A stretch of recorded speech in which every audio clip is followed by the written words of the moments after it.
Is there a bathroom in cafe at all? I think I've got this wrong. Ah! Water bathroom? Yeah. Oh, Yeah. Wormhole. Jeez, what is that? What is that light? Like, is that a fire or is that? No. I'm ready, let's go. That's a light. Shut up. What's your guess, James? Is it good? No. It's Steam. About as good as mine. I said Bane Park Armory. Oh, the furnace! I've been prone in that corner too many times. Is it classroom? That's what I was thinking as well. Yeah, it's like mattress up against the wall. It's Oregon. Oregon. You can do it. Punk. I very often pre-play strengths here, so I should be on the really? right track. Turn. Is it blue bunker? Yes! I pre-plays here all the time! Yeah! Damn it, yeah. When you said I pre-placed, I was in like like that. dining, because that's where false scent, mate. False scent. this one, I'm not sure This what one it looks is. easy, but I actually am a bit confused. I reckon it looks a lot like Oregon to me. Don't you think it's kind of like Big Tower of Oregon? Bank lockers? Yes! it was I bank knew you lockers. would get it. I knew you would get it. I was legit confused.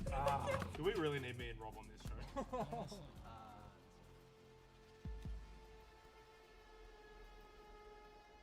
Attackers need to locate and defuse bombs.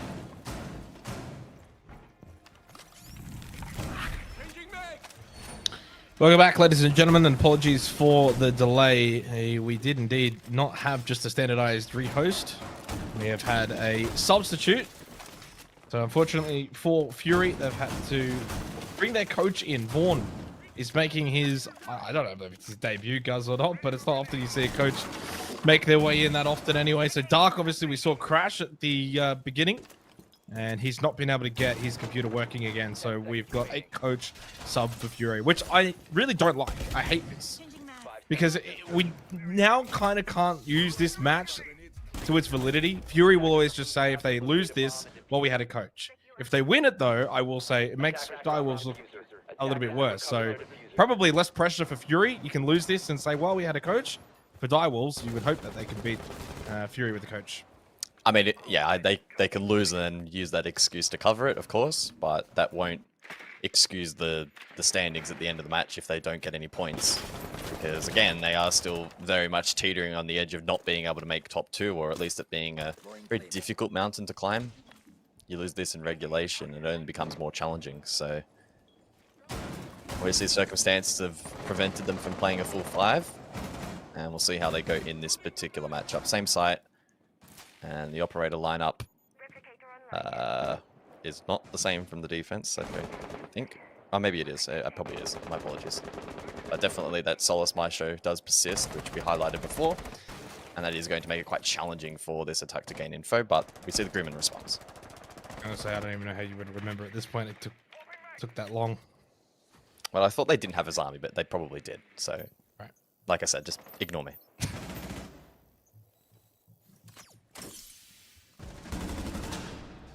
1-for-1 trade to begin.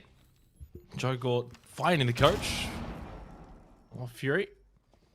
90 seconds left, and Lycolis will slip in through Trench. BGM with the entry into Trophy, steps on a goo mine. Seal up above its soul has got an interesting line of sight.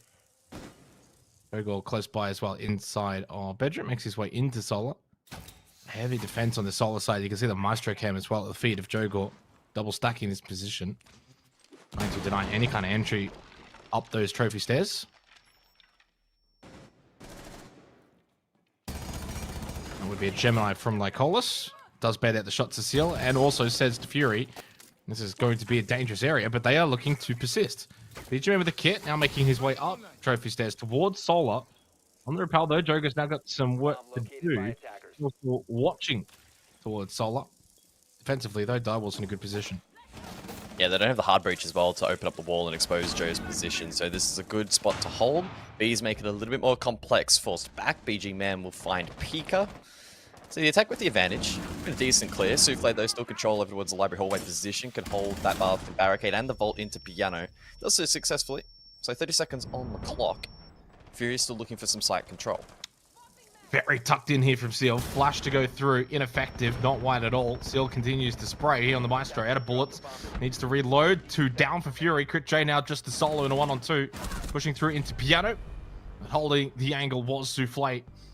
And Souffle and Jogor both combining on site.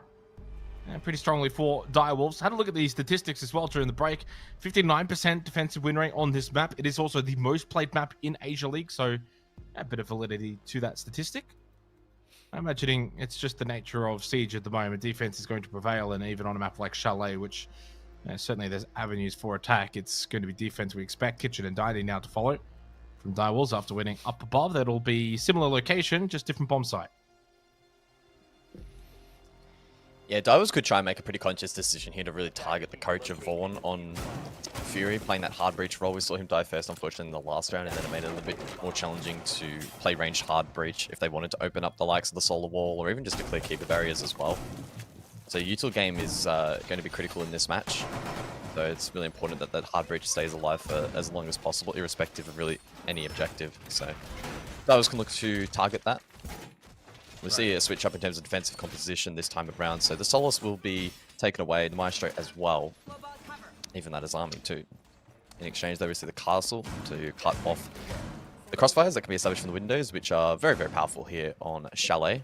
And we also see some traps as well in the form of both the Frost and the Legion to try and just throw in some layers of complexity for Fury to deal with. Yeah, by the way, Vaughn is Mad Dark Ranger. I think we've actually seen him fill in before. I could be wrong. Maybe once before. Yeah, it rings a bell, yeah. And interesting to note, by the way, he's also a caster. One of our own. And at the ripe old age of 37, is still playing at this level. So credit to him. He might be playing the supportive roles. He might be the oldest person to ever play a game of professional Siege. And At I'm the pro not league even level. saying that as a joke. Like, that legitimately may be a fun fact. Yeah, it could very well be. Has got some big shoes to fill, though, with Dark's absence. Oh, the little battle one, though. Souffle winning that balcony fight against Lycolis. Ash gone on the floor. Dead. Advantage Direwolves. Peek up, wanting to maybe go and peek over towards Ego Belk, but holds in office for now. On the tuber out, there's a head on that corner. Shoulder, I9. Couldn't quite get the kill onto the peeking peeker, and will hold in towards default. We're at the half wall. Of course, Kitchen and Dining. You do want to clear above. And I9, he does get the kill onto Joe Gall, who I thought was just napping for a second. Very vulnerable. Should have been able to watch that position. Well, Fury have no hard breach. They've got no hard breach, and they've now got no explosives outside maybe a Gon 6. So the castle's going to be fortified. The hard walls are going to be fortified. If Direwolves are any good, if they want to be a top 6 team, it's a round and a situation like this. You've got to win. You cannot be throwing picks away for free when you have the perfect conditions to win the round. Well, that one was the one I thought maybe I9 wouldn't get, but he doesn't. Sorry, that he would get, but he didn't.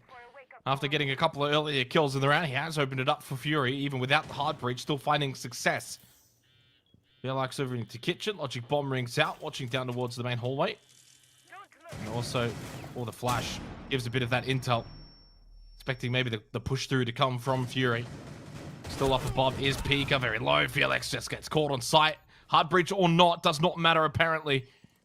Fury are able to just push their way into sight, bit of red ping information. Pika can't find an angle to stop that plant going down. And that will be a successful plant for BG, man. One close left. And Vaughn is able to get the final kill in the round. Fury will get themselves an attacking round early here on Chalet. Oh, that's just not good enough from Direwolves. If your entire setup is reliant on the hard breach up above, down below being electrified, and on top of that the crossfires being covered from castle barricades, and the other team is not running enough explosives to deal with that, is not running any hard breach at all, you have to win that round. It's simply unacceptable for a team that wants to be competitive to be losing a round like that.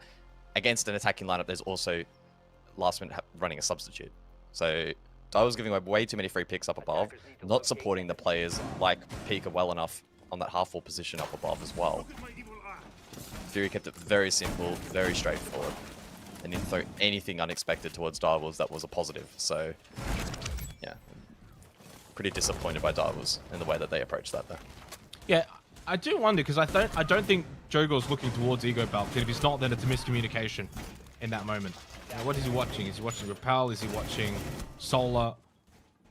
Because if he's watching Solar, then he just gets shot in the back, and the player that was supposed to be watching it hasn't calmed that it's, you know, now dangerous. And that being Pika, who fell in towards half wall. So hard to really know who's to really blame in that situation when we don't actually know what the comms were. Objective is to defuse a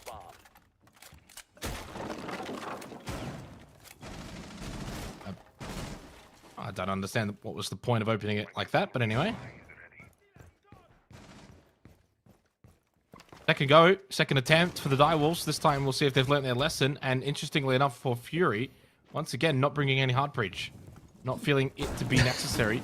I don't blame them. Why would they bring hard breach when they were able to just farm the last round? I mean, clearly not necessary. Just put Vaughn on a role he's more comfortable on. And Brava's actually a very good operator to put a sub onto. You can play, you know, relatively safe from distance, focus on hacking those Maestro cameras as a primary target.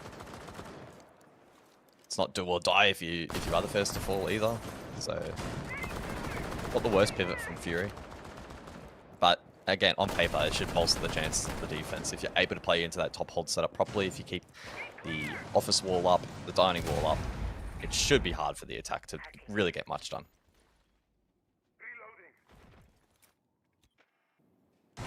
You know, I would imagine slower approach though with the Twitch and Brava combo here from Fury. Working their way over towards Trophy. He stairs up towards Solar. And last time out though, it really was just a nice double kill from Ego Belt. And Critcho with the lurk down below. Still 2 logic bombs, gets rid of a goo mine. And with that can very much sense there's a bit of pressure to watching towards West Main. I just wonder if Fury's setting up for a bit more of a direct hit. A lot more focus here on this first floor rather than top floor. You can see the blue outlines all just roaming around West Main. Now in straight towards dining. Critcho just caught napping. No trade to come through off the back of that logic bomb. Maybe sensing an opportunity to strike on sight, but yeah, good response. And Seal gets the kill. 60 seconds left. Direwolves with an advantage, and they double down. BG Man also falling. It's all direct right now from Fury. And then a little bit of a bar stock flank hold as well, and this round's over. Much better from Direwolves. Questionable though from Fury. I mean, if you want to question Direwolves in the last round, that's fair, guys. Now question Fury, because what was this? You went away from everything that worked in the round prior.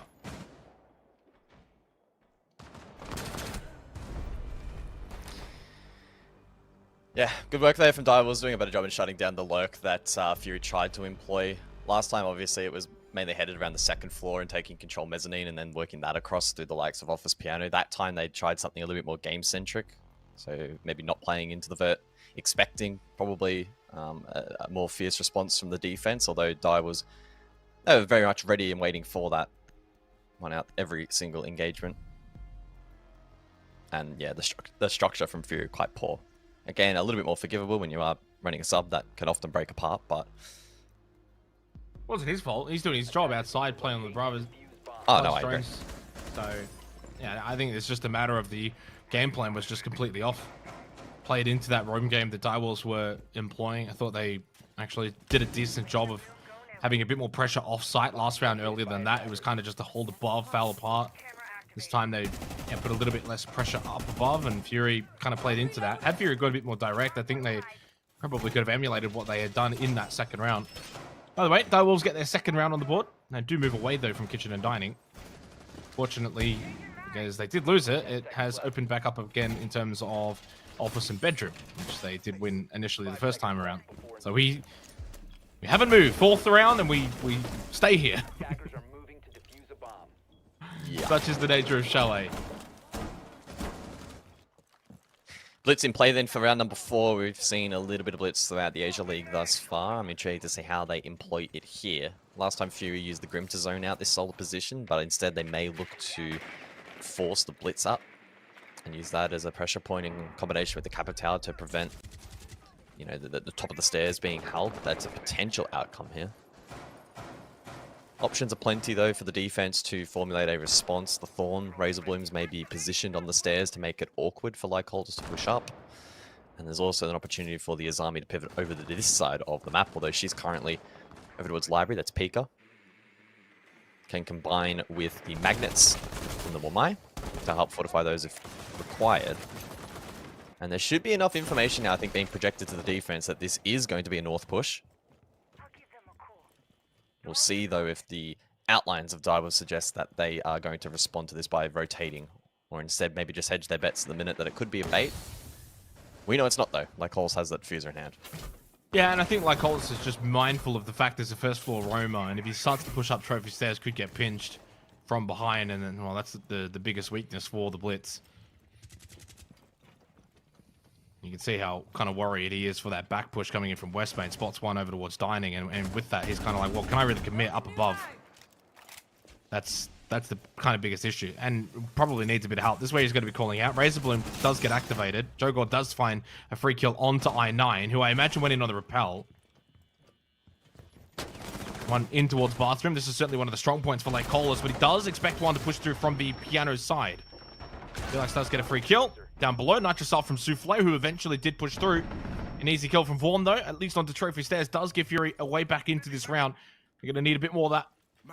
And BG Man still out on that rappel. 2 versus 4.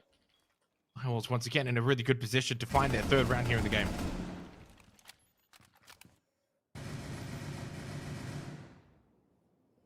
Once again, Fury just lacking a couple of the key components for that particular push to make it work. Lacking pressure on the cross Bathroom. Don't know if there was pressure double window.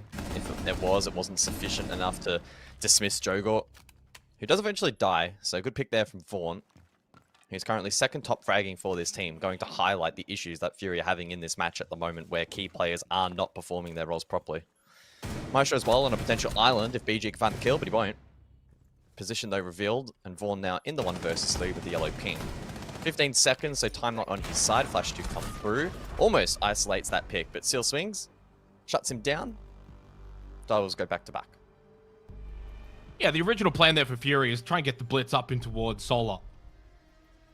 Not going to do it on the rappel, going through Trophy, and there's a player lurking Dining. Now, at that moment in time, and that was spotted really early, why are you not just trying to clear out that Roma and Dining then? Why are you not putting pressure on him? Instead, they just completely ignore him. They just ignore him.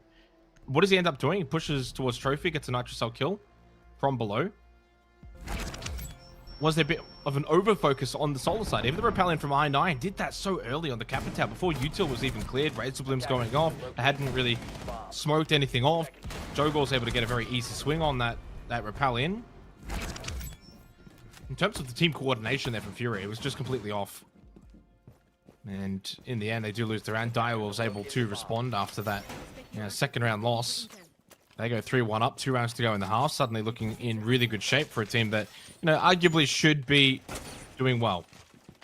Against a team with the coach, fill in, the disruption really even as a team when you're sitting there, you get into the round, Dark then crashes, then his PC's not working, then you're going to get a coach in, then you're almost getting forfeited because it's taking so long.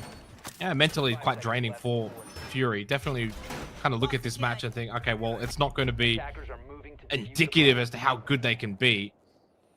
That's still questionable in some of these rounds, that's for sure. Lost G time. I think Jogor certainly has the license. Okay, Oh. no. License provoked. Lost it? Yep. He lost it as fast as he got it. And it gives it in now. I mean, Divers have to be very careful in this game. They have Fury on the ropes. Fury genuinely look pretty lost at the moment, understandably so.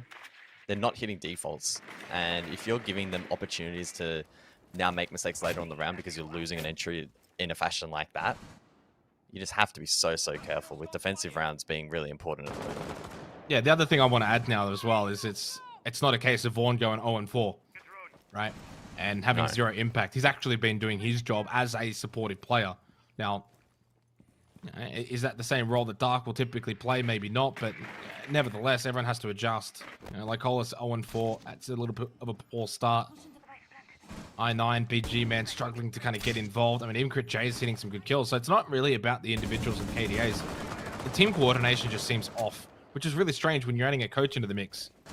Actually, in some ways, you can find benefits in terms of the communication and the game plan that you want to set out. Felix does get a kill onto BG Man. He, again, struggles.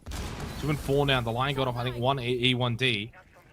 Welcome canister gets blown off in the hallway. And as Crit Shake goes for a peek to see if anyone's top library. Red Ping Intel, not bad, goes for the softball spray, but ineffective against Pika, who will maneuver his way around top library. And Felix momentarily has been flashed out of the mezzanine position near fireplace. Souffle losing his life to like Colas. There you go, on the board now. First kill of the game, and it does give Fury the advantage. Felix, though, able to hold this position over towards mezzanine, elected not to jump down. Has been droned a couple of times, so position revealed. And this is a key fight coming up. One more drone, Gemini. I9 probably spotting him once more. But will he win the fight? He will. Good push through. Seal and peek, and now need to hold out for 45 seconds.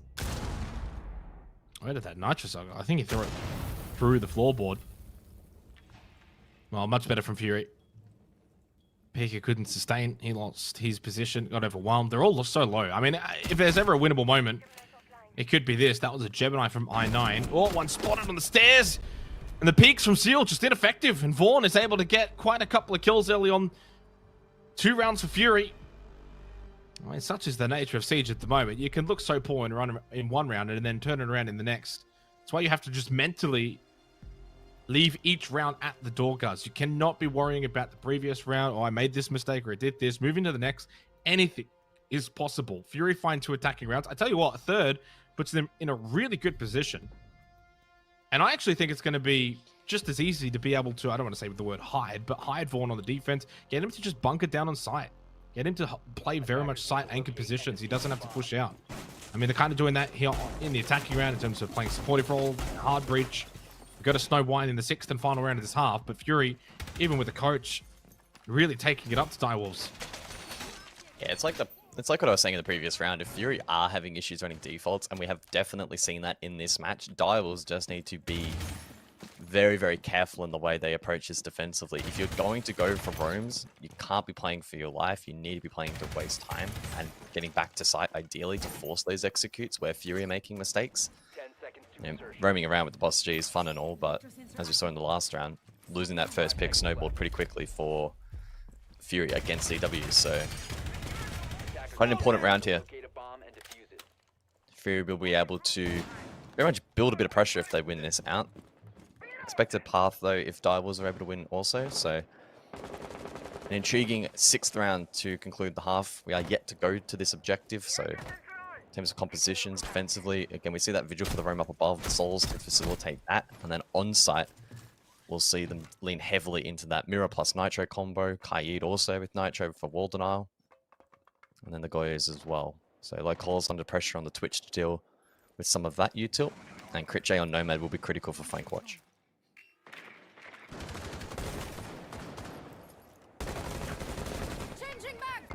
Feels like a somewhat important round. Rivals, in my mind, probably needing this 4th. And a good start, courtesy of Jogo with the Nitro Cell. Gets rid of the coach himself, Vaughn. Playing the Docker beat. No logic bombs. That's a big loss. Find that kill early on. Very much a detriment for Fury.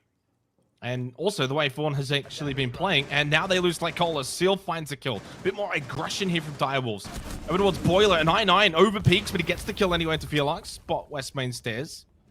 And has actually unlocked Boiler. And still alive in the 3 versus 4. I9 will remain low. Position also known. And he definitely is going to need some help from Crit J and PG, man. Yeah, you can see that diffuser on the ground at site door.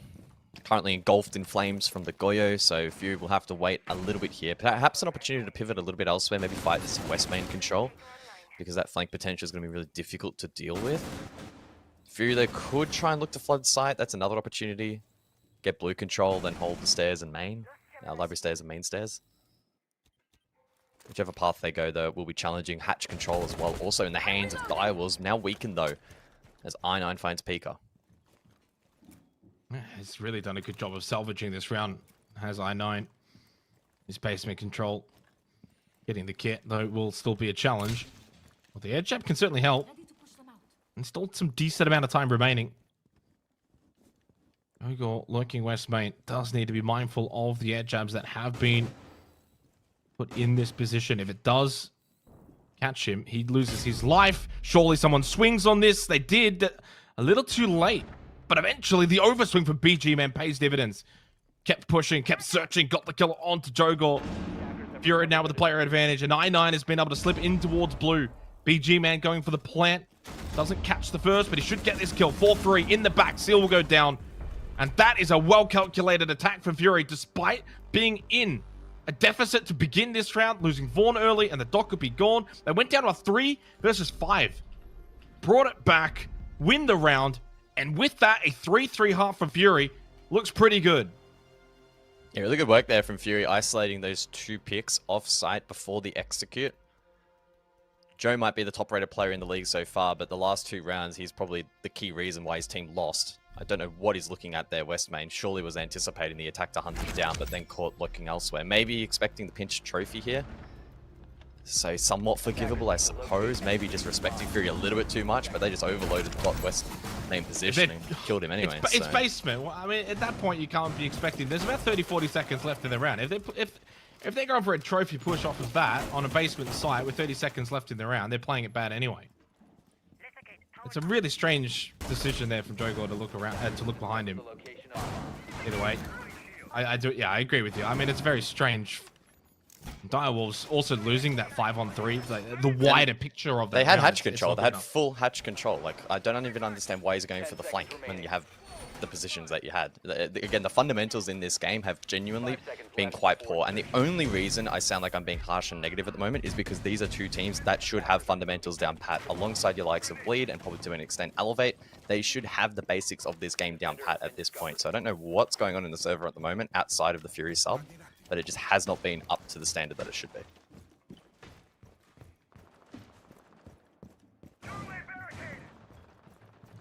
Well, every chance that Direwolves will be able to improve their fundamentals here on the attack, and, well, I guess maybe even vice versa for Fury, potentially on the defense. And no hiding Vaughn, straight onto the Warden. Talk about the confidence. And, look, can sit sight, but very much an impactful and important operator.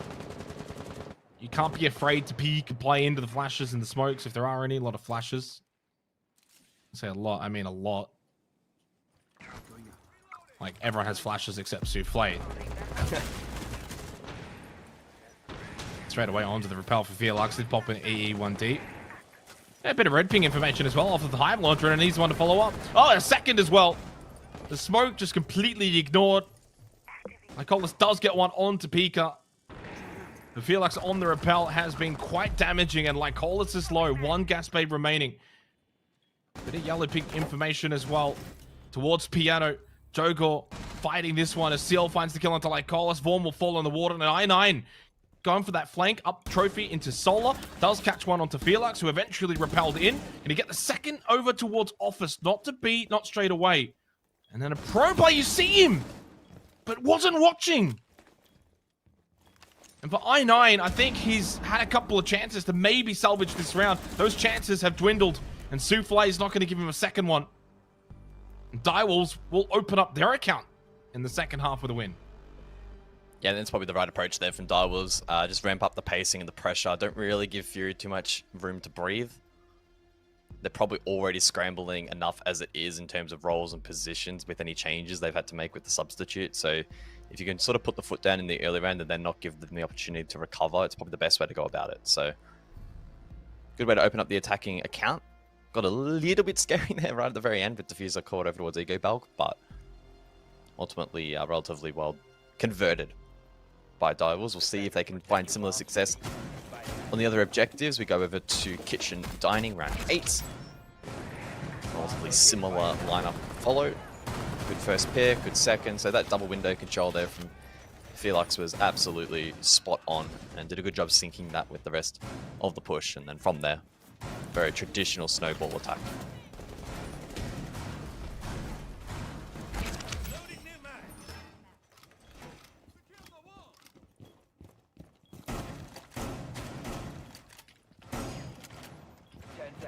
So Kitchen and Dining now for the 8th round as Fury looking to kind of keep this back and forth nature going. Well fortified. In some ways, it's eventuated into that from both teams now looking, I guess, competent enough on both sides. Direwolves an attack round here. A lot of it defensive rounds in the first half. Really difficult to split these 2 teams. Which, yeah, it's very easy to say, well, Fury have a coach, but the coach is playing quite well. I mean, bigger there with an opening kill onto Crick J, who has kind of been locked out of a couple of rounds now, and it's the Azami that has lost his life. Top library. No keeper barriers that will generate throughout the round, so that's a big operator to lose, but more importantly, a big player for Fury as well. Crick J, typically the kind of player who is great in finding kills and executing mid-round counter punches on the defense. Just Well, unavailable now as the default gets shot at by Joe Gore. And with that, Direwolves have got themselves library control here, and they can start to sweep across through the mezzanine. Lycolis holding in towards Mud. Is that a mist drone that I just saw? Because Lycolis hasn't moved off it. Potentially. Smoke a long way away from the objective, always a risky play to make. Now at the man disadvantage, perhaps Fury feeling the need to go for a play. Now Ram up top library. Is there a drone holding this position? Potentially, but Joe taken low.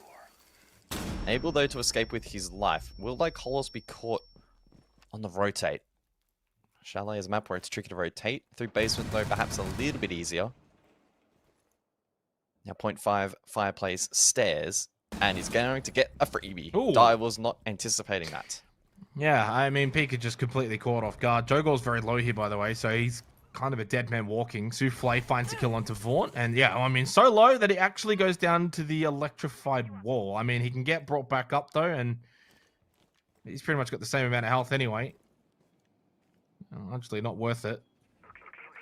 Remember the days where you'd purposefully down someone and bring them back up for a bit more health. That frag's going to get rid of the shield. BG Man does need to move out of that into Piano and starting to sense maybe a chance to swing. Like Cola shoots Seal in the back. He's going to finish him off with a gas babe, and BG Man has been able to rotate in towards bedroom, find a kill, and with that, suddenly the round in favor of Fury. Jogor's still alive. As long as he doesn't go running into any electrified walls, he should stay alive and get some work done with the boogie auto breaches up above, open up these floorboards, and Felix can rotate outside with the kit. Still 30 seconds. An I9 and Lycolis, though, well prepped. Nitrous Cell 2 gas babes, but it's an easy entry kill. Lycolis still running around with 20 seconds left, maybe anticipating that they were both upstairs, caught in the hallway, and I9 is on an island. 15 seconds remaining. Nitro to come through, 10 seconds on the clock, the drop to come through, I9 almost wins the second fight, and he gets goo mine! Goo mine! Are you kidding me? Are you serious? The goo mine from Vaughn. Up the Vaughn, up the Mad Dark Ranger, and Fury will tie things up 4-4.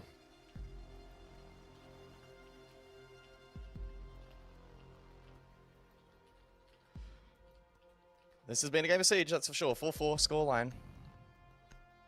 And a round that really should not have gone the way of the defense. Stars had the early advantage.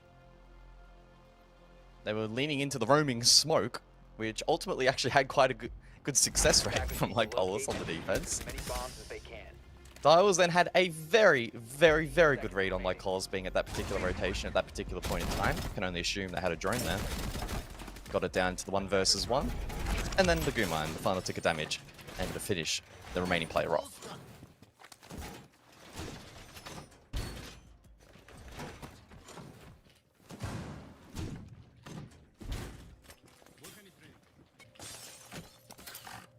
Double wall can counter through at the default plant position. Bomb located by attackers. Massive change up from the Direwolves on the attack. Dockerby, Buck, and Thatcher 5 seconds remaining. will be brought in response to the Kaid of Vaughn. Very much will look to open up that main hatch from there, rotate off, pressure above, open up floorboards, find some lurkers with the Dockerby. Very default and standardized looking attack here from the Direwolves. Now, opening up the hatch might take a little bit of time though, if BG Man on the tube route can delay. Not in the position to do so as of right this second.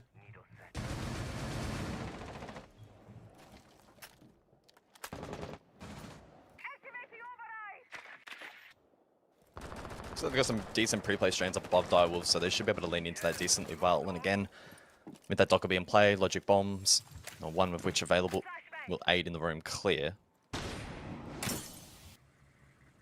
Goomine's continuing to pose problems and should be giving a read to Fury as to where the push is being initiated from. Library control succeeded, and that will allow Souffle to get to work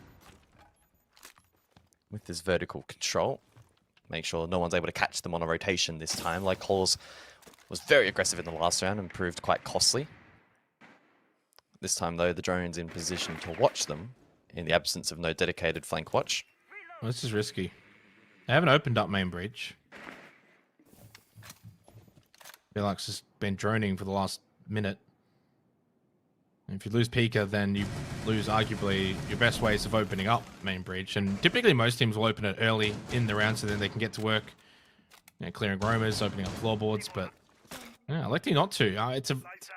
I imagine at some point in the round they're going to go and open it up, and you can see the exothermic in the hands of Felix right now. Good job with the shoulder peek.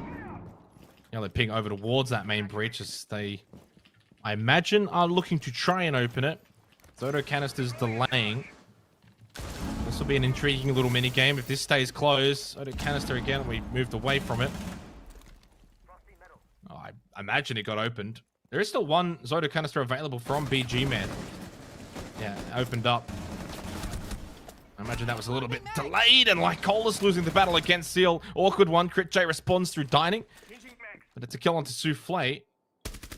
40 seconds left, and with that main breach opened up, Direwolves have got many avenues now to attack site.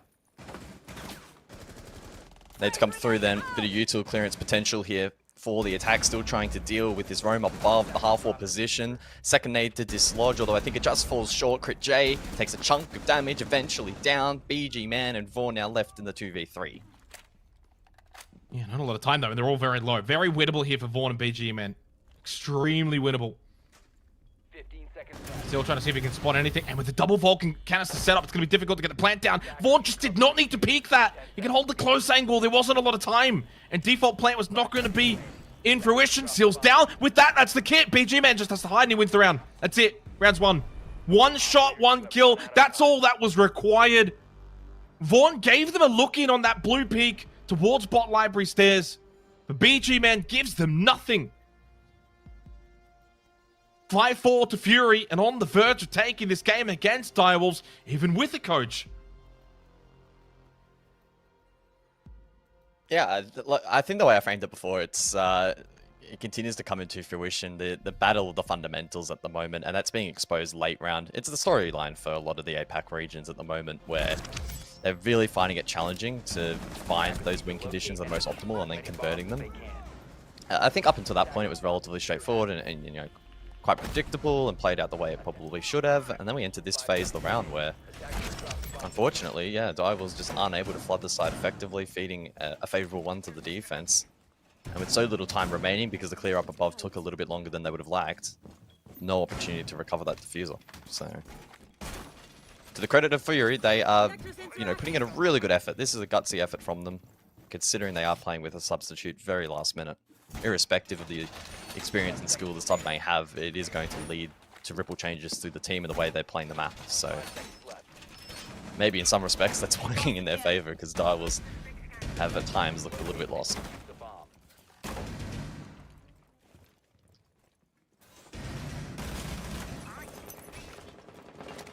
I actually don't know who deserves to win this game right now. You could argue Fury, they're playing with a coach. Have they been better inside of the server? I mean, I've seen both of these teams play dramatically better elsewhere, but it's also just the nature of the game, right? If both teams are a little bit sloppy, then that's just going to compound the sloppiness even more. It's a snowball effect. And I think that's just the case of this particular game. I think both teams are far more capable of playing really strong, methodical Siege with great fundamentals, as I9 will lose his life. Pika, I imagine just the Solus that has gone drone hunting gets caught by a player who's just pushed in super quickly, and Pika wins the battle. Happens time and time again. Got to be careful when you're on that Solus. I mean, you've got to be prepared for it.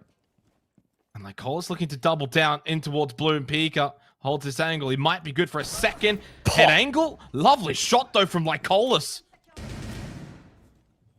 I mean, he knew that Pika was down there after the initial entry against I9.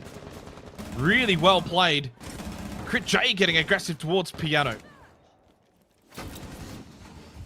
Yeah, gnarly entry there from Direwolves. Or pardon me, from Fury rather. A bomb has been located. 4-4 now. Double stack library stairs and BG Man on the cross. Playing inside of library. A bit more of an advanced position as I'm a barricade to protect him from the double window. So even a rotation here from Direwolves will be a little bit tricky, although they do have 4 nades.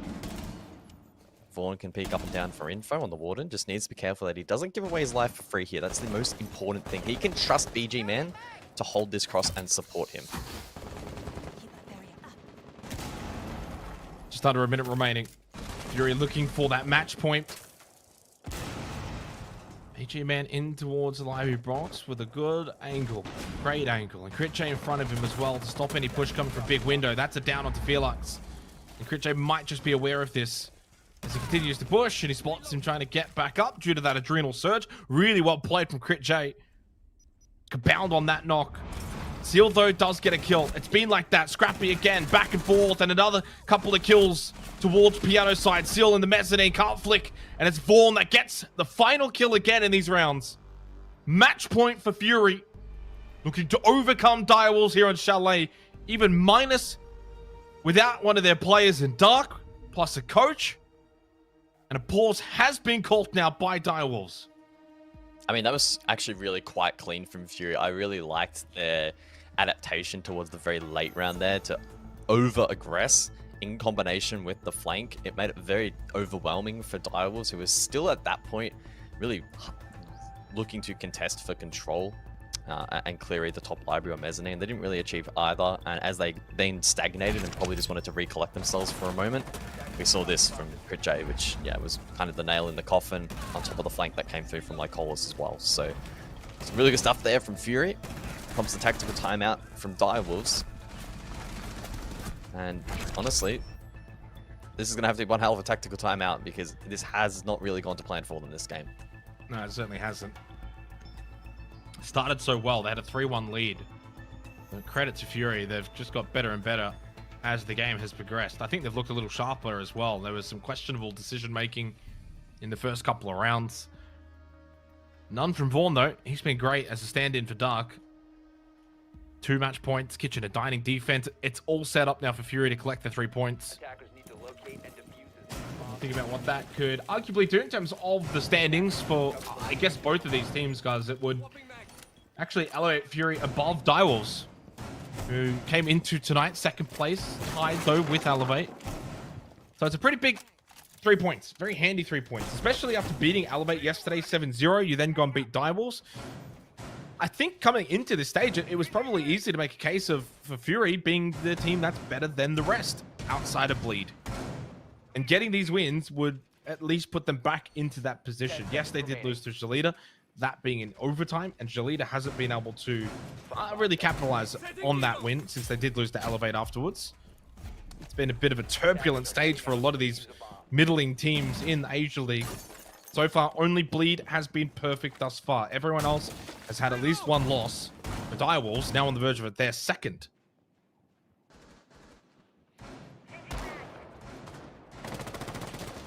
And a loss in this game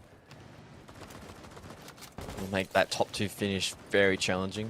Certainly more challenging for Fury if they were to lose it, although that looks unlikely at this point in time. For Direwolves, maybe not as disastrous, but I think they'll be quite frustrated that they've lost to a substitute or potentially lost to a substitute. Never a good feeling as a core 5. Yeah, I mean the one caveat is if you don't finish top 2, you need to finish 3rd. So then you're on the opposite side of the Bleed bracket. That's the biggest thing. I think Direwolves will still be more than capable of achieving that. But you're right, in terms of finishing top 2, it becomes a lot harder if you lose this game. It's not impossible. Yeah, I mean, yeah, certainly not impossible, but challenging. Into round 11 then. You see the Ram brought out once again from Joe. So there'll be good vert potential here from the attack. Any potential west main flank is being held by Pika currently, as Joe now progresses forward through Library. Contested by Crit J, so the extension with the Izami. Triangle setup, as you can see, 3 players on the top floor here for Fury. Key part of dislodging this will probably be some hard breach on that office wall. Direwolves are running the Thermite. It feels like a slow round, pace round. Like Colas, oh, that's a greedy peek. Maybe sensing the pressure, and then Joe Gore was already up close. I don't even know if Lycolis was aware of that. Wanted to take that battle towards the player at big window. And ultimately loses his life, and on an operator that could be so influential late into these rounds. No gas babes available. And the hold towards Barstock has been undone. Over to site we go with under a minute left. Advantage for the Direwolves. They haven't had that many of them in this half. Vaughn 6 and 7. Has he got one more impact for us? Jay also can't win his battle. Joker suddenly activating with 40 seconds left in the round through the library hallway. His next battle, potentially piano towards Vaughn. The coach of Fury gets onto his drone as the exothermic is going to open up. Main breach towards half wall, but it is kitchen and dining. So they can't plant here. You gotta still go down below with that kit, which is what Felix is holding. I9 with a nitrous cell, but he splits the middle. And somehow they both survive as that breach gets opened up. Vaughn will go down. Jogor's got 3. Pika then gets another. And suddenly, when match point has gone against them, the Direwolves have awoken. Yeah, things going from bad to worse there for Fury in that particular round, but from good to even better for Direwolves. Initial clear over towards backstore was really clean. Good execution off the flash. Questions asked, though, why Lycolos is roaming again. It's a great one-and-done strat on the smoke, but backing it up with the reattempt is perhaps a little bit overconfident. The rest of the team then kind of fell apart from that point onwards. Response from Direwolves was good, though. Here is the replay of that Lycolos flush out. So the flash followed by the swing. That was really, really clean. Joe obviously then going on to get 3 kills in the round. So 2 more after that. Just every single one going the way of Direwolves as they overload site. Good work there from Direwolves to keep the match alive as we prepare ourselves for the final round of regulation. I mean, his overtime deserves at this point more than a regulation win for Fury. That's the real question. I'm probably leaning towards OT. I don't know if either of these two have probably deserved 3. You could, again, make that argument for Fury. Probably a lot better than Direwolves, and it will be that case or not. Direwolves can't get 3 points. They can only get 1 or 2. Need to force OT to also deny Fury all 3, which in the grand scheme of things could be important when it does come to those seeding discussions by the end of the stage. A big round now. This is very much something that could have an impact by the end of the stage. Back onto the Ram once again, which was, yeah, I guess a bit successful. We've seen quite a bit of it on the Chalet. Jogor was a big factor why they were able to win that round. And Lycolos with a cheeky spawn peek from West Main. Couldn't get the kill onto Seal, but he has gotten him very low. Did take some damage back, but it's a small win. Very small, fine marginal win.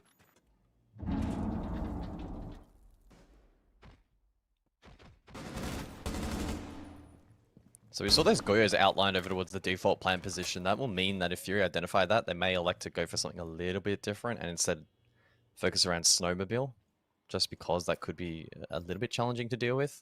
It's not the end of the world, though, if they're able to get quick boiler control, and they may also focus on that. Pick it down West Main now.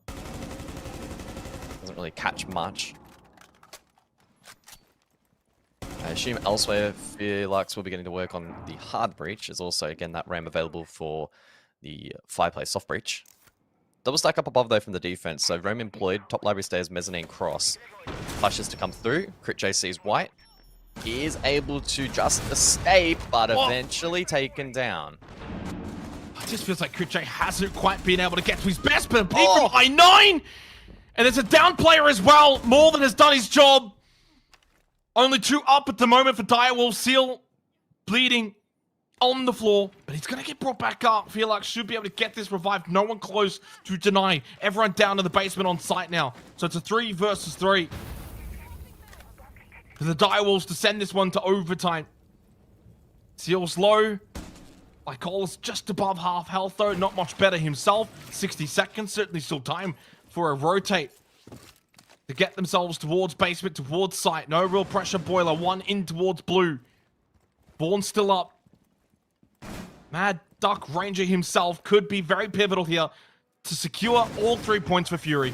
In blue, he is going to be one of the first contact positions. Yeah, good work from Direwolves in clearing out the Goya canisters and then identifying that this push can work. They got the electro clear off the wall as well, but the 2 barrel Zoto canisters are going to make this wall a little bit more challenging to open. It can be sorted out one more time potentially, but BG Man, I think, was late and the wall now opened up. So 25 seconds, Kit will rotate. A default approach here from Direwolves. We'll see if Fury can deny. All picker up above. Yellow Pink, he's got the information, but he went for the soft wall first. Lycolos just comes straight through the front door. Seal, Vaughn, you don't have to peek this now. It's just a solo player, 10 seconds, who needs to get the plant, and he immediately falls back off of this position. Oh, so smartly done here from the coach. The time is already wasted, and Fury've got all 3 points. with their coach standing in. Fury stand tall. What an applause from Lycolis for not just his team, but for his coach coming in at the last second. Fury have been able to take down Direwolf 7-5 on Chalet. Challenging circumstances for Fury in that game, in a match that was And it's already going to be difficult. Yeah, like, Dinner's ready for Lycolis right on cue. I mean, Dinner's perfectly. ready. Doesn't get any better than that. And yeah, smiles all around for Fury. It was a very scrappy game at times, obviously goes without saying, but there were also some, moments of brilliance there from both teams, particularly Fury. And I think the most important thing was they stuck the sub on the role he needed to be on. The rest of the team was able to adapt enough around that, and they patched up some of the mistakes they were making towards the end of the match. So plaudits go to Fury, full 3 points, big for bolstering their chances at a top 2 finish. Yeah, for Direwolves, though, back to the drawing board as they succumb to their second loss of the stage. They forfeit a top 2 position to Fury with the coach. They will not be happy with this result, though. But as we saw, Lycolis is the happiest man on earth. He's won a game, all 3 points, and Dinner is ready, as is, of course, those on the desk. Yeah, thank you very much for that one. A very interesting match. There's no two ways about it. A coach has to play and does quite well, all things considered, Dev. But this was really, I guess, teed up as a critical match for both of these teams as a turning point in the stage. Now, fortunately, it happens on play day 4. That's the midway point of the actual tournament itself. And it does feel like what we were saying before has actually kind of come to fruition. Fury, they've now gotten out of that, the slump of the bigger teams, and Direwolves are going into it. Very much, yeah. And in fact, after Fury's game today, their matches from here on out are actually pretty straightforward. They've played the 4 best teams, aside from themselves, in the league so far, so they really could cruise even to first seed, depending on how other teams in the league go. Yeah, massive win here for Fury because this was such a pivotal moment for them. They beat Elevate yesterday. I think that was also a very pivotal moment, especially the fashion that they did that. Today, winning against Direwolves really was essential for guaranteeing that they will likely end up in one of those top 2 spots, which skips games going into playoffs. However, the sub, having to play without Dark, that's a huge curveball to throw last minute, and I am really impressed by them for what they managed to achieve.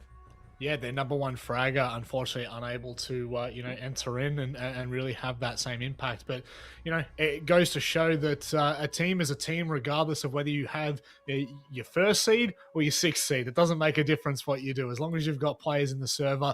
Mandy, it's interesting when you go to the player cameras of Fury, there was a very large energy about them tonight. Do you feel like that is the kind of thing that wills you on to win in these moments?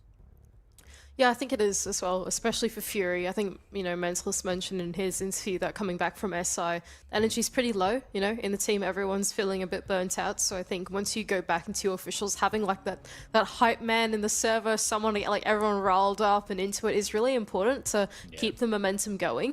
Especially in matches like this where it just feels like they go on and on and on. The rounds are ticking away, there are tech problems, you lose a player, you just need some of that good energy in there to keep the team rolling. Dev, there was a very interesting comment that I saw in our little green room chat about the goo mines. It feels like they were almost a bit of a throwback to 2019. Yeah, I tell you what, Legion's had his fair share of buffs. Need I say too many? And we actually saw quite a few pivotal moments where Goo Mine saved the defense, and fortunately for Fury, it was both on their side. So there was that 1v1 in Trophy and Kitchen where the enemy ended up dying to a Goo Mine. And even in, I believe it was the second last round, no, it was actually the last round there, the player who jumped in the window in Display Hallway on the top floor, the one that was low HP from that attempted spawn peek earlier, he just immediately got down to the Goo Mine. Even though he wasn't finished off, that essentially enabled Lycolis to get a second, or I9 rather, to get a second kill there. So massive impact, massive time waste for Direwolves. Yeah, we love Goo Mines. Fury is certainly loving them right now. A lot of luck involved in that, but I'm sure they will happily take that. This was a huge game for them. Big match from I9 on the top frag, but also interesting to see. I mean, his it says double BG man, but I assume one of those is Lycolis. Lycolis playing really aggressively for better and for worse at various points in the game tonight. I love the spirit in which Fury played this game. I think Guz nailed it on the head. They said to Mad Duck Ranger or Vaughn, just do the role that we need you to do, and the rest of us are going to play around that. And I think it meant that the rest of the team was uncompromised, and it was a hard game, but they really got it done. They certainly did, and we actually get to hear from Lycolis firsthand as to how this one panned out. Lycolis, is that tape on your forehead? Yeah, it's the thing that cool you if you were down. Oh, well, I guess you kind of Yeah. needed it. You guys were on a bit of a heat of this game. Look, the big and obvious question in the room is the fact that you had to play with your coach subbed in. What's happened? What's transpired, and how have you dealt with that in the game? Well, it's like start with like dark unlucky, like PC have problem. Somehow they have problem on the game day. Yeah, and so we have sometimes we scrim with one, so we just like try to put him in a role that just drone and then vision and then play like thing that like easier to like just play, and the other we try to like play the other part that is hard. That was our idea, and on the attack it's kind of like not that good, but we like made it out like it's okay, Yeah. And on defense, I was trying to be more aggressive because but we're missing that, we're missing firepower. So when I saw somebody die, I knew that I must be like one guy that have to do something, not just like usually I just gonna like try to play safe or wait for the like another opportunity. So for tonight, I just play for what I think is the right thing to do. Nothing much. Yeah. Lycolis, I got a question for you. Obviously, you've explained the play style that you had to adapt when you were playing with the substitute. But what was it like? What was the vibe, the energy like in the comms, especially when you took the lead? It was quite a pivotal moment when you were on defense. Obviously, you managed 3-3 at the end of the half, but then you took the lead. You got closer to match point. What was the energy like in the team? What were the things that you guys were saying to each other? During a round, we're just saying what we usually did in practice. But when the round ended and we get the win, everyone just crying and it was yelling. We usually didn't do that much with dark, but with Vaughn we just do it. We just like try to keep our energy up higher so that Vaughn could still like feel like calm, to play in the game. Yeah. My question for you is, what are your key takeaways from playing at the 6th Invitational? It wasn't that long ago. There wasn't much of a break between SI and Stage 1 as well. So I'm wondering, how has the team managed to process through all that information and that experience that you've been through? I don't think we lacking much when we playing in SI. The only thing that I think we lacking was like sometimes we lost confidence, and sometimes when things not working out, I think we somehow everyone just lost confidence and nobody could like cheer everyone up, when everybody's down. So we were trying to when we back, we're trying to talk that we might need to like focus more on our practice, not just like waking up every day and just play the game. Yeah, like that. We just have to like practice and focus on the practice, and then just like every day, focus. Yeah. Lycolis, I actually have another question for you. You mentioned confidence, but something that we've noticed about Fury is sometimes you guys do quite struggle. Sometimes you go back into your shells. You don't play with your max confidence. And then there's games like yesterday. Like, how do you flip the switch between these two extremes of Fury, of absolutely dominating and running over teams, and then falling back into old habits? That's a good question because I don't know it either.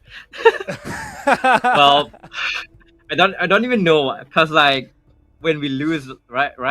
I usually ask like, why do we lose? And the way we make it, we see was like the same thing again, and somehow after we talk it out, next week we just doing better, So I don't actually know why. Maybe it's just because of actress, or maybe we talking out and we feel more calm and more confident.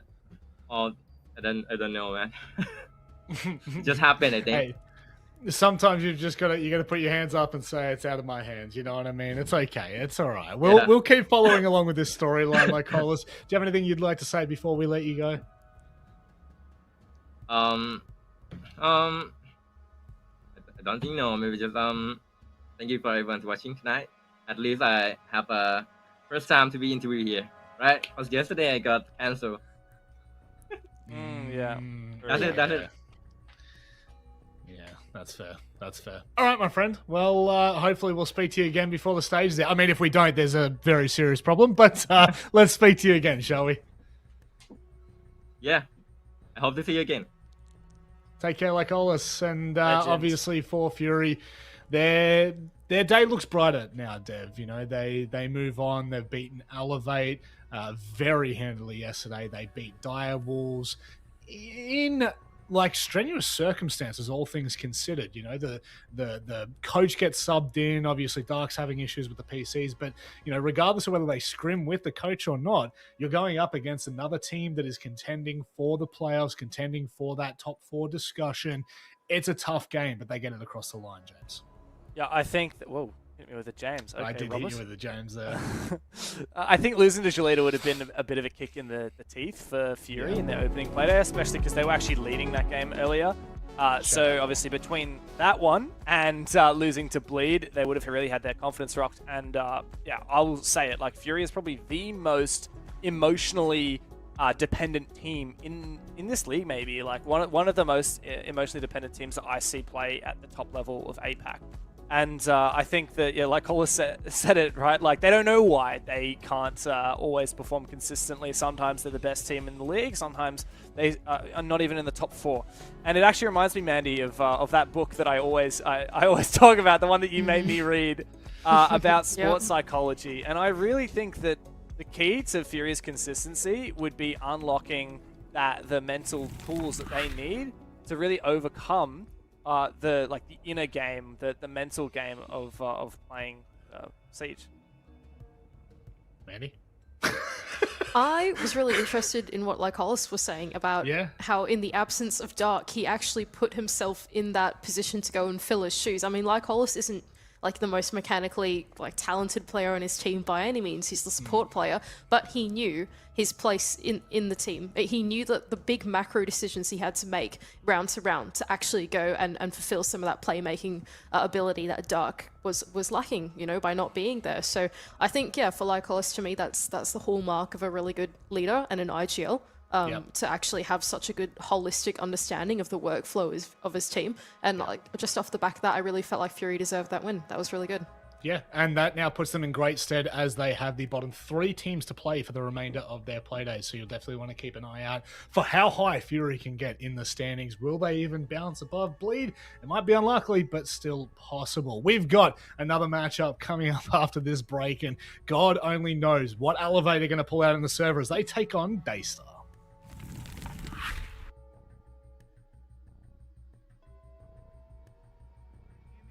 With my favourite, Oceanic and Agent. We haven't actually signed the contract yet, so... If anyone can guess this right... That's T2 in... It's a wall! No, that is Oregon. That's Oregon. It looks a bit like T1. I don't think it's T2. It's definitely backstairs, though, right? Alright. If I get this right, I'm telling you because right now. could also be laundry stairs. I think it could be laundry stairs. That's a good guess. 3, 2, 1, flip him. Yeah, very thank nice. you guys for hard carrying the team.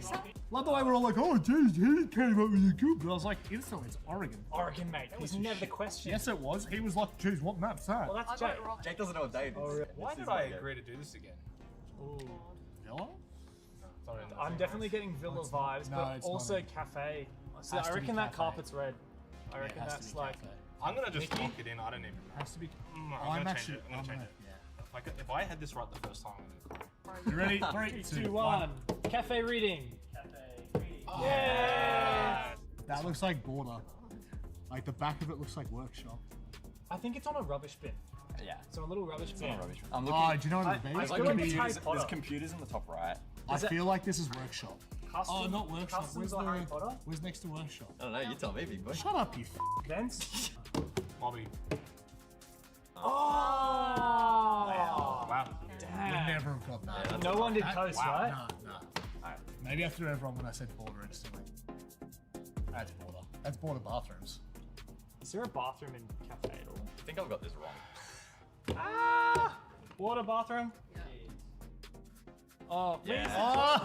Wormhole. Jeez, what is that? What is that light? Like, is that a fire or is that? No, I'm ready, let's go. That's a light. Shut up. What's your guess, James? Is it good? No. Steam. About as good as mine. I said Bane Park Armory. Oh, the furnace. I've been prone in that corner too many times.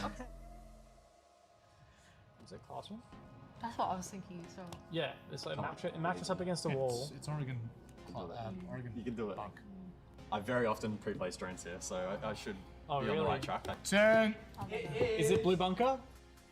Yes! I pre-plays here all the time! Yeah! Damn it, yeah. When you said I pre-placed, I was did like like that. dining, because that's Is where it false scent, mate? False scent.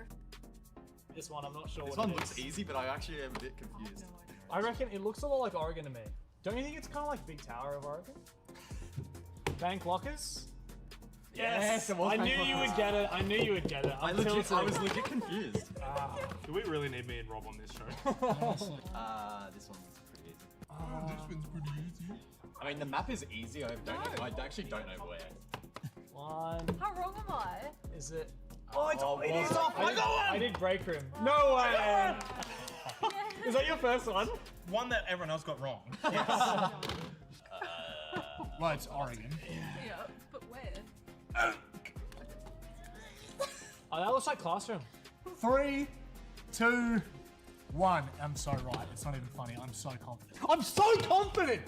I did finish writing before you revealed it. I got Oregon. I got one. That was Drone to the Unknown. Thank you for watching. We hope that you enjoyed it. But we do have more countdown to come. Let's hope it doesn't happen. Rob. Hope everyone enjoyed the content that we brought to you here today. Thanks for watching, guys. We'll see you in the next one. That was Drone to the Unknown. Thank you very much for watching. Enjoy the rest of the content in the coming weeks. But moving forward with our next matchup, Daystar. The young Gunners, Mandy, they take on Elevate, and I mean, Elevate's a wounded beast right now. yeah, they absolutely are. I think Elevate look pretty rocky, I think it's fair to say, after last night's 0-7 to Fury. Speakeasy actually went and tweeted, "Good morning, everyone. I dreamt I got 7-0'd. Haha, silly dream. Mate, it was not a dream. You did get 7-0'd by Fury yesterday, and now they're going up against Daystar." I feel like for these guys, this is just an opportunity here to recompose, really. Yesterday was a bit of a shocker, but hopefully today they can rectify that. Definitely a shock to the system, Dev. There's no two ways about it. But we know that this roster is capable of so much more and so much better. I mean, this is the game that they really would want to be bouncing back onto. Yes, very much. And good news for Elevate. The last time they played Daystar, they actually 7-0'd them on Oregon. Wow. That was way back in September when Daystar was called APR. But hey, I'm looking for storylines here, Rob, and so you got to take whatever I've put down. Elevate, obviously, there's been no better opportunity to get back on the horse than this game right here. And no better chance when you're playing a game like this one against Daystar, who really should be the underdogs in this matchup. No, absolutely. Daystar have been a roster that unfortunately just have not been able to do enough in the league so far. But I still have beliefs. I still look at this roster and I still think that there is an element to them of, I'm going to say fieriness, of aggressiveness. And look, whether that's going to translate or not, I feel like their attacks just haven't been up to the par, Dev. Do you think that that could potentially be something that turns around? Yeah, potentially. It does depend on the map as well. Like looking historically at some of their data, like they really struggle on attack on specific maps. For example, Border and Chalet, 27 and 25% attack win rate, whereas you look at like a Bank, they got 83% attack win rate. So it really, and they're actually undefeated on Bank the last 3 times they played it. So it really depends on the map that we end up going to, which I know is, of course, jumping on that a little bit prematurely. For now, just focusing on the rosters. Obviously, Daystar have also played with subs before as well. I think it was Momo Rince who didn't end up playing. Was that yesterday? Yeah, that's right. And so we've seen subs work in favor of teams. We've seen it work against them. And I just hope that we get the full rosters for both teams this game. Yeah, that's all that we can say, because both teams are going to need that. You really can't underestimate the impact a sub can have. And look, we're all hopeful to see this one follow through in full fruition. Let's go ahead and have a look at the map vetoes. And I do hope that if this discussion turns the way I think it will, that we do stick away from a Border or a Chalet for Daystar's hope. That attack win rate is Border. a little bit Oh, scary. Border's out. Border's gone, but we all know LA. where we're going, man. Daystar, ban Chalet right now. Not again. Don't go to Chalet again. You've done it again. You did it again, Daystar. You've gone twice to Chalet and you've lost both times. It's not going to be. It's not going to be easier because you're playing Elevate. You lost this to Direwolves. You lost this to Jalita. It's not. I mean, okay. Let's have a look at what Elevate. Well, Elevate haven't played it since they got the new roster, so I don't know. Yeah. That's my thought, Mandy. That was my thought, Mandy. One of those ones. What hope is there, Mandy? What hope is there for Daystar in this one? Honestly, the hope is that Elevate looked a bit like, hey, how you going yesterday, right? I feel like if Elevate have not fixed up whatever's gone on about 24 hours ago, then look, you know, Daystar could steal away some rounds. I mean, you know, we interviewed Jalita yesterday after they beat them 7-1, and they said they were pretty surprised that they beat them 7-1. They thought they were better than a 7-1, or at least referring to Daystar, of course. So, like, honestly, like, look, if they're on the ball today, you never know. You never know. You never know. You always have to stay hopeful. It is time for us to get underway. I was going to try and think of like some cool little segue, you know, be really, really fancy with it. But, I mean, the two we're going to aren't all that fancy. No, we're not. I mean, I don't think we ever claimed to be, though, Gus, to be fair. Whereas a lot of the times, Rob We very talk much about likes to video think he's games as a, our full-time job. We talk about he's a video male games as our model. full-time job. I mean, Yeah. and I will say Rob is actually a male model. I can't lie. Is he? Can't lie. Yeah, he is. Big game coming up, though, for Daystar. They do head to Chalet once again. Was your reaction to the map veto the same as James? no. Because I don't know the stats. Oh, you As don't know the stats. Dev just said in my ear. No.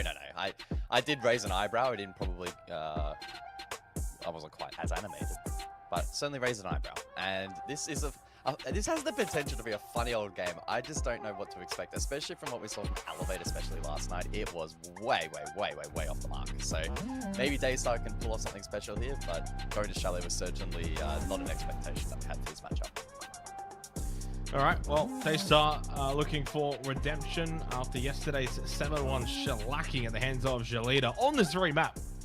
So the bar is quite low when it does come to Daystar here on Chalet. They are looking to at least get more than one. That has to be the goal. Elevate, I mean, they too looking for redemption. Losing yesterday 7-0 to Fury, not on this particular map. And as James alluded to, they have not played Chalet so far in this particular stage. I don't know if it's necessarily been one that they care whether or not they would do.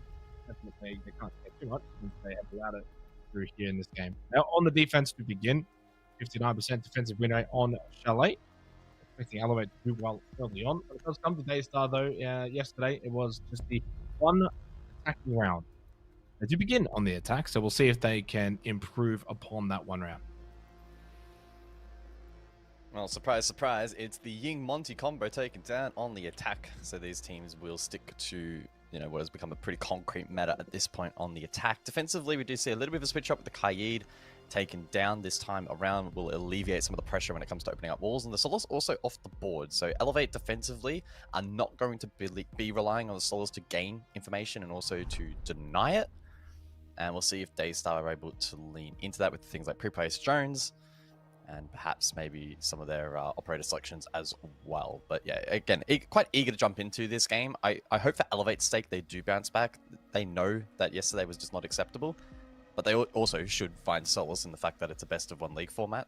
And so they can bounce back today and sort of shrug that off pretty quickly.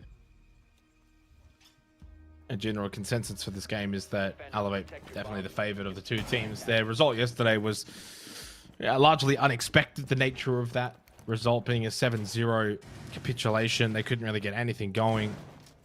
Found no real success inside of the server. As for Daystar, yeah, I mean, I guess similar kind of storyline. I mean, there's not much of a difference between 7-0 and 7-1. Oh. This is what ranked looks like at 4 AM when you're sleep deprived. But it's better now. Reinforcing wall. A big result here as well. Elevate need to probably get this win. You know, you've lost to Fury now, so no longer a spotless record. They did beat Jalita back on play day 2. Just need to keep the points ticking over. Daystar, for them, it's a matter of can you avoid bottom 2? That's got to be the goal. Can you beat the two South Asia teams? result here against Elevate would be quite shocking, but would also be so amazing. Hijack gets an opening kill. On to speak easy. And see from Elevate's perspective, wanting to challenge these kind of spawn picks. I'm imagining big window in games. Or was it above? Surely it was games there, the mirror. Yeah, games. Yeah, games at the window. Tucked into the corner, looking for the spawn pick. Yeah.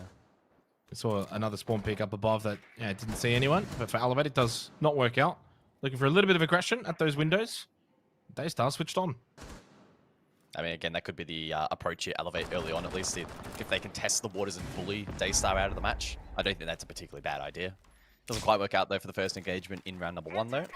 And so Daystar now with the advantage. We'll see if they can convert it. With their composition, they shouldn't have too many issues in clearing this mezzanine position. There will be pressure, though, on Neon on that Flores to get those Roteros to work. Good info inside of Dining. And the Nook could go for a bit of a lurk here and then pinch through horizontally. Pretty self-proficient. Flicking drones themselves, KZB. Shed needs to be really, really careful here.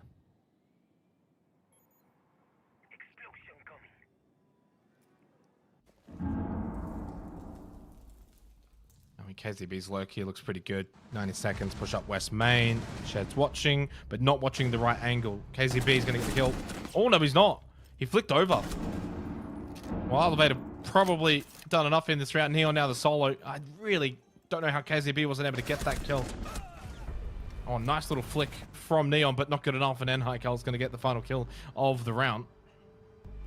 And the fact that he's getting shot in the back and he still did a pretty decent job in a 180 flick behind him, bot library, and did a little bit of damage. Now, strange old opening round. Elevate will be more than happy, though, after losing a player to the opening spawn peak. And we go down to basement for the second round. And you can see the Elevate players, they're playing up to the cameras a little bit. Again, yesterday against Fury, it was a 0-7 loss. So that's now the first round 1 of the week. Ooh. And it comes off the back of losing the early engagement, so good from them. Pretty critical that Shed did win that fight over towards West Main. Probably a little bit unlucky for KZB in terms of the timing and the angle, but even despite that, Elevate winning every single one elsewhere in the meantime, as the rest of the push came through. So good work in withstanding that pressure. Down to basement for round number 2. Tuber out for site denial in combination with the Bandit. Keeping in mind again that Kaid is banned out, so Bandit will be pretty important for that combination if defensive teams want to run it. And we will also see the Vigil employed on the roam with that Boss G, which seems to be getting far too much playtime for my liking here in Asia, but it can be impactful provided Arpe is sharp on his shots and he's getting support from the rest of the team. They're going to go for this again. Boss Chi from Ape. Another spawn peak opportunity for Elevate on the defense. And pop goes the Weasel. So much easier when you get the kill. Yeah, so much better. Shed with the exclamation mark. That's Cotley that gets eliminated. There goes the Ram, so you lose a lot of that soft breach. Especially on a basement site where you want to probably get into that main entrance, open up with the Boogie Auto breaches. Or even top floor looking down below. Either way, not going to have it.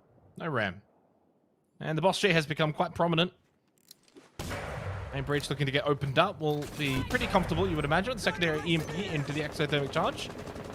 Although, the Tuber out plus the Bandit can make this a little bit tricky here for Daystar. Yeah, no nades for the attack to nade through that drone hole to find the Zato canister and or the Bandit batteries. Or even the Bandit themselves. That's going to stay locked. Yeah. Until they get vert pressure for it, which again is challenging because the best vertical player on the team is in the This guy's dead. Yeah. And it's just falling apart at the seams for Daystar. Their first plan and second plan are basically in the bin. What's the third plan? Probably roam around, drone out, find kills, hunt down this Vigil, make it a 4-on-4, then hit site. That might be their best avenue to winning this round. Player on the repel out solo and over towards Ego Belt to maybe get position into office. They're trying their hardest to drone out Arpe. You can see the amount of drone work from Daystar to try and flush out this position. They got a repel on Solar, so Arpe can't really go into Solar. If he does, he probably dies. They've actually done a decent job, and Neon, though, caught in the back, and Haikal has actually come to help out. But Arpe, who would have been calling the pinch, remember, able to get that kill onto Haikal, and Arpe is now trapped over in towards the closet. But up close, he is going to be very difficult. Lovely double swing, and KZB gets the headshot. I tell you what, for a plan B into plan C, the plan C is looking better. 3 versus 3, 60 seconds left. Decent job in clearing out the vigil. Now you can hit sight. You got the Grim, you got the Hive launcher. You can certainly get some good information. Yeah, relatively well played. One canister though. Yeah, the stall at util here from the defense is going to make this tricky, right? The Goo Mines are deployed, assuming they're in this, wine cellar direction. That's going to be tough to deal with. Plus, double Zoto canister as well from MC. He can drop those down and make the sync on the push really challenging by slowing down the attack. So, job far from done here from Daystar. We'll see though with 25 seconds if somebody can step up and make a big play.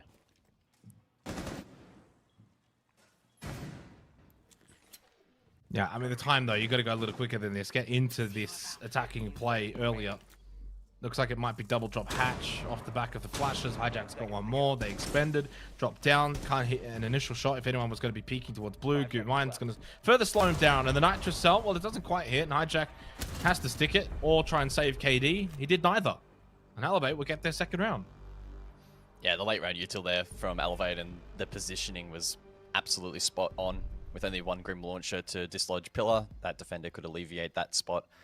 They just had to then be really careful of the blue lurk and anything potentially down fireplace as well, which they were. So, yeah, solid work there. They started the mid round, did a good job in recovering from here. Minute 20, 3 versus 5, and they then took another 20 seconds to deal with the 2 remaining defenders up above, Arpayan and Heikel.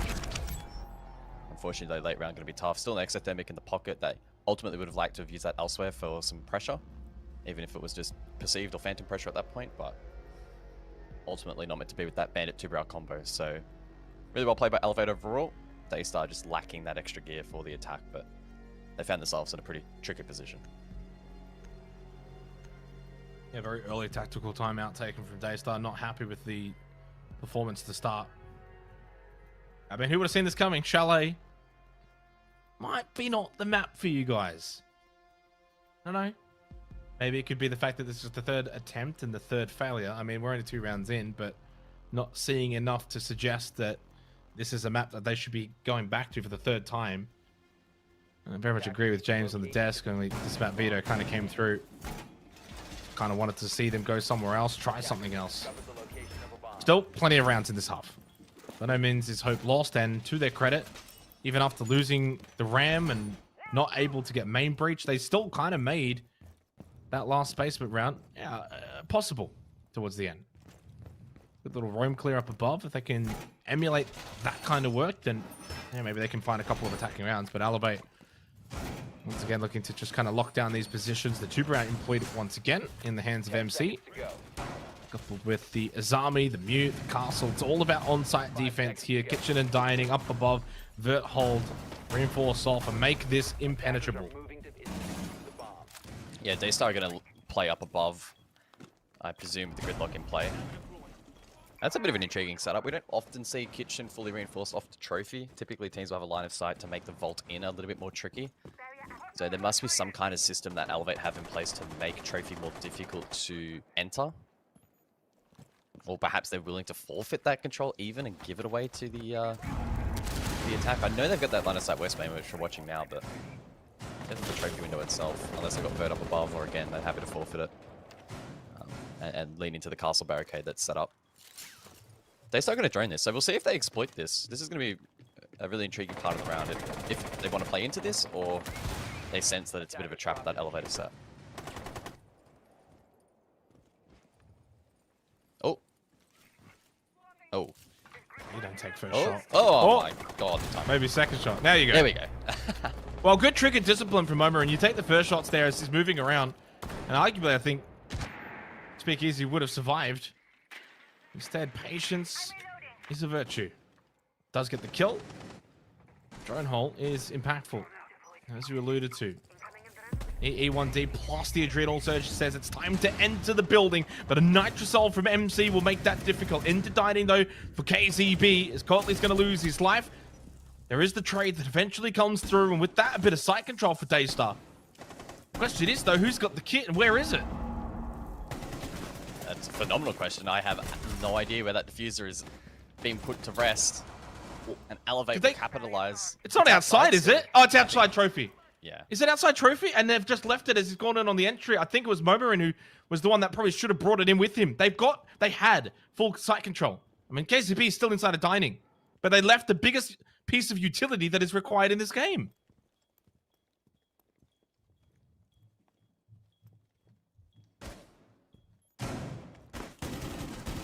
Defeat shown there for KZB. Of course, you can shoot down the keeper barrier now. And the LMG with its extended magazine means that he can spray that down. Adrenal Surge activated as well. Full health for KZB. In that moment, could have taken the time to vault out the trophy window, grab kit.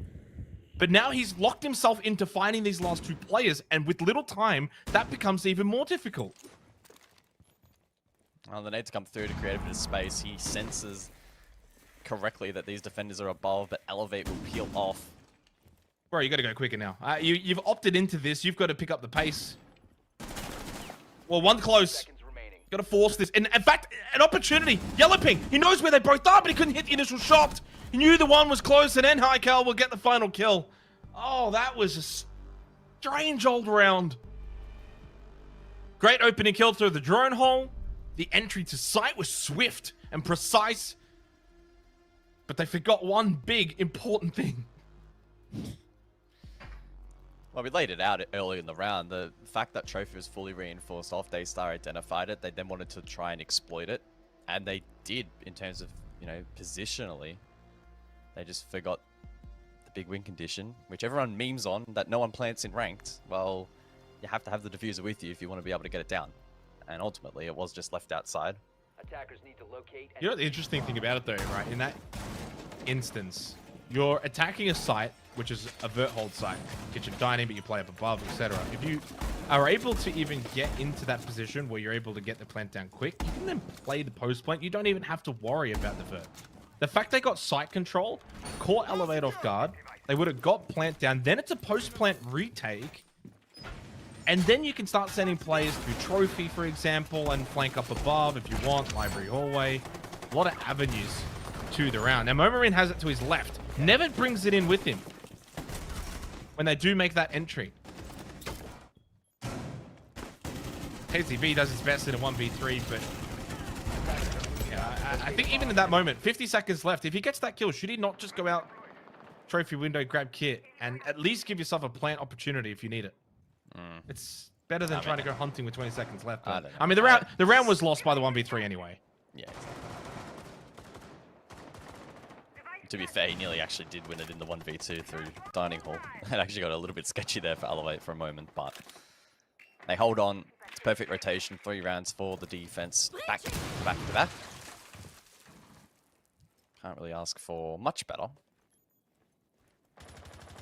See if Daystar, though, can produce a response. We go back to the primary side of bedroom. Capitao in play for the execute. Well, Mido in play, so magnets to counter. And on the topic of counters, we are going to see KZB spot out this mirror setup down below, and he'll be quite eager to get an Ash charge onto that, which he does right now. So that mirror window, I can only assume, has been cleared below. Don't know exactly who's actually playing on the mirror window, but nonetheless should be a position that's now weakened.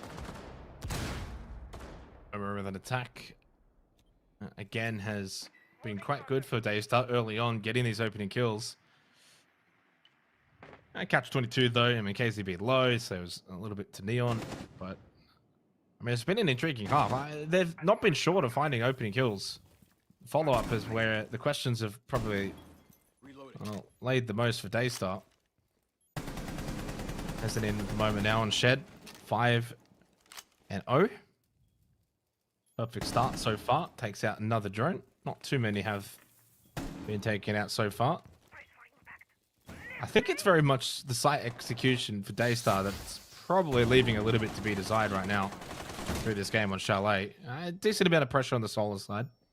An office and bedroom. 60 seconds left though. It's all about compounding the advantage that they've got. 5 versus 4. You've got the numbers. You can now start to trade positions. You can overwhelm something, say like a bathroom. 2 players go in, maybe only 1 comes out. There's still a win. Remember in through the library, very late here on the flank.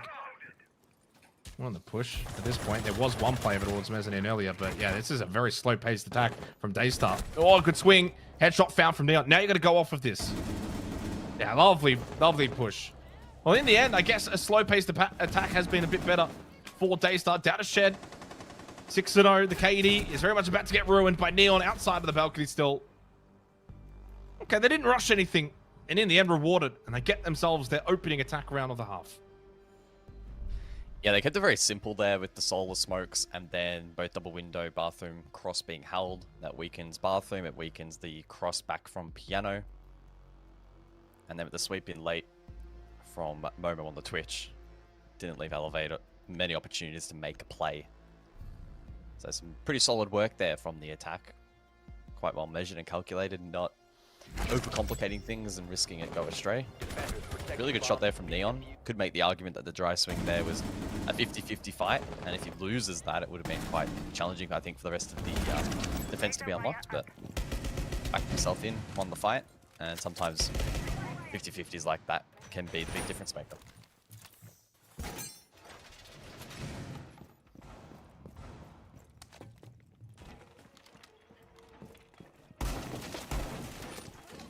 Only managed the one attacking round last time out here in Chalet for Daystar. Yesterday against Jalita. It was a 5-1 half. 2 more rounds to go. Will that be replicated here in this match? Elevate already able to, offset their 0-7 loss yesterday at the hands of Fury. Now with a decent first half. Looked good. Haven't really made that many mistakes. Arguably just losing a lot of their contact fights in that last round, and Daystar just a bit better in the sheer gunplay. They've done a good job, actually, Daystar, of getting these opening kills, despite the fact that Elevate themselves have, for the most part, been looking to seek them out with the spawn kills, as Enhai gets a pretty free headshot onto Neon, pretty big, gets rid of the Flores. No Rotero drones for this 5th round, and again, another spawn peak from Elevate. It's gone back and forth. There's certainly been some moments, saw the Boss G out on the solar side peak earlier. The opening round, though, went the way of Daystar. It's been pretty 50-50 on these shallow spawn peaks. So with that Flores taken down, that's going to bolster this defensive setup pretty significantly. Most notably, that Azami now will be more challenging to clear. We haven't seen a lot of teams opt towards shooting down those barricades. They're pretty fringe cases.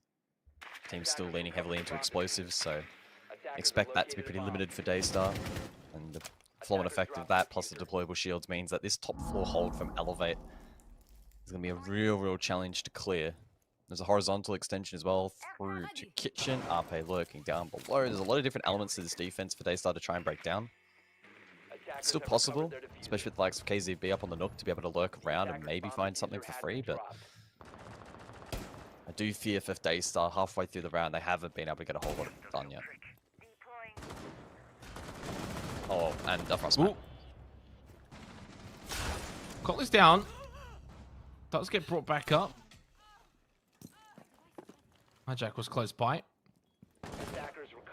It does give Daystar an advantage now with over a minute remaining. Certainly in a good position to maybe find their 2nd round win in a row, and would be already doubling up from yesterday. Flash in front of Enhai, doesn't look away. Over towards big window and already planting at the half wall. Cotley, that's so aggressive. Without a real clear angle being held by Hijack, at least gets the kill. 2 versus 2. Kit already at the half wall position. Aware of that. Default still up as well. Top library. Ape doesn't really need to play this position, but I imagine he would have been spotted. Momorin trying to just lurk, push in. KZB, while he lands the shot, then eventually gets rid of that default. Tries to play off the red ping, but Speakeasy already in a good position. Elevate make it 4. Sloppy round, but salvaged. And now with 1 round to go in the half, looking to emulate what was done against Daystar yesterday by Jalita and go 5-1 up in the half. Yeah, we saw yesterday defensively over on Consular, Elevate were consistently having their roamers getting caught in pinches and unfavorable fights. We haven't really seen Daystar do that today. They haven't been in those, similar positions. The spawn peaks as well have been throwing a bit of a spanner in the works, making things challenging, especially if they're losing that early engagement. We're seeing them very quickly then pivot into lurks. Horizontal sweeps, not wanting to play the util game, and I guess understandably so, at least in the last round, the floor is dead, but yeah, made it very difficult. Felt an attempt to try and direct hit sight in the end, and if it wasn't for the 1-1 trade double window, maybe it actually could have gone down, but Again, much like a couple of the rounds so far in the half, very 50-50 gunfights. In that case, very much 50-50, dictating the result of the round in the end. Yeah, Elevate's certainly been the better team. Daystar, though, not through lack of trying, have still got themselves in a position where they can win here on basement. Snow Wine, final round of the half, go to 2-4. Statistically in this region, it's fine in terms of an attacking performance. As long as they don't lose anyone here on the initial spawn. Elevate have been peeking these windows. To be fair, to credit Daystar, they've done well in dealing with some of these picks. A bit of information there due to that default. No one spotted, but also means a bit more of an idea as to where the attack's going to come from. Last time out, they were unable to get the main breach opened up. Zoto canister to delay the exothermic. And then a shot as well, because then Heikel's just peeked over. And he might just about clean all of them up at this point. My goodness. Damage done. You lose the exothermic charge now because of the thermite being eliminated. And so suddenly, this main breach, I mean, there's only, you got secondaries. You got 4 of them, but I don't see a world in which this gets opened up.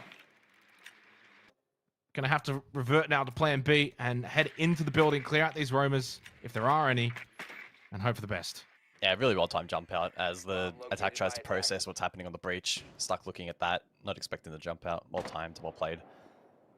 I think in future we do need to see the explosive counter though through the drone hole. Bring a frag grenade and just make it a little bit more tricky for the defense to deal with the hard breach on the wall. Something for future thought. Momo this time on the Nook. He's the one to sneak into an advanced position over towards Trench. Ooh, almost lined up. Nearly. Spots the knee of Legion, but doesn't land much. 3 versus 4. An important round for Daystar to win here, but unfortunately at the moment, it does look tricky. They still have the secondary hard breach available, so if they can get some control up above and get the hatches to work, maybe, and then 5 launches from the Grim to dislodge. But in the face of, once again, such strong defensive utility in the Goo Mines, the Zoto canisters, information on Valcams potentially on site. Yeah, it's probably going to be a challenge too far gone for Daystar. Looking for this default plan. 40 seconds to try and get quite a lot of work done, and they're going to rotate over, maybe look to open up a boiler wall as well. Not with the battery is available if you want to bring the secondary hard breach. Well, he's gone for a big rotate here. Hit in the hands of Momorin. Not a lot of time. Secondary hard breach over towards boiler to open up. Does give them an extra avenue of attack. With that doff, the Grim Hive Launcher isn't enough to give them the free kill. Despite that red ping information, Speakeasy has played the wall really well. You can see the jiggle peeking here is perfect from Speakeasy. A bit of really solid mechanics from a player with so much skill and professionalism, and has been around the block a long time. Understanding there's not a lot of time there. Doesn't need to over peek, just jiggles. Good spray control. 5-1, and it all started here from N-Heikel. Pretty easy vault out. These are the kind of things that honestly top teams should be mindful of, and for Daystar I just think they got caught really half asleep.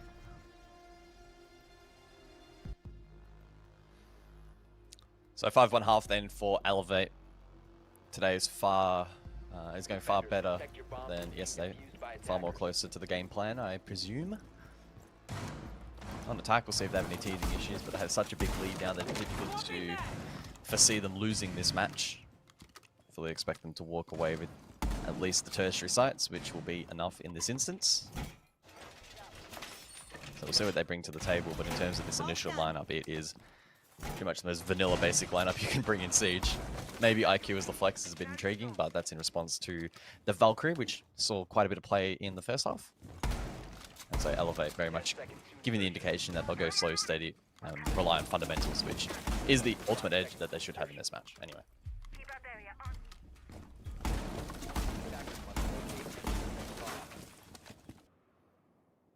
Yeah, against your leader, Daystar were unable to get any defensive rounds, eventually losing this 7-1. Let's see if they can go a little bit better here. It is Chalet, yes, but defense has done quite well in this map so far already, even today, let alone yesterday, and Daystar with a decent looking lineup. Ampe straight over towards Jigsaw Belt. He's going to pop down this Claymore and get to work. I would imagine on either one of these windows, maybe a bit of both, or he just leaves it there for the time being. Someone will come back and play the balconies later outside of bathroom and piano, gets onto the rappel. Large emphasis already here from Elevate as to where they kind of want to attack from and their pressure. Speakeasy over towards Ego. He's got kit. Something to keep in mind.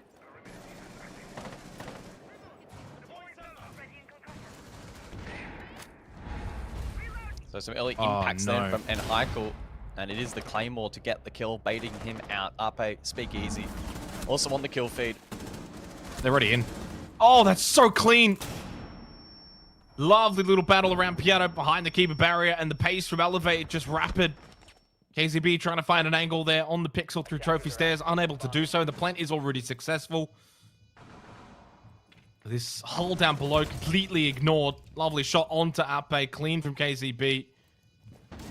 As clean as that is, though, the defense up above was not clean at all. And Elevate breaking straight through. They'll go up 6-1. I don't know where KZB's going. You can't save. He does have a frost mat. Maybe it'll carry over to the next round. No economy in Siege.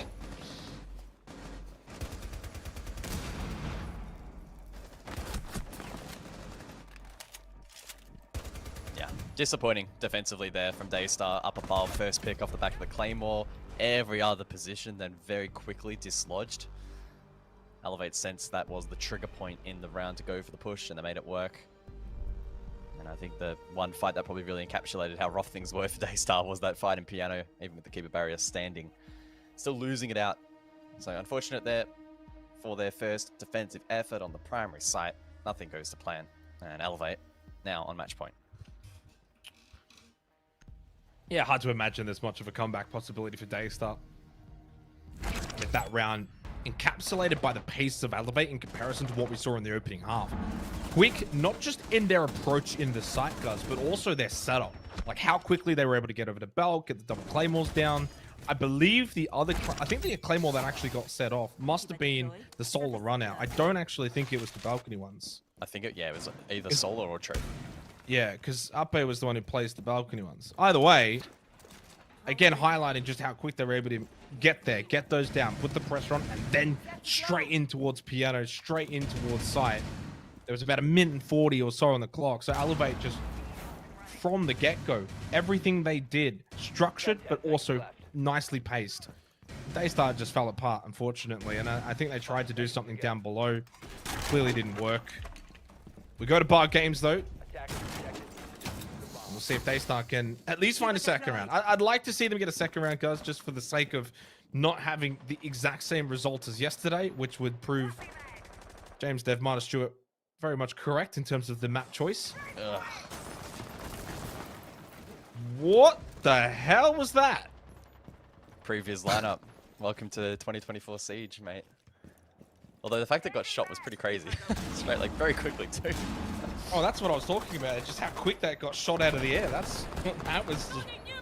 As soon as that reached its peak, it was just already gone. Opening kill, by the way, did go to Daystar anyway. Zape losing his life.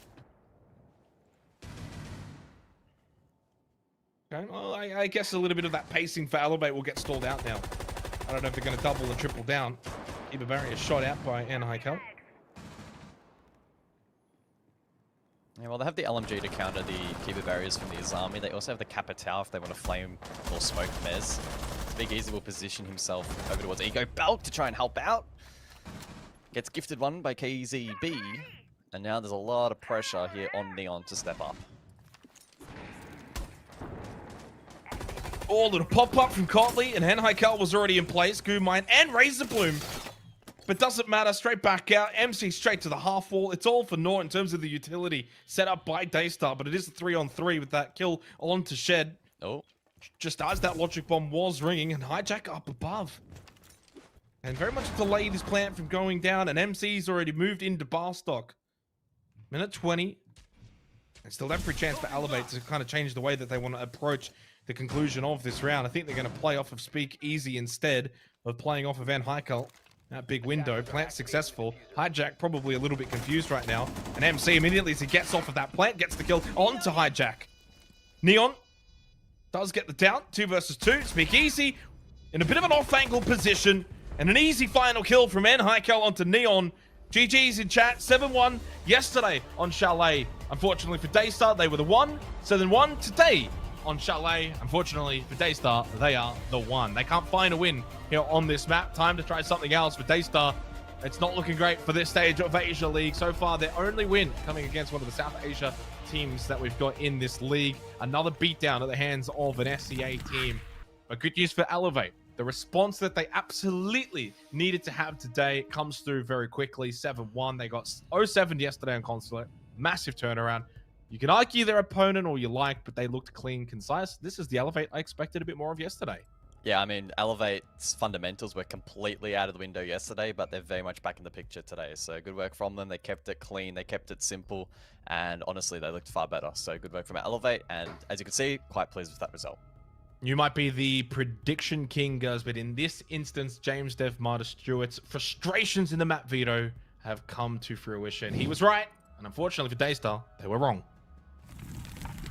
They were, and that now leaves them in a very, very poor predicament, Dev. I mean, Chalet, it is not their map.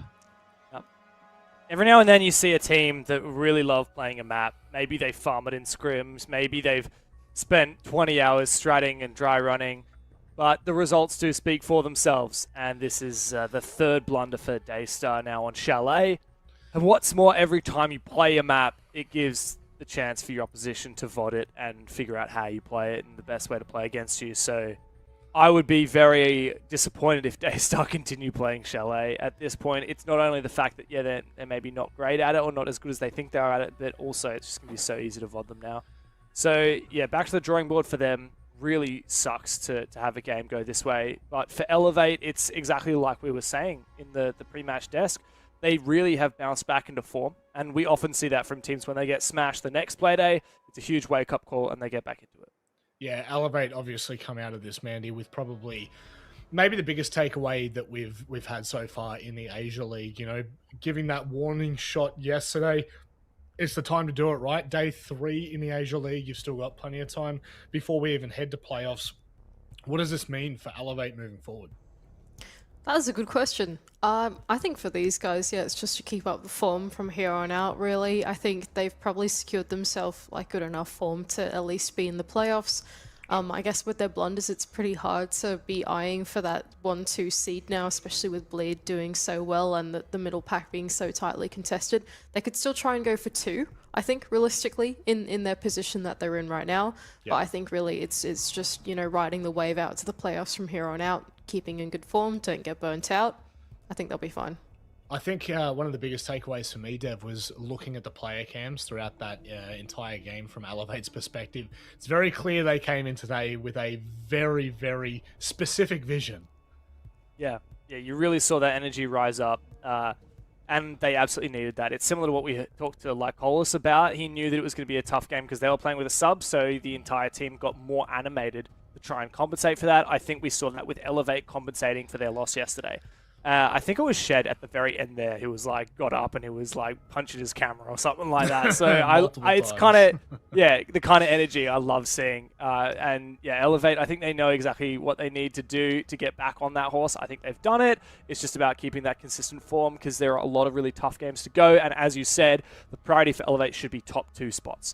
And I think that is incredibly achievable. I actually at the moment think that Elevate are probably the favored team for that 2nd seed, just since Fury had a bit of a slow start, but Fury will be coming for them.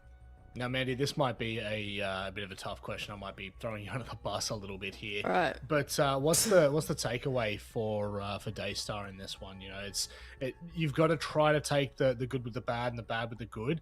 But what is your takeaway? I think the takeaway for Daystar for me is that they need to go back and try new things. I think is the big one. You know, consistently going back to Chalet over and over and over again when you know that you're probably not going to be in contention for the top spots, maybe trying to make playoffs here.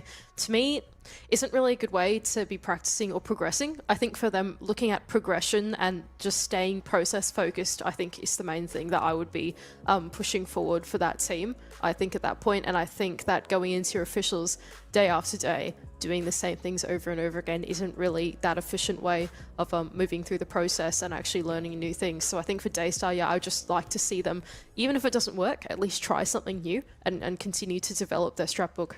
Now, Dev, coming into this stage, we had a number of debutants, and most people on their team were kind of touting them as some of the best performers in, it's going to sound weird to say, best performers in ranked stars. You're talking about Enhycle. You're just spelling it out. I'm not only filling it out, I'm stretching this out as long as I can go. But Enhycle, obviously coming into this stage, very much an unknown factor, but Elevate was so confident that he was going to be the pickup, and it looks like he truly is.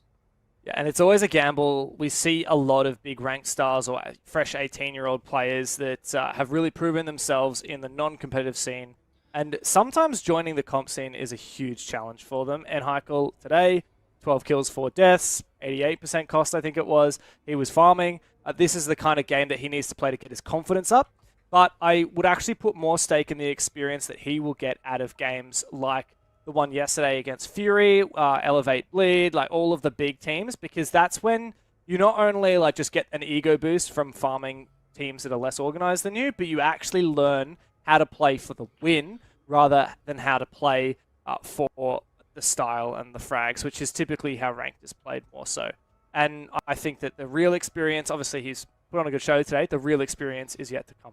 Certainly is. We actually have Rando for an interview, the coach for Elevate. Rando, just before we get underway with the proceedings here, would you like to let everyone at home know who you are, where you've come from, and what you're doing with Elevate? Yeah, sure. Hi, good evening. So I'm Rando. I'm currently coaching Elevate. Spent a few years in T2 in Europe. So I started in the Nordic scene and the very well-known Finnish scene, actually, and then spent the better half of last year coaching a team that became known as Jihu, and now I'm here. So, yeah, it's a nice little journey. It's a consistent trend. We've obviously already spoken to Shed, so we've got a little bit of insight from your previous year, if you will, in that focus. Coming into this stage, I do want to get an idea. What was your understanding of the Asia scene and how it plays out? Did you know much about the teams and players? obviously paid general attention to the region, and I think Fury and Bleed made big statements last year, so it was hard to miss what was happening at the international events. But obviously when we got the offer to come over here, spent a lot of time researching the region, both in terms of our league, but also the other leagues in APAC, so that we knew what teams to practice and what teams to avoid, how to improve and how to build a team. So, but I wouldn't say I was the most well-versed, even though I did live in APAC for a little while, but that's quite a long time ago now. Can you give us a hint of that? I just want to hear. So you're from Norway, am I right? And you're living in Norway now, but you said you spent a bit of time in APAC. Yeah, I lived 4 years in Melbourne, actually. So. Hey! What a homie! So it's very nice to have an Aussie test. It's That's awesome. Okay, so my question's kind of related, right? So you're in Norway, and the team is all over APAC, but a lot of Singapore-centric kind of time zone, right? So what's it like actually working with them? Can you run a day-to-day schedule by us, and so we can get an idea of what the workflow's like?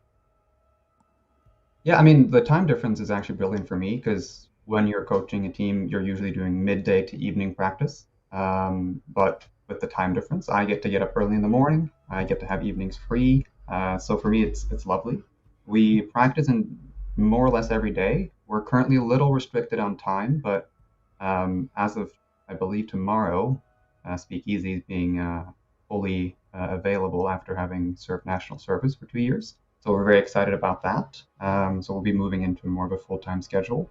So it's a lot of, because we're an early team, we're basically building from scratch. We are focused a lot on team activity, synergy, chemistry. We're very aware that right now, discipline is not going to be at the highest level, which you could probably see yesterday, which was on full display yesterday. But yeah, we're working really hard. We know we're kind of starting from behind. Some of the best teams in our region right now have been together for much longer than us. We have about 7 weeks together. So every day, every practice day, every day we're playing officials, every win, every loss is incredibly valuable to us so that we can learn, review, and then hopefully convert that into better play the next play days and as we go along into the year. That's awesome. My question for you is, as the coach and having such a new team, we don't know the structure of the team that much. They've only been introduced into the league this year. What, as a coach, is your vision for the structure of the team? We don't really understand who's leading the team. Is there people that are more talkative, more energetic, or more quiet? What kind of traits are you sort of instilling into these players as the coach, and what do you see as the team vision? Yeah, so when we built the roster, we wanted vocality and we wanted multiple players to be able to call and have leadership. So Alex Shed, he does a lot of like big picture calling for us on attack. So he's been playing and IGLing the very famous split theory for quite a while. So he's been bringing that in. Then we have Martin, Speakeasy, and Ape. We're calling a lot of the shots in terms of aggressive plays, playmaking adaptations, both on attack and defense. And then we let the young gunner frag like he did today, Haika. But he's also, I think, so one of the things I was quite surprised by when I came over was how vocal Haika can be. So it's been really awesome to work with a vocal young talent. And every day that we, spend together, he gets more vocal. Chow, MC, gets more vocal. But we have Martin, so Speakeasy, and Chow, which is MC, playing these technical roles for us. So it means that they're working areas in the map. They're playing maybe not the most fun operators or the most fun guns. There's a lot of Cade. And a lot of castle being played from them, jobs. But the tough jobs, but very, very valuable for us. So that's kind of the overall structure. But we do run a system where everyone should be able to call, bring ideas. On days where we don't do that, for instance, on days where we have low energy, referencing yesterday, we struggle a lot more. So clarifying yesterday, very useful experience. Not very fun to get pooped on like we did, but for us, very valuable to learn from. So, yeah, that's actually the final question that I had. You were speaking about, how vocal some of these players are becoming, how vocal Haika is. We saw it today in the player cams, obviously. A lot of camera punching, a lot of up and downs. It was great to see, obviously, Elevate starting to build that momentum a little bit, even if it is an easier game. It's why we haven't prefaced this game at all. But yesterday, I'm not going to dwell on it too long, but I do want to know, what is the key takeaway in a game like that for you guys? What are you taking from that and moving forward with? Are you just completely forgetting about it, or are you bringing those key factors into, future play days? Yeah. Good question. No, we don't forget about it. We instantly review the match afterwards. And I think what we learned and what we didn't do well yesterday was we did not manage our own energy and our own focus particularly well going into the match. There were some delays, which isn't an excuse, but we did not do a good enough job to be dialed in. And we actually had the same issue against Elida last week. So we starting off on the wrong foot in 2 matches. Today we did not. We did a much better job at being ready to play. So that was one of the key takeaways for us. We were too timid because we did not have the right energy. And then we look like crap. If you're making plays and trying to go for things and you're timid or you're under communicating, then things will look just poor coordination and, it looks a lot worse than the intention. So we had a lot of valuable takeaways from yesterday. We were not mentally destroyed. We're in group stages. Every day is a new day for us and we can learn. And like the guys concluded yesterday, much better to have such a tough, one-sided match in group stages than in playoffs when we're in best of threes. Yeah, that's definitely it, right? Get them away nice and early and then get prepared, strap up for what will be a massive playoffs format. Look, finally, anything you'd like to say? We always give everyone the floor before we let them go. No, thanks for having me. Thanks for the support from the viewers. There's an Elevate jersey behind me. That's available. There's Elevate skin. There's a Mav skin. There's a Vector skin. There's a AK skin. So dap up your in-game cosmetics a bit if you want. And we'll be working hard to be able to perform like this next week as well. So looking forward to seeing you guys then. Rando, it was lovely to meet you, my friend, and hopefully we speak to you again. Take care. Thanks. You too, guys. Well, that is a very well-spoken interview, if I might add. In fact, that might actually be... I've been doing interviews for, 4 years now, I think, on online shows. That is by far some of the most information we've got out of it, and probably the most well-spoken interviewee we've had. So, massive credit to Rando. And Dev, it's very, very clear that this roster, this team, is incredibly self-aware. Oh yeah, I was just gonna say about Rando. I mean, that's what you get when you spend 3 years in Melbourne, right? Like, you just become incredibly well-spoken, just a fantastic individual all around. No bias here. Speaking of fantastic individuals, how about Enheikel, right? He farmed completely. We talked about him a little bit before the break, or before the interview rather, and yeah, just 12 kills, absolutely farming today. 4 multi kills is huge. Yeah, like you said, Rob, I think Elevate, this is a huge win for them. Even though it is against one of the weaker teams in the league, just needing to bounce back from Fury was absolutely essential. And I think they've really nailed that. They've hit massive stride of confidence. And as Rando said, this team's only been together for, 7 weeks? So we do have a lot of history of Elevate stats, right? But really the last 3 games actually are relevant to this roster. And they got quite a few more games to go. And then the oh-so-important playoffs. The playoffs are going to be absolutely massive. That's the biggest focus for all of these teams moving forward. And I think that, it's very clear to see that a lot of these teams are being spearheaded by people who have very clear visions and understand what they want to achieve. But guess what? It's time for us to go to a break. We'll be back after this with more Asia League.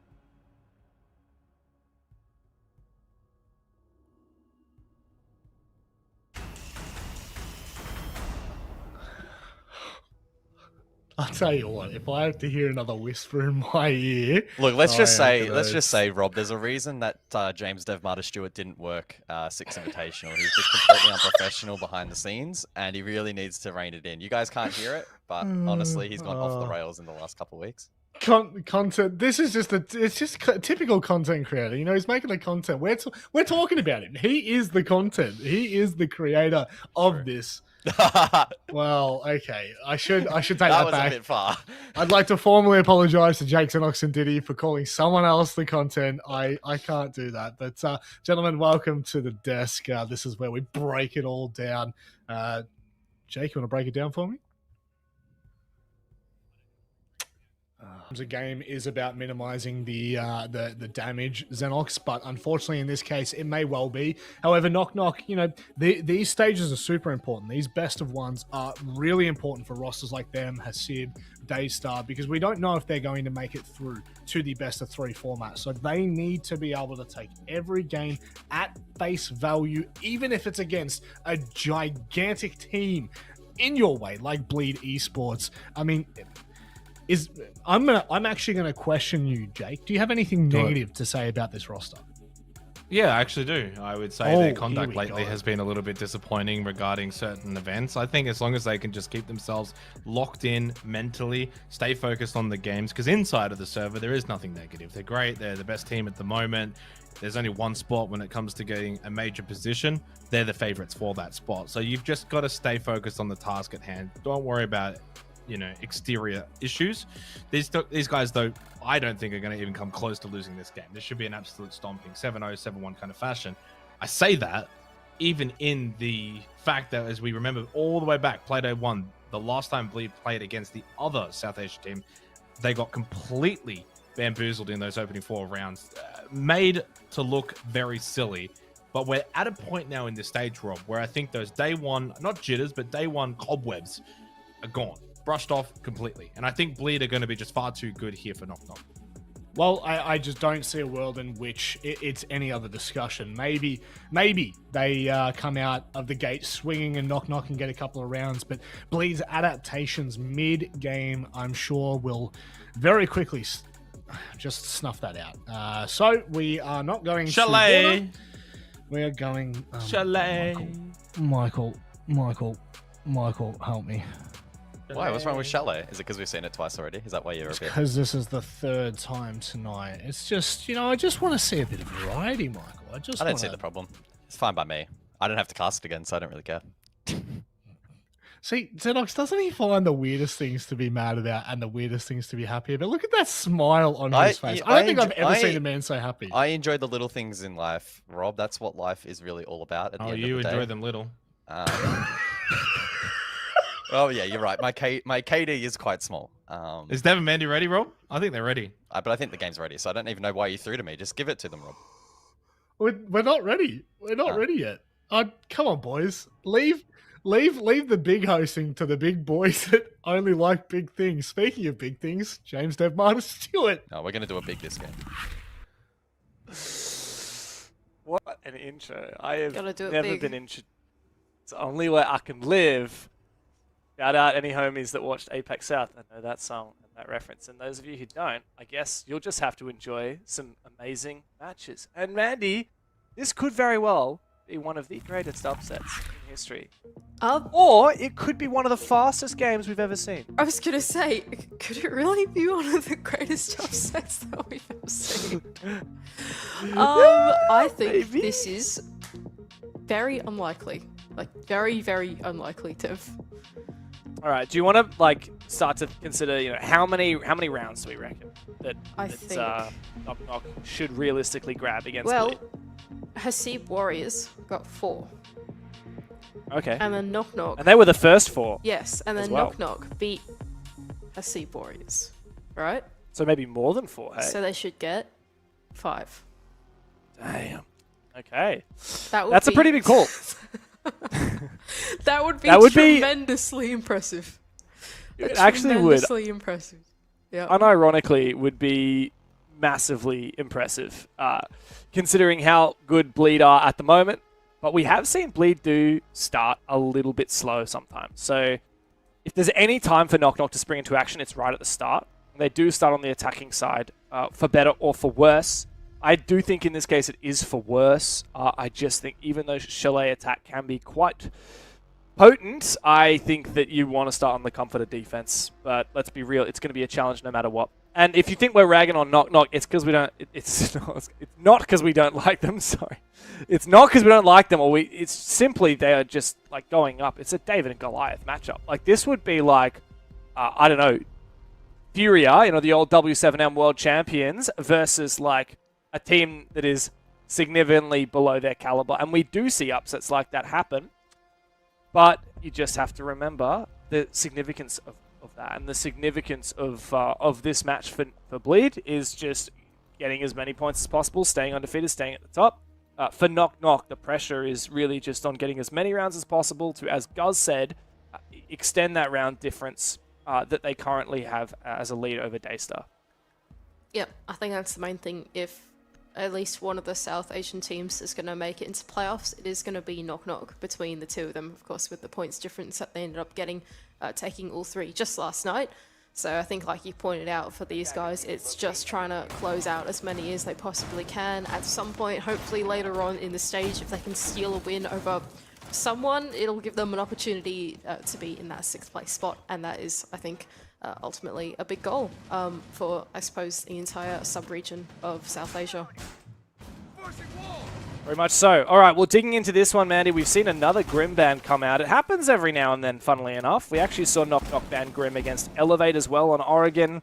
Unfortunately, they only got the 1 round in that game. We've seen Bleed ban this Ying. Actually, not much recently, but it is often banned against them. Yeah, I don't know. I think that there's not much stake to be putting in operator bans here. Oh, wow, this is nasty from Third. Is anyone going to jump up on... Is anyone actually... No, it doesn't look like anyone is going to go on the helipad, so he won't find that early pick, but it really shows the pace that Bleed are going to go for in this game when you see something like that. I think Sandy knows what's going on a little bit and is keeping his eyes on some of these double windows, making sure he doesn't get spawn peeked too early. I think Library has been fully vacated now, with Turd moving his way down to Ivy stairs, so Sandy will be safe on his entry for a little bit, but it looks like the rest of his team are shaping up for a solo-sided push. Envy on the Hibana is going to look to try and open up this wall, but before he can do that, they've got to dislodge the player just in the corner of that solo balcony.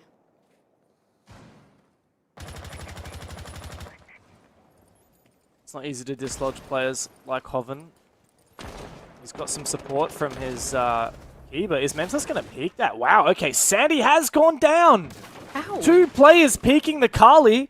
Now, Hoven takes a bit of damage and the floor below him is exposed, but now he doesn't have to worry about that Kali covering off his bathroom window, and also the Solus is getting so much info on where these air jabs are, where is and is not safe to go for a potential run out or flank.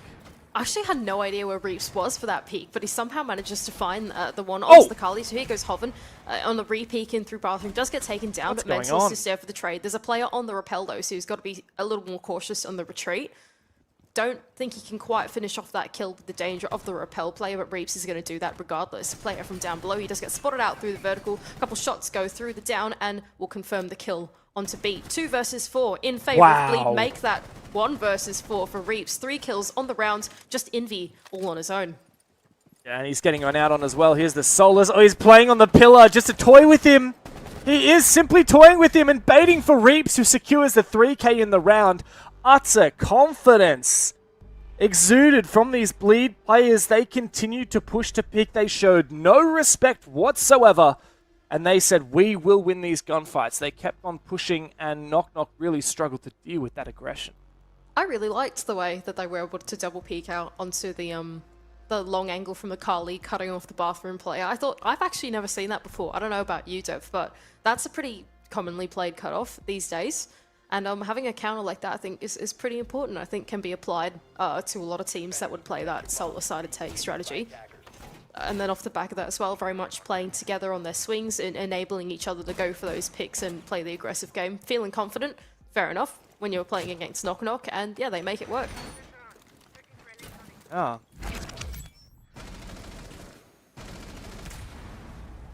Hoven here, you can see like he had no respect. He just kept peeking, and then Mentalist did the same thing. Reaps retook the position, and like even here, just contesting the vertical angle, like those holes could easily have worked in favor of the defense, and he finds 2 kills through it, and then obviously they all run out on the last player. That is just pure confidence. Bleed, I think starting on defense is a nice little buffer for them. Even though attack is great, it just means that they can set the pace instead of like, waiting for Knock Knock to decide how they want to play these rounds. I think so, and just to say like a bit more of a nitpicky thing off the back of that vertical comment that you made, you know, vertical is more of a 2-way challenge than I think that people think, to be honest, in Rainbow Six. That might be a hot take from me, but like honestly, I think you're right. I in my opinion, that when you make vertical, it's not always necessarily attacker-sided, right? Especially, you know, on certain areas of the maps, and I think that finding the opportunity to contest vertical when you can, and choosing when it's important for you to be looking down some of those holes, or looking up, depending on what the bomb site is actually quite important. And I don't think it's just that in competitive play, but you can also apply it to rank, to wherever really. It's just like a bit of a game sense thing. And yeah, I think people don't realize just how 2-way of a fight vertical can be sometimes. Already an early pick here for Knock Knock, which is nice for them, but they got the early... What is this from Rattler? He's playing Blitz and... Okay, very strange. So you're deciding to put your Blitz on the flank / rotation watch. Very ambitious. So I think Knock Knock have some kind of spicy idea here. The Blitz presumably going to go through Trench. There's a player here in West Main that they'll need to clear out. 3 players here, so they're posturing for some kind of rush, but what's funny here is like the Solus is going to know about it, and Mentalist's wall is completely solid. Bleeder in a really solid position, but they perfectly bait out the kill. Well played from Envy, and now numbers advantage is squarely in Knock Knock's favor. Hey, this is not a bad position for Knock Knock, honestly. They've really got this backside taken, and getting the kill as well on the player rotating in through Pillar. That's a great spot to be in. Once this wall gets open, if they can capitalize on this opportunity, that would be great. But speaking of, Hoven with a massive 2k with the C4 and is able to get away with his life. Wow. Okay, this could flip here. This would be a devastating round for Knock Knock to lose. From a 3-player advantage, Turd's in a great position. The Blitz is down. There's less util to worry about now for Bleed, as Knock Knock have lost a lot, but Sandy's in a great position above. He's got the vertical angles. He has smokes to enable some kind of plan as well, but Turd's in a really solid spot. There will be no solid plant denial here. Hoven's going to have to take this fight, but if he wins it, the plant should be denied! Hoven with the 4K Sandy off in Narnia, nowhere to support his team. A 2 versus 5, establishing dominance for Bleed. Oh man, that was such an unfortunate round there for Knock Knock. They really had the opportunity to try and make that one work, but Hoven managing to sneak his way back in to behind the pillar and then landing that double C4, somehow being able to deny the plant even though the crossfire was there. It was just, wow, massive round there from Hoven. Four kills, and yeah, it all fell apart towards the end there for Knock Knock, even though they were off to such a good start. Oh, it's a round like that that's a huge red flag, Mandy, and a terrifying one for Knock Knock. They did so many things right. They got a lot of early picks, and yet they just could not convert to save their lives. And credit to Bleed, like huge playmaking, particularly from Hoven, as you said, but it does make you scared for, you know, what else Bleed is capable of. Yeah, I don't know. I don't know how to console that round, Mandy.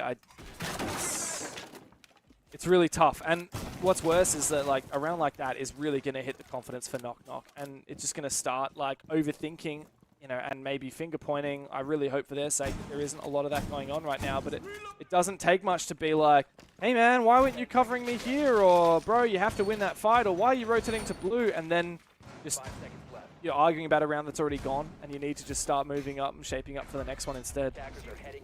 I've got no idea what the team comms are like, or the team culture, probably better phrased there for Knock Knock, but you know, hopefully they can stay competitive in this one and composed. It's pretty tough when I think you're playing against a Bleed who, yeah, I don't know, is just playing really frontline here and being really unafraid. That can be quite a difficult force to go and deal with and play the cautious game against, but yeah, I mean, hopefully, even though they've lost those last 2 rounds, they can look on a bit of a positive from that last round. That was a pretty winnable situation that they were in, and hopefully if they can put themselves back in that, they'll have a chance at this round.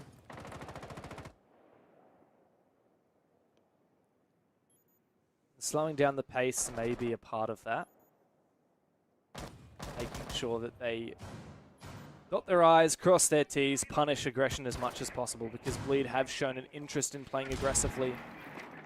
They have shown that occasionally they will make mistakes and give opportunities for Knock Knock to find early picks. Wow, what a C4 on! It lands perfectly from Mentalist. That is phenomenal start there for Bleed, and fortunately the Capitao being one of the key elements for this execute has been thwarted so early. Bleed have got a lot of small tricks up their sleeve, especially early on, that are really catching up Knock Knock. I cast my mind back to that first round where they managed to land the double run out onto the single player that was playing the cutoff, and even just then having a nice C4 lineup that Rattler probably didn't expect is one way to get the advantage early on in the round without even taking a gunfight.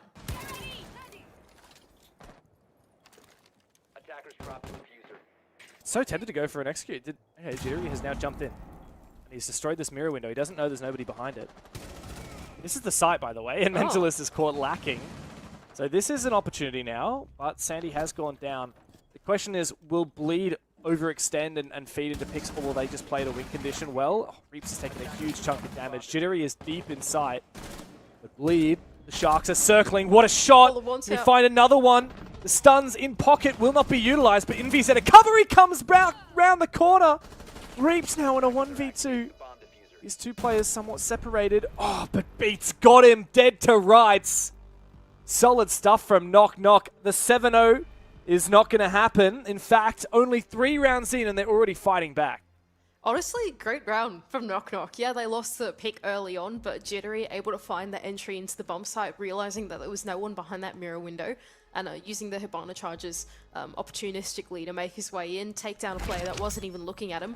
Forced Bleed to go for the retake, but while they were going for the retake, the rest of the Knock Knock players were ready there from the cutoff. We could see Envy all the way on the other side of the map, entering into jungle just as all the other players were making their way into the bomb site for the defense, and yeah, ultimately put Reeves in a really tough position there on the retake, 2 versus 1. Really well played from Knock Knock, and you know, they were all on the same page. It was well coordinated as soon as that was go time to get in the bomb site.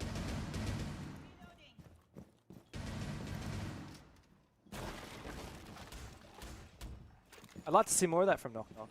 It does take a little, Yeah, it was. It does take a little bit of complacency from Bleed to allow that to happen. This is like, quite the free cam. Sorry.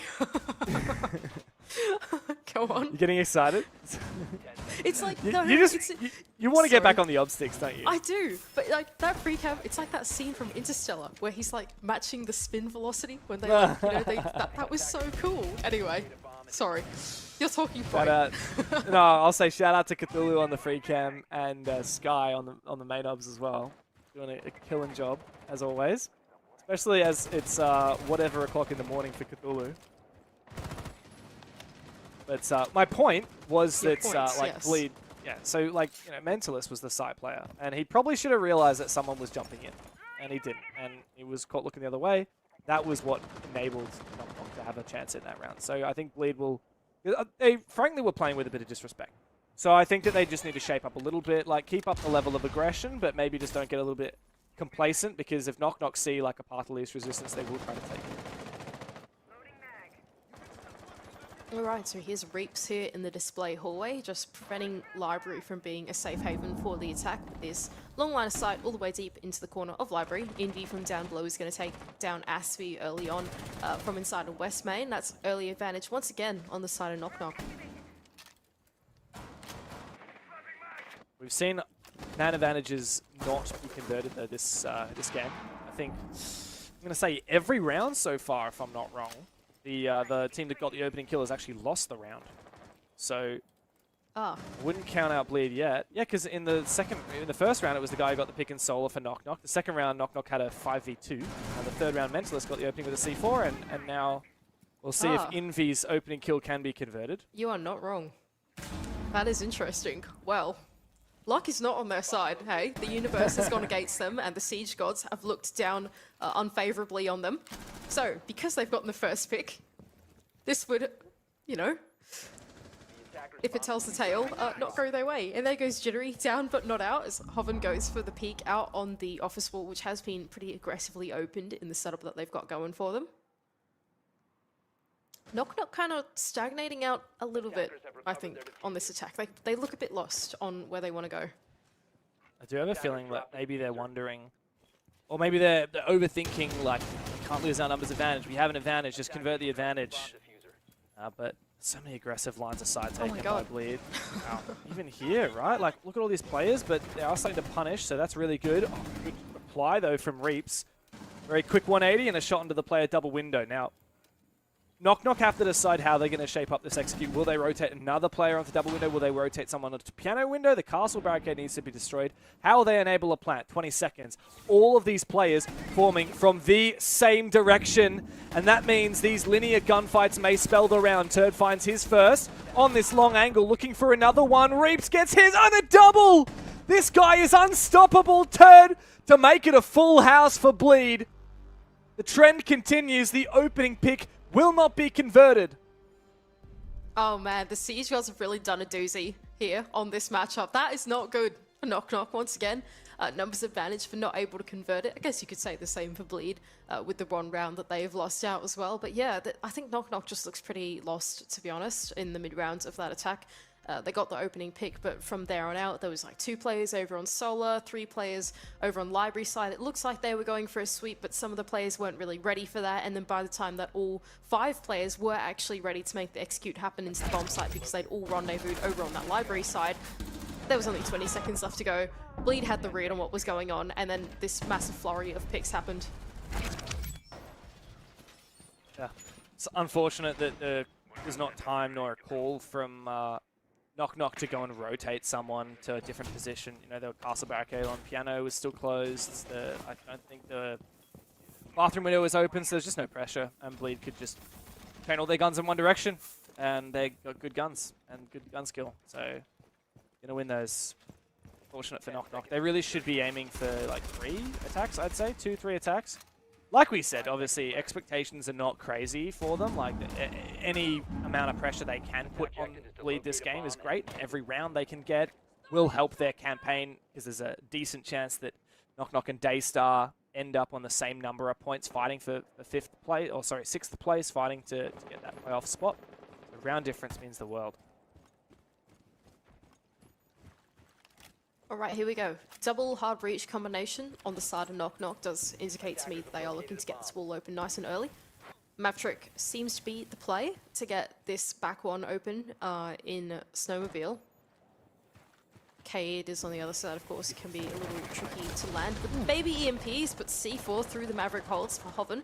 Could have been close, but doesn't quite sink onto any attackers on the other side. A second one as well. Oh! That one does sink for Mentalist. Not only getting a player, but downing someone else as well. Great early advantage once again for Bleed. But Dev, are they cursed now? Well, you do make a solid point. The team that wins the opening engagement seems to lose the round. But, who knows? Jittery's found his pick. Very nice angle as well. I don't know how he landed that shot. Rattler is going to go and res Envy. So something now to cook with. It is absolutely on Bleed here if they lose this. There you go. So big pick back. Realistically, this should not be a knock-knock round. They've lost their Thermite. They've lost their Maverick. That's the 2 hard breaches. And not a single wall has been opened. I don't think that he'd opened Trench yet. So yeah, it should be a done deal. Ooh. Oh! Nice shots there from Hoven. And yeah, Knock Knock, this is probably the round that I would say they've looked the worst in so far, both in terms of progression and decision making, I think. You know, struggling with the main wall and then sending the Thermite in solo in the back and nothing coming of it, and then leaving the rest of the players with the wrong utility to do anything on the map. And now you've got players running out on you and Rattler's on the roof. It's looking... this is the most abysmal round we've seen from Knock Knock, for sure. Started with that double C4. First one missed, second one landed. It was a red flag that the first one even managed to detonate. Like, really, you need someone to be watching the Maverick holes and ready to shoot a C4 as it comes out. We saw a really nice C4 shot. It was actually a spawn peak C4 that was shot last game out the solar window. You really need to be doing that for the Maverick. Like, being a Maverick is one of the most terrifying things. There's so many ways you can die, so many ways you can be killed, and you just have very little to no support. Look at this. Can we have a look at what this line of sight is? Mentalist is trying to cook up. Is it onto the main door? Oh, no. Rattler has also moved. The other thing about... Sorry, I'm kind of writing this round off a bit early. But the other thing that... Oh, okay, never mind. Should I be writing this one off? Okay, yeah. No, write it off, Mandy. Yeah, it's absolutely. fine. Okay, the other thing about the Maverick thing that you've been going on about, right, is that with the introduction of the pre-visualization of the trajectory, it's now even more dangerous than it was before. To be a Maverick on a wall, because landing that C4 through the Maverick holes has just become like 10 times easier because the defenders can see exactly where their C4 is going. Beforehand, it required a bit of like finesse on the other side of the defense to actually be able to like land the C4 through the holes. You know, we can see that like bottom clubhouse, main, you don't really need to line up for that anymore. You can just stand there, and when you're, you know, when the little pre-visualization goes through, then you throw it, right? But, you know, as a Maverick now, even having someone there to support you to try and shoot that C4 is suddenly a much harder job than it was before. Yeah, and what's more, this a couple seasons ago they changed this, but it used to be that the electrification would destroy defender gadgets like C4s. So you had to be extra careful when you toss your C4. Yeah. If it hits the electrification, it's going to break anyway. So you'd see people like shoot the battery, then toss the C4. Now it doesn't matter. Like a C4 could land on the electrified part and still blow. So yeah, it's just like Maverick's worst nightmare is C4s. And yeah, I used to play a lot of Maverick back when he had nades, and he was such an amazing and fun operator to play, but also absolutely terrifying. Knock Knock have taken their tactical timeout for the final round of the half, Mandy. It's a huge gamble to do it now, because in theory, if you're talking strat, you're talking game plan, you're only getting value out of it for this round. I've heard a lot of teams be critical of teams that take tactical timeouts in the final round of a half, but I actually think it is absolutely essential right now.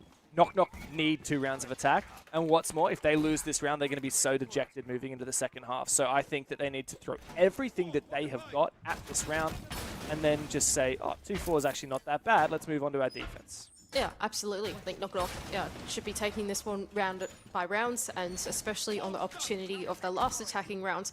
Chalet can lean itself into being attacker favored, I suppose, depending on the way that the bans have gone and you know, the play style of each team. But you know, if there's any map that you want to achieve an attack on, it's probably going to be this one. Last time around, we saw Knock Knock actually win out this bomb site, if I'm not wrong, Dev, because of Jittery being able to creep his way on into the bomb site, and they forced a retake situation. So, you know, if they can pull another round like that out of the hat, that could be pretty good. Theory, this is Bleed's tertiary bomb site. Oh man, is Turd trying to bait them You didn't even reinforce that wall where usually you'd put the mirror. Turd does find the opening pick on a player placing down a claymore. Oh, sorry, no, I completely misread that. There is a mirror there and a reinforcement. The Ash Charge was simply to destroy the mirror. Fortunately, the mirror is now broken, but yeah, Bleed certainly happy with that early exchange.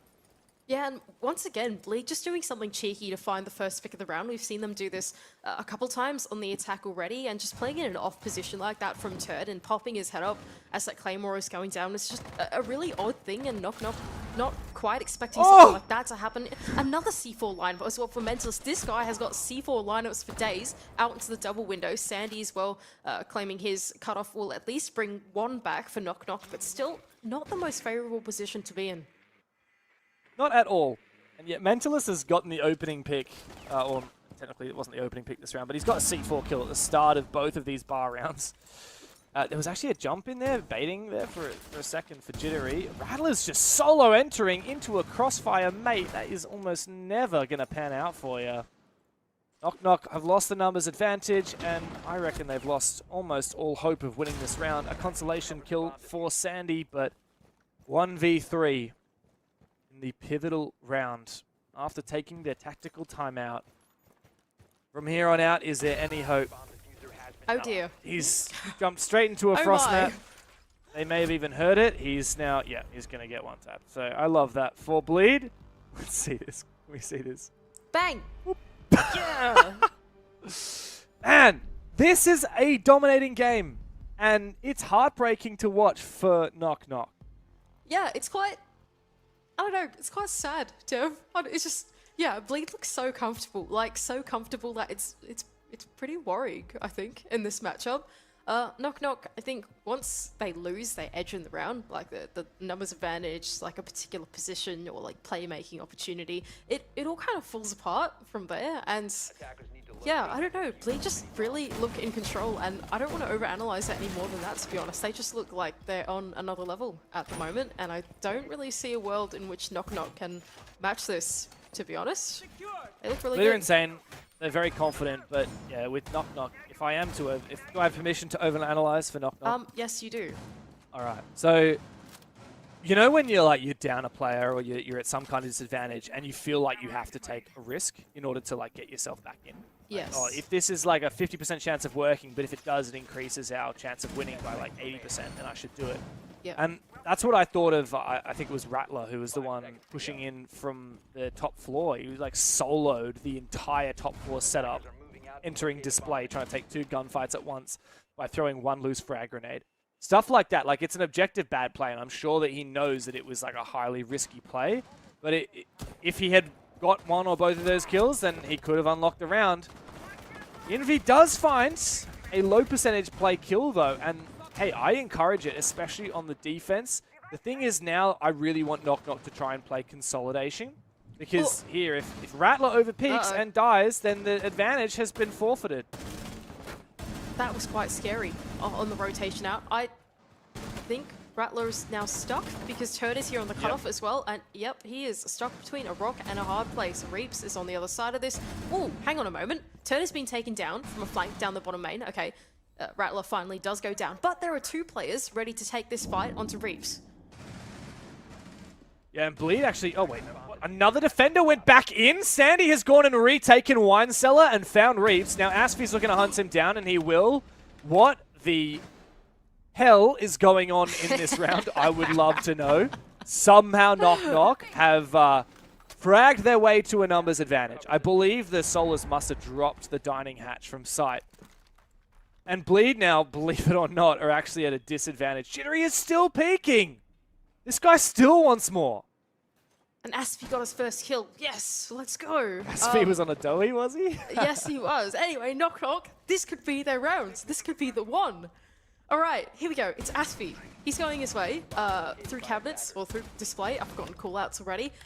But Mentalist has just killed Jittery. Jittery, mate, what are you doing? You've got the numbers advantage and he's standing on the office wall sticking his head in there. That is not good. Now you've just got yourself into a 2 versus 2 rather than having a 3 versus 2. They don't really have this crossfire's fundamentals down too well, do they, Dev? Anyway, alas, here we go. Situationally, it could go either way now between these two teams. They can't quite get this wall open because there's something blocking it on the other side. It's a mute jammer that should be dealt with pretty easily from down below. SV's going to make some vertical to try and land that one. C4 does stick to the roof, doesn't quite sail on through, but SV shoots it out anyway. Still opportunity here for Bleed, especially since there's only one on the bomb site at the moment. Never mind, B has just rotated back up to support his teammate. But yeah, unfortunately for them, that mute jammer not going down, but it doesn't matter, because Mentalist can land a good shot. Yeah, and Bleed simply collapse in the 2v3. A lot of 1v1s, no crossfires held by Knock Knock, make it very difficult to overcome that advantage that they had established for themselves. Look, I respect the idea from Knock Knock. They're just going absolute balls to the wall, full fragging, drop the hatch, like keep re-aggressing, keep going, keep going, keep going. Even though it only barely works, like a 3v2 after that. But yeah, you really need to play your 3v2s correctly, and just way too many over peaks for Knock Knock. The thing about, like, it's not playing aggressively is not inherently bad, right? Like, it's just about knowing when to play aggressively and when to play passively, and when to switch it up. And if you always play aggressively, you're actually an incredibly easy team to read, just as much as if you always play passively. You have to change it based on the odds, essentially. Yeah, and you could argue that there's like a difference between good and bad aggression as well, right? Like, you know, you think about Bleed and their MO is that they're quite a frontline heavy team. But the reason why that works is because all their players are so on the same page with looking for early advantages and playing together and off each other. Like, you think about Bleed on their defending half, and yes, they were taking all these early engagements and they were picking their battles just as Knock Knock are trying to do on their defending half, but they're doing it in 2s, or they're doing it in 3s, or they're doing it, you know, off the back of a C4 or off some Azami setup or like something like that, right? So I think, you know, for Knock Knock, their aggression just isn't that calculated or planned out. Yeah. Whereas I think for Bleed, their aggression is very calculated and very thought out, and it's a big difference.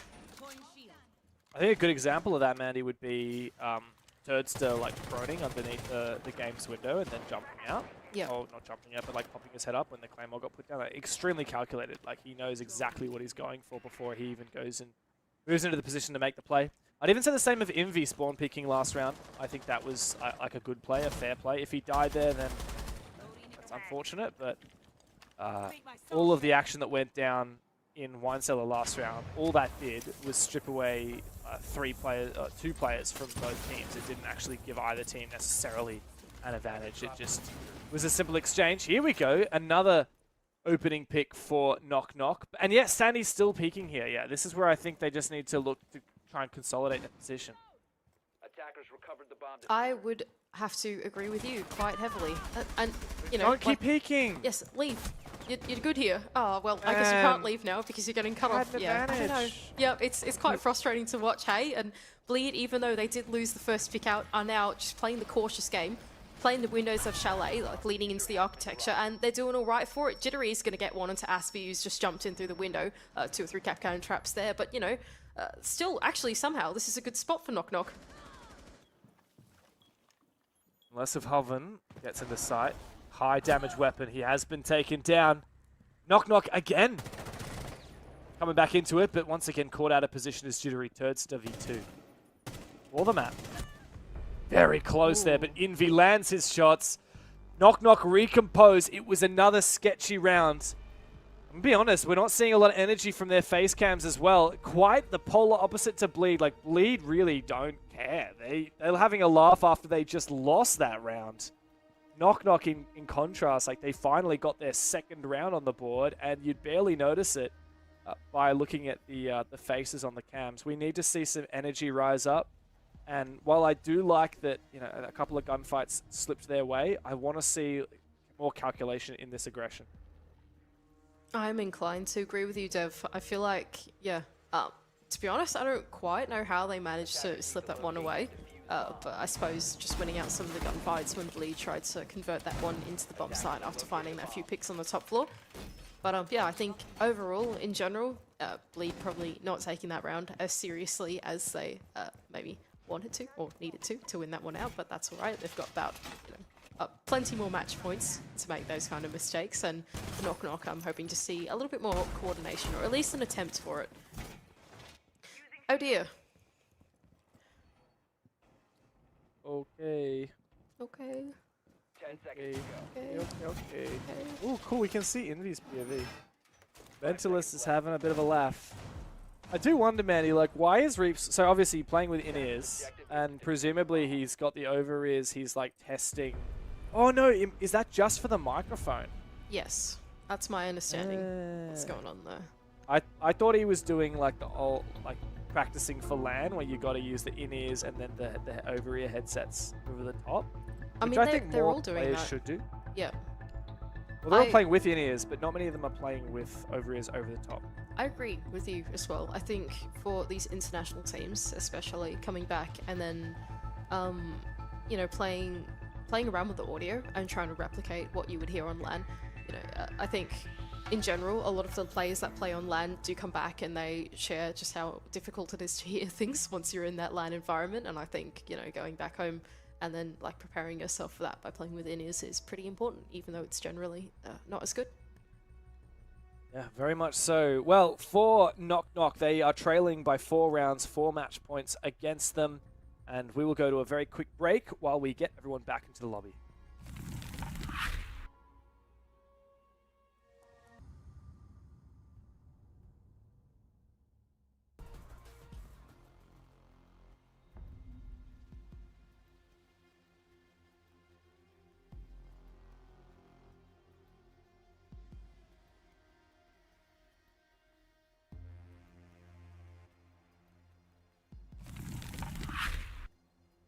Hello and welcome back to the game!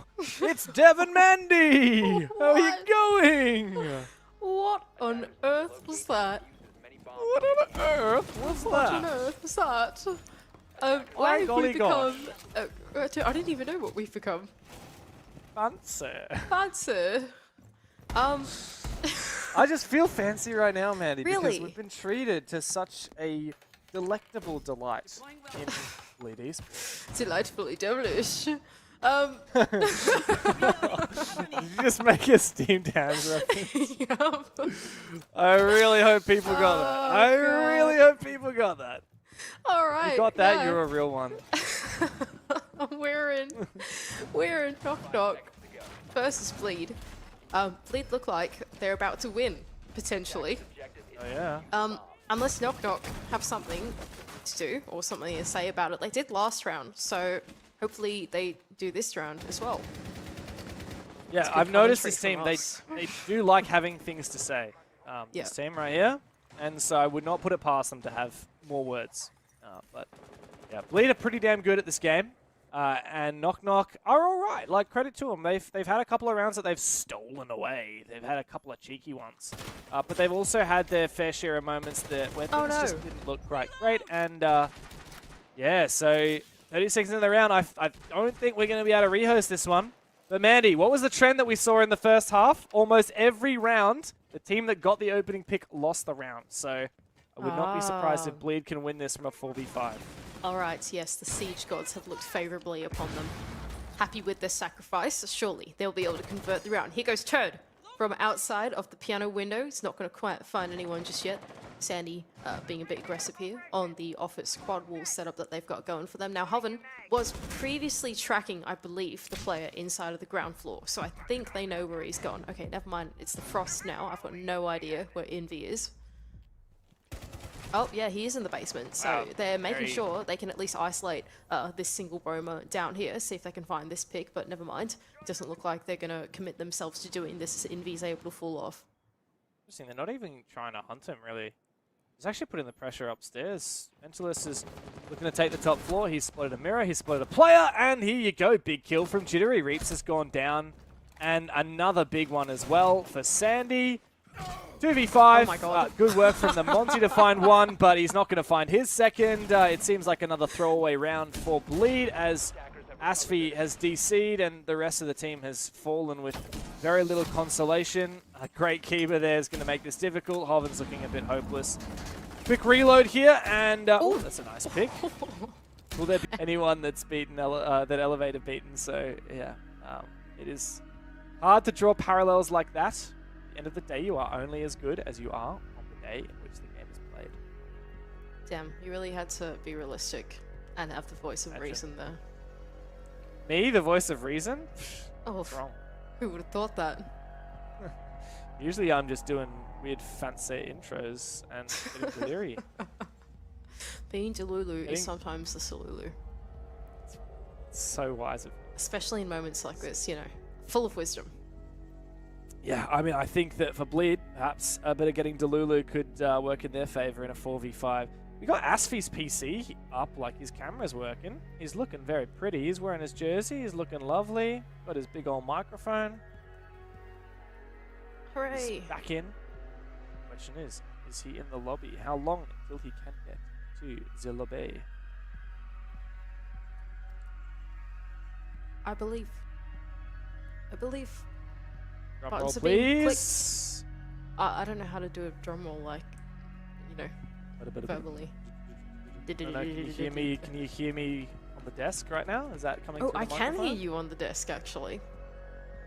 That sounds very Okay, just went strange, like that. actually. That didn't quite like make the sound that I think was intended there. Oh. Doing a bit of a drum roll on my mouse pad with the trick sometimes. I actually do have a drum next to me, believe it or not. But your drum is like electric, right? So you can't actually electric. do a.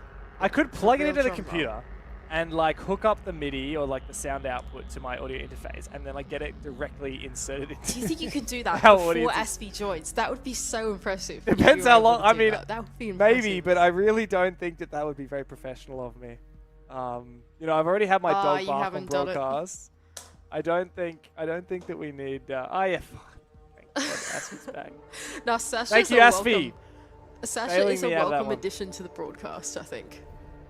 Yeah, just a nice reminder when we're yapping too much that Sasha will get in there and yap at us as well. Oh god. Alright, here we go. Knock Knock, having previously won their last defense, down inside of Dining and Kitchen, are going to send us up into the top floor instead. Looking like, once again, leaning into the castle type stuff that was going on in the last round, which actually worked out quite well for them. It meant that Bleed had to funnel their way straight in through the map because they weren't really willing to take down those castle barricades remotely. And it flooded them straight into a load of mirror windows, which worked out very well. So I think for Knock Knock, you know, leaning into what they've got, strategy it's going for them, and if Bleed don't respect that too much, then it might work. True. But Bleed did win on this bomb site last time, so Bleed won their first attack round and it was on here to Master Office. If he's going for another spawn peak, we saw it successful for him prior. Probably a good idea, I guess. Like at this point, Knock Knock playing aggressive has seemed to work like 51% of the time. So I think, you know, take those odds. It's a bit of a peek again. He really wants to commit to it, but I don't think Bleed is particularly interested.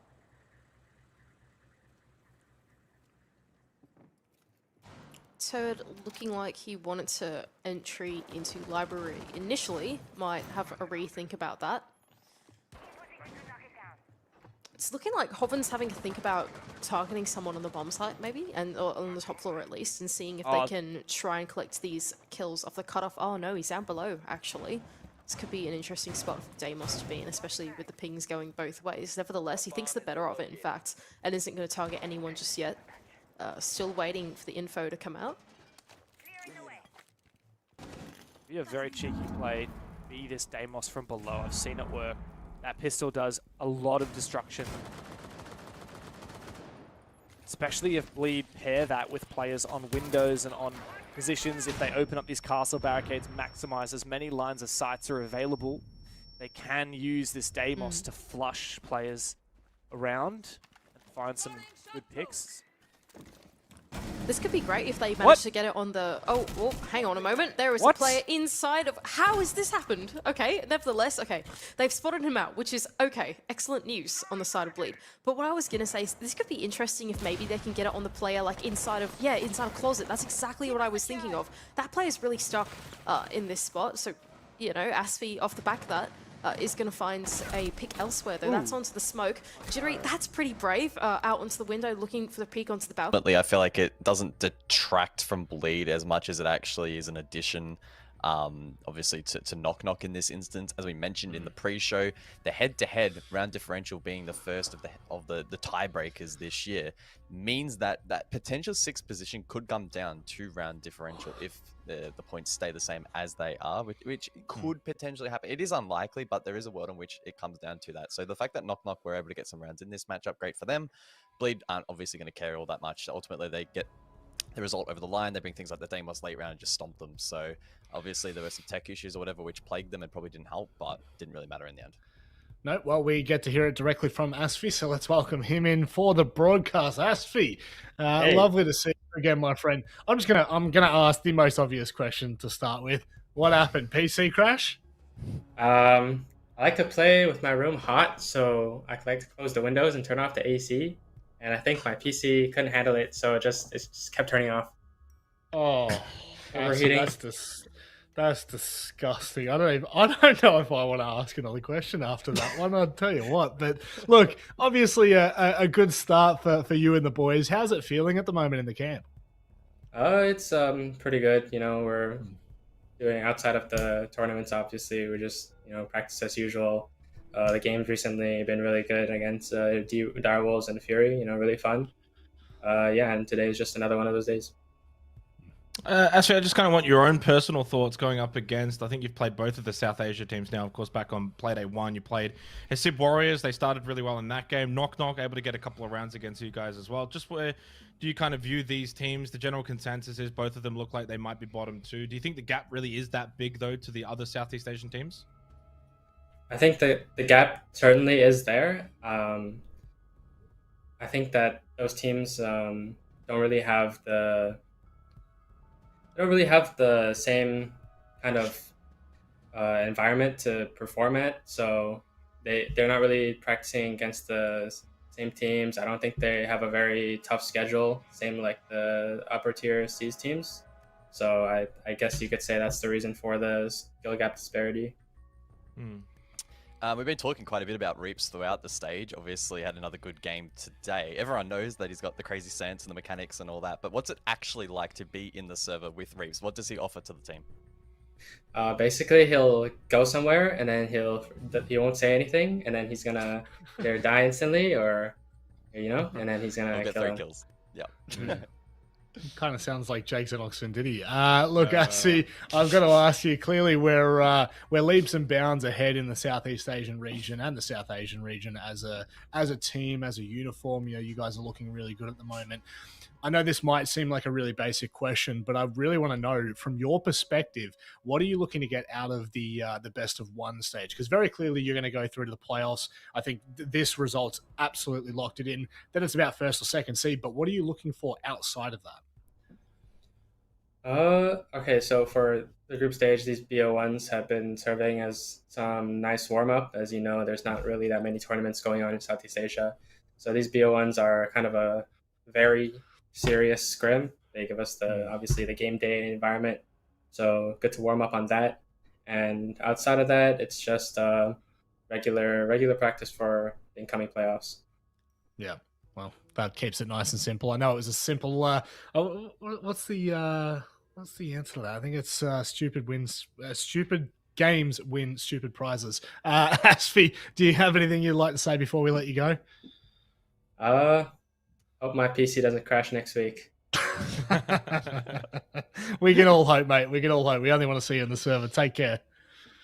All right, thanks.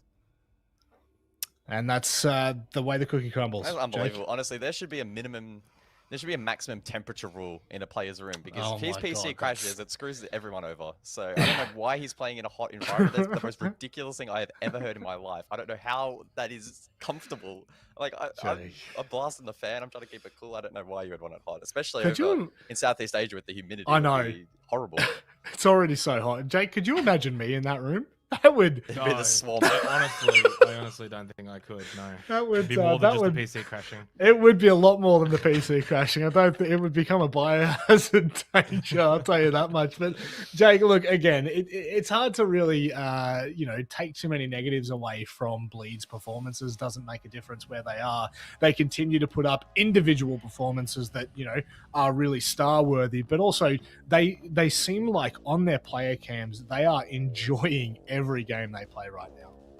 Yeah, and look, I mean, you could look at their opponent when we kind of talk about the round differential, but this is actually their best result this tournament, like this entire stage. Every other game has gone 7-4 minimum, so this has actually been their easiest win.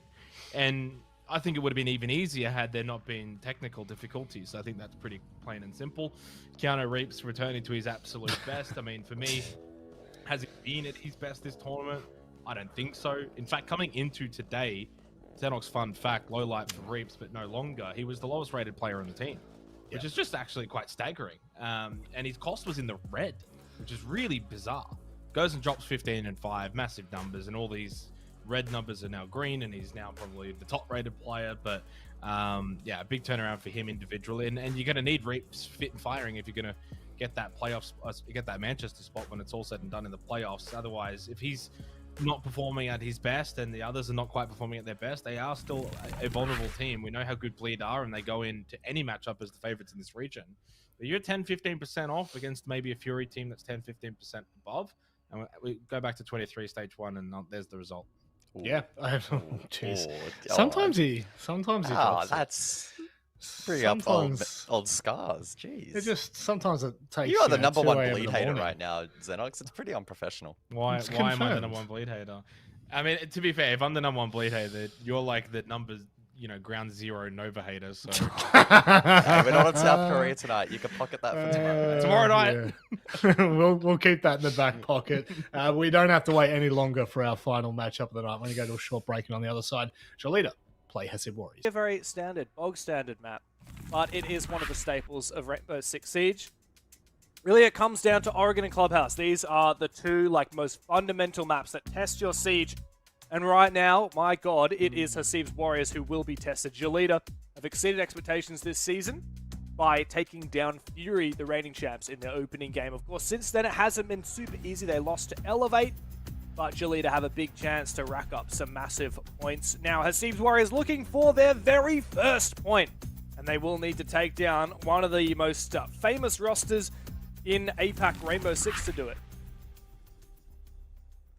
Alrighty, here we go for Jolita. And I think, like you've been pointing out, these guys have got a lot of history to them. They're, this 5 is a big name, especially in this region, and I feel like very much they should be contesting for that top spot, right? Like, not only do they want to make playoffs, but I think with their performance historically through stage 1, they should be really in the top contention. And Hesed Warriors is hopefully just a small hurdle that they're able to get over.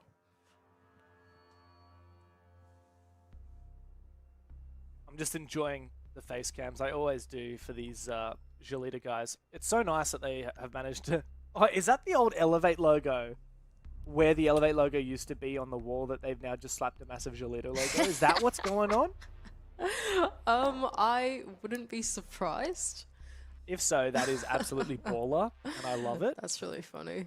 That is very cool. Yeah, and I just love seeing these guys playing in their team house. Of course, a big story for this roster is they were without an organization for quite some time, and it's fantastic that they finally have an org that supports them, and funnily enough, has just got them back in the same team house they used to be when they were under the Elevate roster. Of course, IDFC is the new player, the one that wasn't on that old Elevate roster. And he's been pretty hot. Now, as we've seen the bans pan out, Haid and Tube both banned out, Mandy, so a lot of hard breach counter has been removed from the table. Yeah, that's quite tough for Hesed Warriors starting out on... Oh, sorry, actually, yeah, for the attack, it's... Never mind, makes it easier for them with some of that being banned out, right? Not only that, but Thatcher Maverick slipping through the ban phase into the attack as well will make opening some of the hatches and walls easier as well. So I think, yeah, for Hesed Warriors starting out on the attack, it should be fairly smooth sailing, at least through the early to mid round, so at least work the map Of course, there are other struggles, of course, leaving in stuff like Eurozami, which is being brought up by IDFC, and then solos to go and roam the map will be some of the other challenges they face through the early round. Curious how aggressive we'll see Sapper play, already taking down one of these drones outside the building on Solus. Very good, very solid. Want to eliminate as many drones as possible. Prep phase to enable that roam, and I believe we will see a bit of a roam here. I think the Legion, the Mute, and the Solus are fantastic for that roam, and we've even seen this motor hatch opened up as well. So a lot of fall-off routes available for Jolita. Very aggressive spawn peek. Is he going to punch it? Yeah, he is. Wow, this is really nasty, and it could net an early pick. A little bit of damage. Zdux on the re-peek actually gets the better at DCH, so an early spawn peek thwarted, and good start for Hasib Warriors. Alright, here we go. So, with one pick taken care of, the cautious game being played early on, they are now looking to work the CCTV wall. 8 charges on there, but there is a Mujammer on the other side to meet them. Now, Jolita have gone for a pretty extended roam despite it being down in the basement, so if Hasib Warriors want to dedicate themselves to clearing this out, at least opening the wall, creating a point of entry, or at least a cutoff here, is quite important. Dinny, though, having found control inside a garage, will get his boots in the building and will be the first point of contact for the attack. Ooh, that's a huge amount of damage on that wallbang. Don't think Din would know it, but Sapper's been taken very low. He's looking to play his life, however. Oh, he spots the info. He knows there's a player on rafters, but he knows he's also cut off from outside on the platform. He's going to wait for Din to swing. And he's hoping that that drone hasn't seen him. I don't think it has. On the swing now. Oh, perfect timing for Din, and a 2-player advantage very early on for Hasib Warriors. Forces IDFC now to get aggressive as well. Alright, Mr. Punch on the other side. Still in the top floor, in fact, does take down Zdux. Wow, nice one-tap as well onto Hasib. There's a third one inside a Logi. He could surely get this one, and he does. Another headshot, but finally taken down. There goes Din, but a C4 instantly collects him. And Doctor's left the game. It's all falling apart. Jolita win the first round. Oh my goodness. That was just from bad to worse for Jolita, for Hasib. They had the first pick, they counted the spawn pick, then they got the second pick. Oh my god. And then, piece by piece, it was Mr. Punch, right, on the Goyo, just absolutely farming upstairs. And then the last player DC'd. Oh, man. The game literally thought that Doctor didn't deserve to be in the server because of how bad the roam clear was. And they I reckon he just alt alt forward. I reckon he is like, my team's terrible, let's just... Oh my god. Wow. Oh, man. Jokes aside, that is so hard to swallow for Hasib Warriors because, man, they really should have won that round after getting a 2-player advantage at the start. They really fed that Roma, though. They really fed Mr. Punch, and yeah, they got punished for it. Oh, that is hilarious. I don't know, I'm so sorry. The way that round ended was just absolutely comical. Mr. Punch, after taking down 3 people, finally gets taken down by the 4th. That player instantly dies to a C4, and then we lose the 5th player from the server completely. That is ridiculous. That is one way to start off a match. Pure comedy. That was a really gnarly shot right there. I actually thought he was going to get the next one for a second as well. Oh no, so sad. And here's a replay of the final kill. Beautiful. So well played. Oh dear. Oh my. That is all. Dev. You know what? I feel like we prefaced that one pretty well, talking about the bans, in all honesty. We were saying that, you know, like all your anti-hard breach has been banned out and all your Thatcher Mavericks been left in, which means that, you know, the bomb site's not super safe for the defense, but the roam is pretty dangerous. And then they played a roam. And they played it really well. And they won.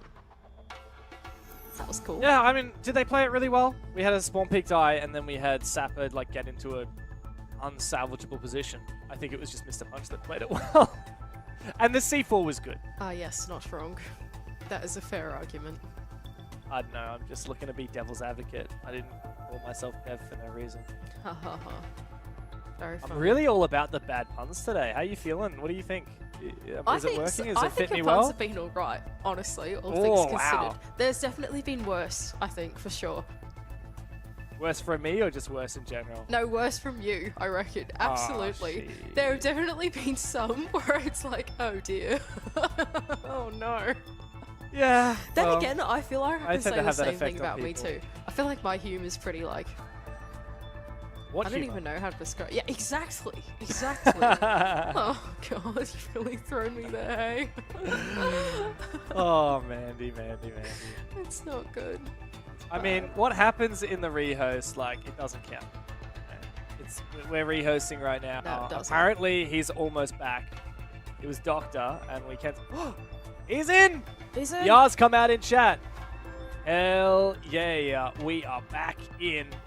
And Hasib Warriors, unfortunately, after losing the opening round, look to recompose. Yep. Hopefully they do. That was a pretty rough start, all things considered, to the series. I mean, it's great from our perspective. We had a lot of fun watching that one, but I don't think they did when they were attacking it. So, let's hope that in this round, 1, they get all 5 players in the server and they stay in the server. And that 2, hopefully they can win it too. That'd be good. Be nice, eh? That'd be nice. Must be nice.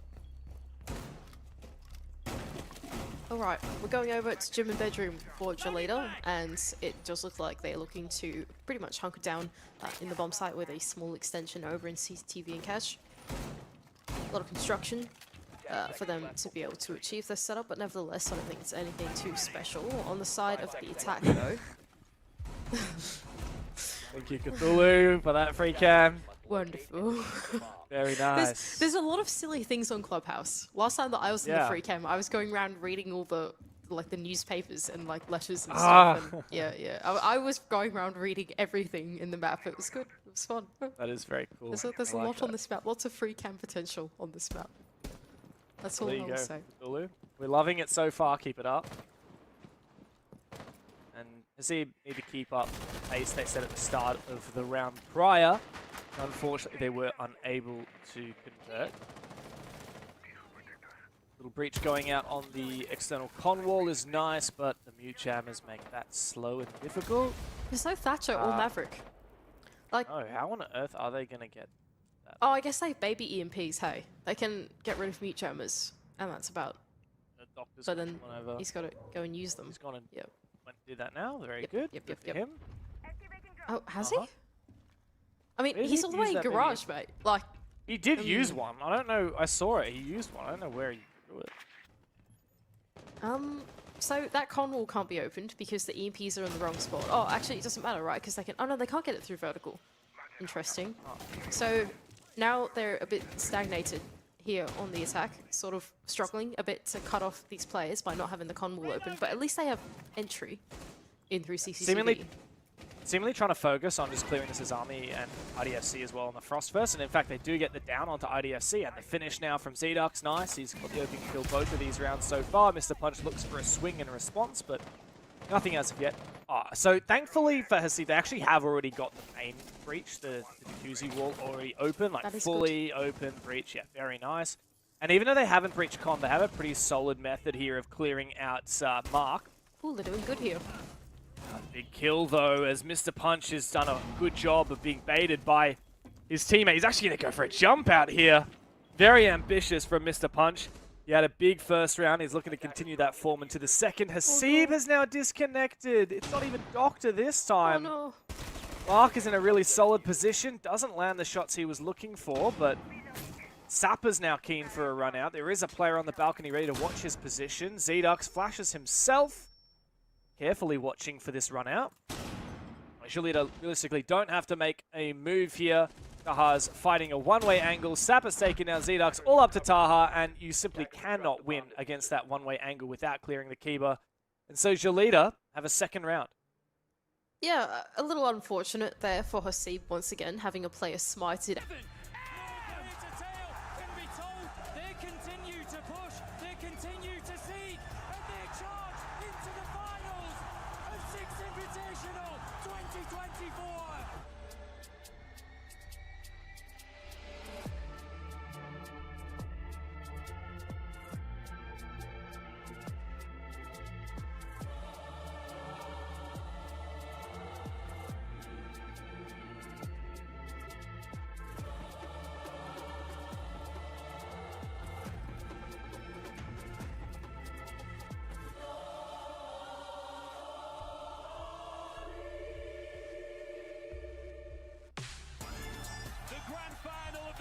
Invitational 2024 starts right now.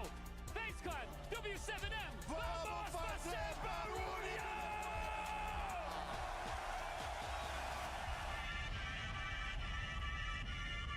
That is all falling apart for W7M once again, but it is happening for FaZe. One round away from cementing themselves as world champions. From 6-1 down. Can W7M respond? You wanted to fight him, and he fights you. We cannot. We know we don't. Into red time. He can't finish it. He's no brother. Infinite overtime. It's upon us. We get it. We get it. This is how legends are created. Is this the moment where we can crown a new champion, a new dynasty to be created? And yes, we will. Yes, we will. W7s, they cement themselves as one of the greatest of all time.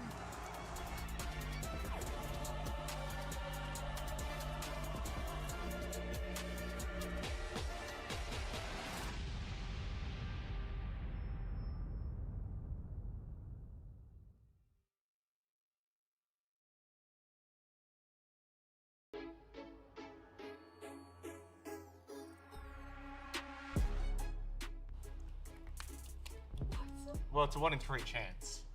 Thanks. Is that how this works? Is it? So, I thought there was. Yeah, one of us should at least get it right. I have no idea. This is just a guess, because I actually don't know. I did not play any of the Rainbow Six games outside of Ready? Siege. Someone's got it right. 3, 2, 1.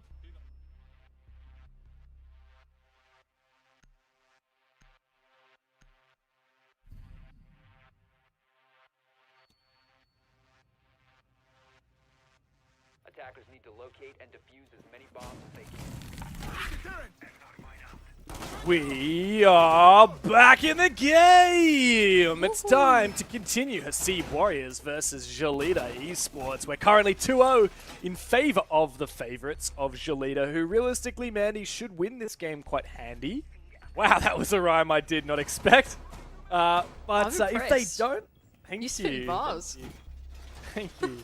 And now I'm going to struggle to finish the sentence. It's going to be like that meme of the little kid who's like, you ever have a dream?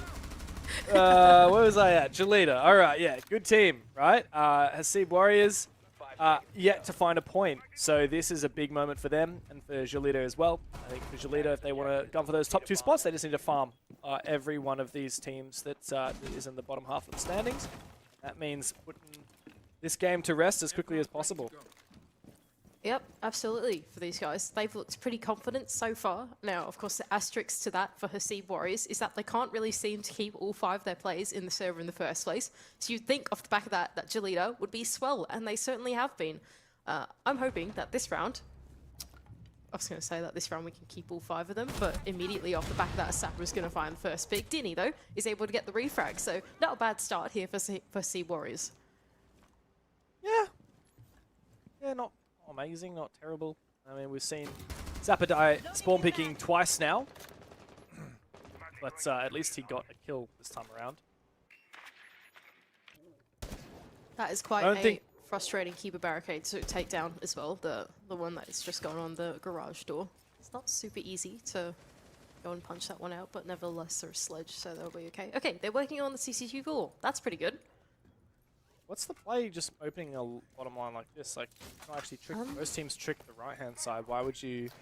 Oh, they actually want to use thermite. Do it the other way. Yeah, he's done it. So, yeah, we've seen this a bunch recently. If you flip so that you place the the base of the thermite charge, like your feet, facing the bottom of the wall, then like it blows up. So Yes. not vault, which sucks. That is okay. You know, the base of the thermite charge is more explosive. For anyone watching this, take that into your ranked games if you're a thermite player. I don't think any ranked player is playing thermite, I'll be honest, but you know, nevertheless. Just in case, fun fact, put your thermite charges the right way up because the bottom explodes more. Anyway, now looking for garage control. With the wall being opened up, no, it might not be an entry hole, but it is a line of sight, and that's what's important here for clearing out rafters. Attackers recover the Perfect operator to play this position as well.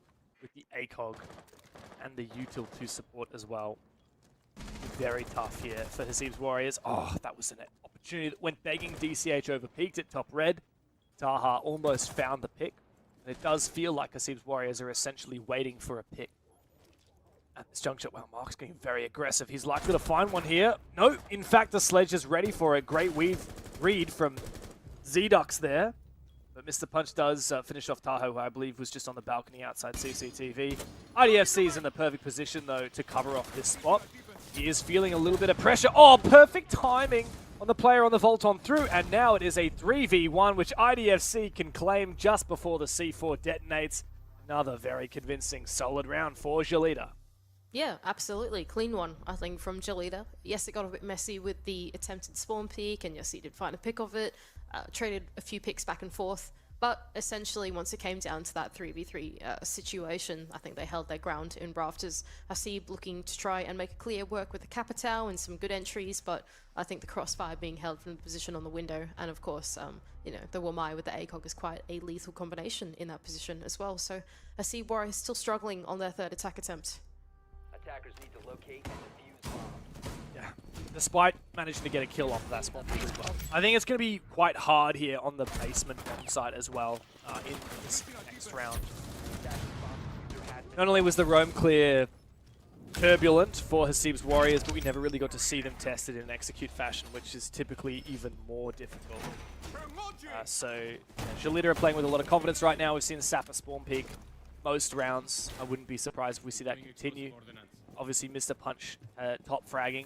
He had a big moment in the very first round. Has he actually still got the? I saw he had the Vector. Was I wrong there? He was running the. No, he's running TCSG again. Yeah, he ran this in the first round and absolutely killed with it. Yeah, I mean, it's been pretty lethal so far, and I can only imagine it will continue to be. And also, in this lineup that you've currently got, having something like a TCSG is a bit of a necessary evil for construction, in general, or destruction rather, when you don't have stuff like your smokes and your mutes to go and do that for you. So running TCSG is a good substitute for that. Setting breach charge. Here to see how this clear works for Hasib Warriors. The spawn peak I've identified as of yet. Doctor seems to be one of the first in the building. I'm not actually sure how many roamers we've got. I see at least 3. I don't think there are any, no? Are we fully... No, okay, so Mr. Punch is just playing staircases. Yeah, it looks like Jolita might be playing a boring style this round, but it's boring for a reason. It's very effective. And you have 5 on site. 1, 2, 3, Oh, there's a player in bar. Is that DCH in bar, is it? I think so. Yeah, he is. Okay, there you go. Well, maybe they are going to... So maybe, like, Mr. Punch is going to shoot a drone. Oh, never mind. DCH got droned. He's going to fall back. Of course, he can play for C4s. They can also play for late flanks using the Valkyrie cameras that they might have available. Alright, so all of Jolita have decided they've got enough value of intel out of this roam game. 3 drones have been shot out of the 10 available to Hasib Warriors, and they think they've wasted enough time, which is fair enough with 1 minute and 30 seconds left to go. All the hatches are still closed. C4 is prepped for DCH on the side of the Valkyrie, which does make me nervous. Dang. And, yep, he takes down Zdux straight away, trying to enter in through kitchen or through the hallway. I actually have no idea where that one detonated in the end, but nevertheless, that is your vertical operator down. Oh yeah, it was in the hallway indeed. Like you said, that does restrict the vertical capability for Hasib's Warriors, losing the buck. Hatch still soft. Oh, sorry, solid, I should say. Hasib has plenty of util to clear that, but they're tunnel visioning now, like they're worried about these Valkyrie cameras. No more C4s on the board, but yeah, time is just not going to be on their side. They're going to be dropping into a very powerful setup featuring Fenris, FNATs, Vulcan canisters, even some Q mines potentially, and the Azamis Keepers, and time is continuing to dwindle as these impacts continue tripping this hatch. Now, Din has found a good pick here on the main stairs against an over-aggressive DCH, but it might not matter at this juncture. Hasib's Warriors don't have a numbers advantage, and wow, the site is just completely fire. They are certainly running out of time with only 24 seconds left to make this execute work. Saba is in a great position with the vertical game not having been played. He can just sit in the back of Arsenal and anticipate that hatch drop to come through. He is trying to contest. He's being pressured as well. He does find his pick though on a Din, and that is the diffuser dropped as well. Less than 7 seconds to go. Mr. Punch has found his pick. It is absolutely disastrous once again for Hasib's Warriors, as time was simply not on their side. Yeah, I mean, once that vertical operator had gone down, the Buck not being able to vacate that position inside of Arsenal by opening up the floor inside a kitchen, Sapper found a really great spot to sit in. Yes, they did try and flush him out with like a little bit of bullets through the floor, but ultimately, once the execute did come through, he was just able to loiter around down the bottom of the hatch. Even off the back of that, the push that came down from the bottom main stairs was shot down pretty handily, and even if there was any pressure on the side of blue, there was crossfire on that as well. So Jolita holding on with the remaining time that they had left, which was only about 20 seconds once the execute had come through. Just playing the discipline game, good crossfires, good positioning, they win out the round. The recipe for success, to be honest? Yep. For Hasib's Warriors, I'm trying to figure out like what is it that they need to look at for the next few rounds. Because you can see they're trying so hard. In fact, in a way, they're almost trying too hard, I think, Mandy, because they're trying to like do everything. They're trying to hunt these Valkyrie cameras. They're trying to do this. They're trying to do that. And as a result, they are missing some of the expediency that perhaps they require to play against Jolita when Jolita have so many layers to their defense. Yeah, I think that's fair enough. Like, to me, looking at the way that Hasib Warriors are playing, they don't look that well drilled in their plan, I think is the main thing that I would point towards, to be honest. Like, it looks like they've got like the fundamentals of this is what you need to do to play Clubhouse in their mind, but I think the way in which they're going about it just doesn't look, you know, that well practiced. And I think especially when you're going down to a basement, you're routing a few of your own players and playing the mini games, like where you're going to open up the hatches from, how you're going to play the verticals safely, just like small things like that, like small micro things that you can drill pretty well, like, you know, dry runs and scrims, don't seem to be that developed, I think, for Hasib Warriors. And Jolita are just really like outclassing them on small things, I think. And yeah, especially on Clubhouse where the small things really add up. I'd be inclined to agree. And in this round, for example, another small thing is the fact that we got the Bandit Juggler. How will Hasib Warriors deal with this? They've elected not to go for a Maverick this round, which just makes their life so much harder. It takes so much effort to try and expose this. And, well, Mark has just found a double, I believe. Yeah, that was inside of CCTV, and now he has asserted dominance over this balcony here. Is he going to be punished? He really needs to be punished. Like, just keeping him at bay is not enough. They do need the kill. They have confirmed it. Good work from Doctor. And one player still an advantage for Jolita, but Hasib Warriors have not completed a lot of the checklist that they're looking for. The drone comes forward. IDFC peaks at the right time. Doesn't land his shots on the first swing, but does on the second. Taha caught lacking. A two-player advantage extended now for Jolita, and to be frank, it's looking a little bit hopeless this round for Hasib, which is a damn shame because they desperately need this round. Going 0-5 down would essentially spell their demise. Oh, shots just missing for Hasib. IDFC in position to punish yet another kill if Doctor decides to jump in. His way forward, now moving on backwards, he gets some info. Now he's going to push. Now this could be the moment where Doctor makes this very, very winnable. Over peak, to overzealous IDFC. I'm just establishing a very solid crossfire. Almost impossible to lose this one, and Mr. Punch goes aggro for one, traded on back. As the exothermic detonates, it's a 1v3 and a 1v0. There you go. Jolita, once again, dominating 5 rounds straight, Mandy, and there's very little to say.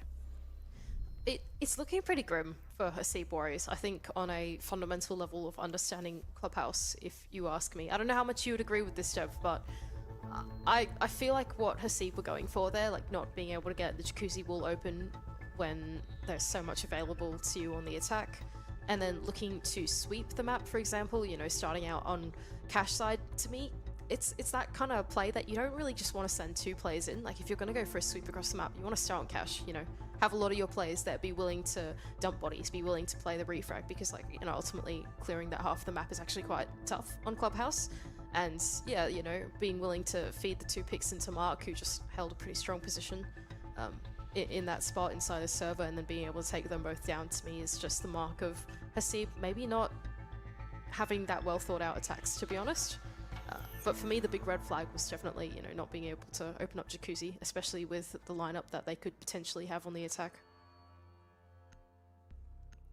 Thatcher's in. That's exciting. Yes, Doctor's picked Thatcher. I don't know, I still would have liked the map. I'd like to see the map trick. I don't know, Dev. Especially This is after so our last conversation about C4s and Maverick on Chalet. I gotta say, Yeah. I feel like these days, it's, you know, it requires a lot of finesse to make Maverick work on Clubhouse, I think. Because there's so many walls that you need to open. You know, it might not be the same case for hatches, but trying to play the trick game against C4s that can be so easily lined up now is a little scary, and I feel like if Thatcher's in the lineup, I feel like you may as well use it, right? And yes, you have to play the trick game, but like, it's less dangerous, in theory, Yeah. right? Yeah, in theory. I don't know. At this point, like, just either one or the other. Like, just something to give, like, these easy wins. Like, Hasib Warrior just need a couple of easy wins because, like, they are a good team. They know how to play the game, but when you're on game day and you're playing against a really solid roster, you're getting swung. There's so many things to think about. That's when a good team can look like quite a poor team. And unfortunately, Hasib's Warriors have come across as a poor team today, and I don't think that is deserving of their capabilities. So I want to see some free wins. Easy Thatcher Thermite. Don't know exactly how they're going to try and counter any potential bandit juggle because they haven't brought the Zafir or anything else. Looks like they're looking for a little bit of cheese, so I don't know whether they've drone this. I assume they haven't because Zedux is still pre-aiming corners. But yeah, Amaru just in very, very fast. He's made a bit of noise now as well, shooting that camera. So clearly something spicy is set up, and it may well work. Dinny early on was holding onto a pre-place that was owned by Zdox, so I can only imagine he must have had a cam somewhere. Yeah, this is the one here in Master. So of course, there could have been someone on the main stairs off the back of that camera, but there was no one inside of Master. It was clear. So from there, good control on the other side of the map. Meanwhile, this minigame is happening over on the CCTV wall. Unfortunately, that first extra thermal charge hasn't even gone on because the bandit has gone back on, and they've used all of their impacts, so they've got to pivot to the other side of the map and try and get con open instead. Yeah, Zedux, like, his entire purpose of, like, being unpredictable, it's been completely revealed now.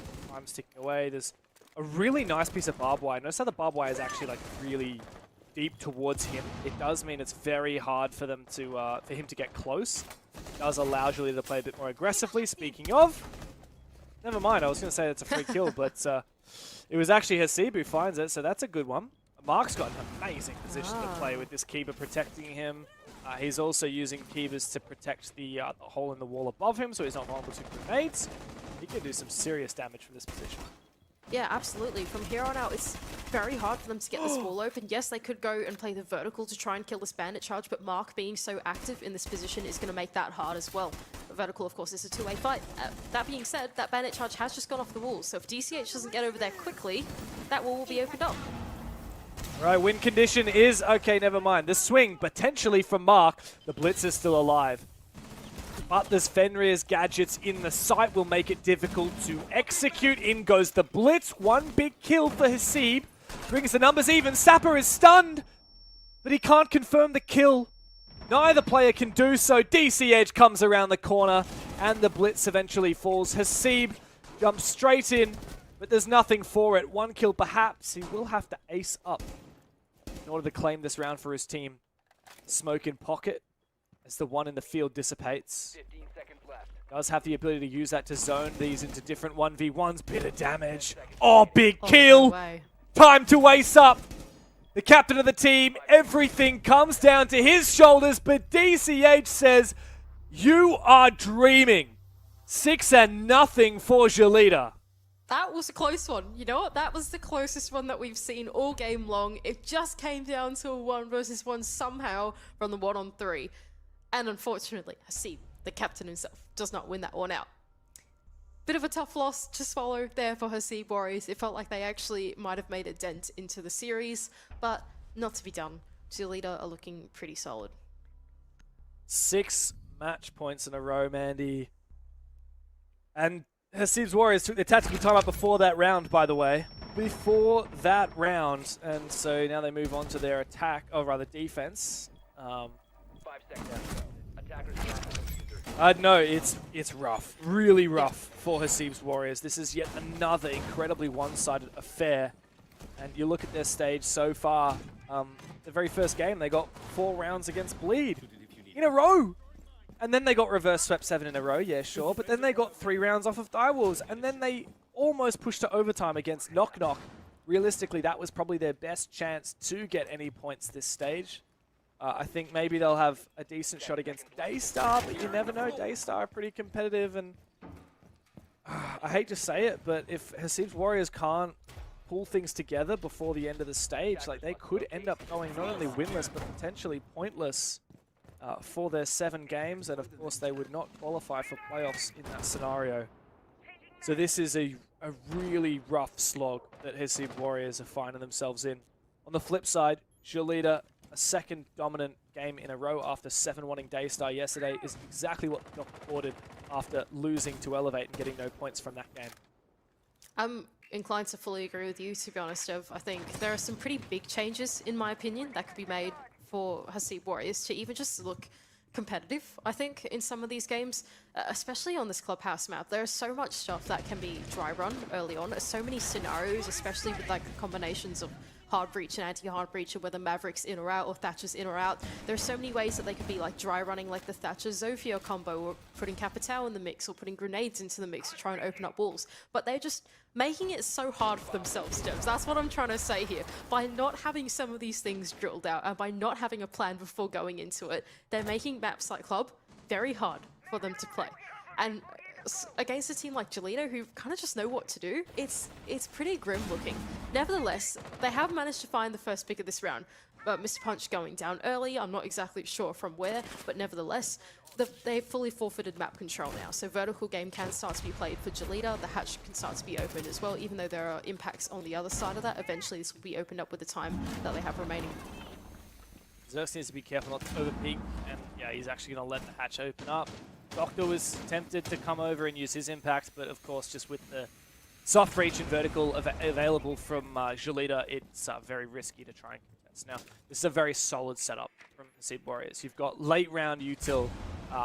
Basically, every one of these operators will help late round util, fortifying these positions, making it very hard to crack in, and Julita have to be careful with the timing, but that's why it comes down to capitalizing on what time they have left, and they do have quite a lot right now. They need to make their move. They go for the drop down the hatch. Sapper loses his life thanks to the boosted up spot from Zedux. There's no pressure from inside dirt as Hasib still maintains dominance over that position. IDFC's about to drop. Flashes go down. He himself is flashed and taking hella damage. Mark needs to have an impact here from Blue, but Dinny is watching the angle. Mark does find his kill, but the trade comes through thick and fast. Doctor on the floor, and it's just DCH in a 1v3. Round in the corner. Player revived. He goes quickly in for it. Taha, he goes down. Another kill could go begging, but Dinny finds him. And finally, Hasib Warriors get a round on the board. Yes, they've done it. I'm so proud of them. They did it on Clubhouse Basement. That's what you want to see. They get the first pick. They all fall back to the bomb site. They wait for the execute to come through. Sapper decides to drop the hatch before all the flashbangs have been sent through so they can see him clear as day. They find that easy pick of a power position. It's all looking good. That was good from Hasib Warriors. I'm happy. Very happy. Yeah, it was probably the best, well, it was definitely the best round that they've had yet, but I don't know, it was a bit of a weird one from Julita. Just dropping, I think we'll see it here, like this, There was not really a plan for this drop. And also, like, there's a Vulcan canister right beneath you. There was a whole minute left, like, you could have in theory burnt that Vulcan canister before dropping. And like just waited out the time, look to execute later. But I think they just were desperate and they were a player down, so they thought, let's just go for it. I think they got a bit impatient. Yeah. And then they went for it. But yeah, I agree with that. Especially Sapper, I think dropping without anything to enable that execute to happen. Even a flash. Yeah, exactly. That's what I mean. Like, when you try and convert from the ground floor into the basement, that's always the hardest part about the Clubhouse basement attack, right? Like, that conversion is never going to be easy. And if you're just trying to drop it down with, like, absolutely no flashbangs, which are, like, pretty vital on that bomb site, same with nades as well, to try and zone out positions, it's, you know, you're basically sending yourself into your death. So I think, yeah, Jolita probably getting a bit impatient, jumping the gun there. We even see some people drop with Osa shield, like just so that Exactly. you hold Yep. it out. Like there's so many ideas that you could bring. Yep. But they didn't. Anyway, moving on. Hasib Warriors have found their first round, and Jolita are now looking to attack Gym and Bedroom. Sapper's actually here just on this really long angle. There is a roamer, as you can see from the pip on the bottom right, haha, all the way downstairs. I don't think he's going to have much of an opportunity to do a lot from that position. Ooh, there's a trick. As IDFC is trying to bait out this bandit juggle, and he will save his exothermic charge from being destroyed, but he will need some support. Oh, I think Sapper's killing him while he's going for this. What is happening? How is he taking damage from this position? Oh, yeah, he is. Oh, wow! Yeah. Wow, what a cutoff no. from Sapper. The Azami barricade just not quite high enough to actually protect the teammate of Hasib from being able to land that trick. And now with that being taken away, the wall has been fully opened up. The cutoff is there. Mr. Punch is looking to be the hammer to this anvil of the cutoff that they've just opened. And it's working out pretty well for Jolita. Mr. Punch has had a good game so far, but he's playing an unfavored angle. Zedux is in a really solid spot at the moment. Try and contest this. They scare off the player down red. Dinny is looking to go all the way down to the basement, joining his teammate of Valkyrie. If Jolita knew about this, they would hit site right now. They've got the numbers advantage, and Dinny has been tracked all the way down to the basement, and that means that Sapper knows he can call to his team. Mr. Punch now making his move. Doctor is ready to receive in Logistic. The timing was just off for Doctor to see here. Mr. Punch ran in the corner. Jolita look impatient. They look tantalized. They could explode onto site at a moment's notice. Mr. Punch is just going to sit around here and wait for his teammates this time around to actually be postured for this execute. That is the conversion that we need them to see. But in the meantime, Zedux has just found the opportunity to go for the swing inside of Con and not only takes down Mr. Punch, but one of his teammates as well in Sapper. Man advantage now for Hasib Warriors on Gym and Bedroom. And not even cleaned back up by Mark. Zedux for a 3k in the round. He's finally downed by DCH, but he's in a pretty dire spot. 1v4 becoming a 1v3. He's just going to confirm the kill. No, he's actually not. The right way to play this would be to look to bait the kill somehow. He's confirmed it, but Doctor with a pre-fire gets to see Warriors their second round. I don't know, Mandy. Maybe there is a possibility here. Are you a believer? It's very early to call, but they were two pretty dominant defenses in a row. Yeah, I mean, that is a fair enough statement, to be honest. That last one in particular, I thought was really good. Yes, they were on a pretty extended roam down in the basement, but I think the moment that they realized that Jolita were about to hit the bomb site, they recalled everyone back in again. And to me, that's pretty good signs from Hasib Warriors. And then yeah, by the time that execute did actually come through, Zedux found a great play, great timing in through Con for his 2k, and really sealed the deal. Great round for Hasib Warriors. Jolita really need to tighten up on their attacks. His attacks have been quite rough around the edges. Like, nice ideas. Like I really liked you called it right. Sapper actually killing the player right where Doctor is now, who was trying to bandit juggle. It was not only a great way to open the wall, but also to find an early pick. But despite having 5v4, Jolita still fumbled 3 players in Con for Zedux. And yeah, a lot of work needs to be done on tightening that up. Wait a second, I just realized we're in bar. We've gone bar, Mandy. Interesting. This is, I don't remember the last time I saw this bomb site. Like, it's been experimented with a few times, and it has some validity, but really only if your other bomb sites are weak, I think, is it actually worth going to a site like this. And it seems Warriors have just had 2 convincing defenses. Surely they have a strong CCTV setup, and they don't need to experiment with bar. It feels desperate. Is it desperate or genius? You know? Because fine line. The idea here, surely, right, is that because it's such like an out-of-pocket bomb site to go to, that Jolita probably don't have an attack that is that well drilled, right? So surely, if Hasib have got a really smart defense here, this could be another one that they could pull out of the hat. Maybe it's genius. That's all I'm saying.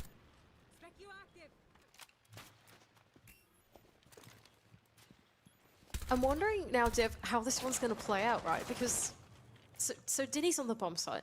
He's Echo. This isn't typically where we would see the Echo here, right? Like, usually you want to like lean to the late game, try and hide your yokai and echo in the yokai drones and yada that type of thing.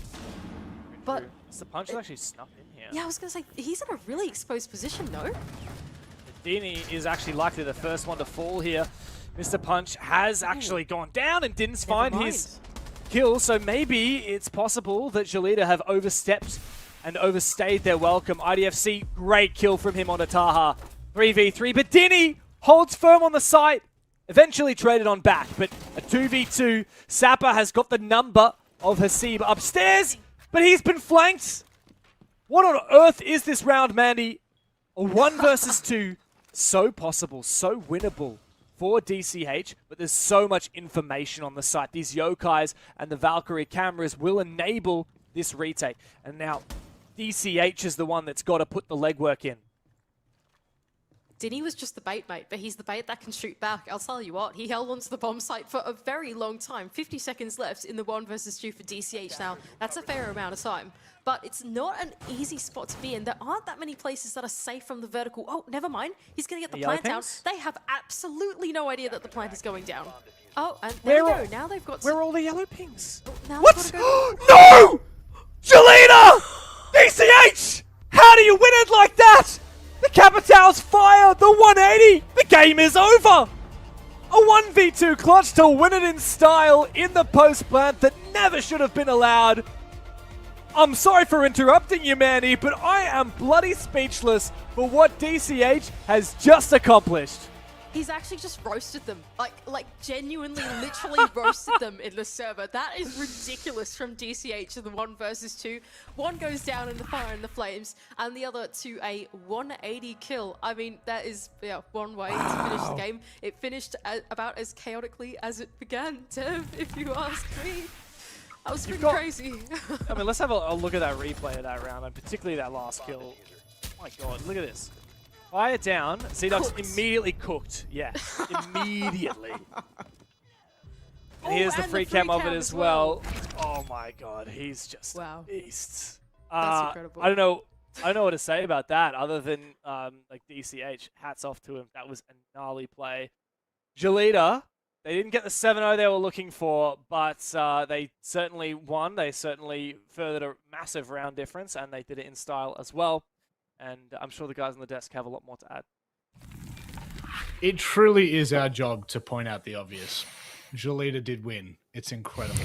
I think that it probably could have been done much quicker than that, Guz. But look, you actually need to give credit to Hasib Warriors there. They come off the back of a 6-0 half, and they dig their heels in.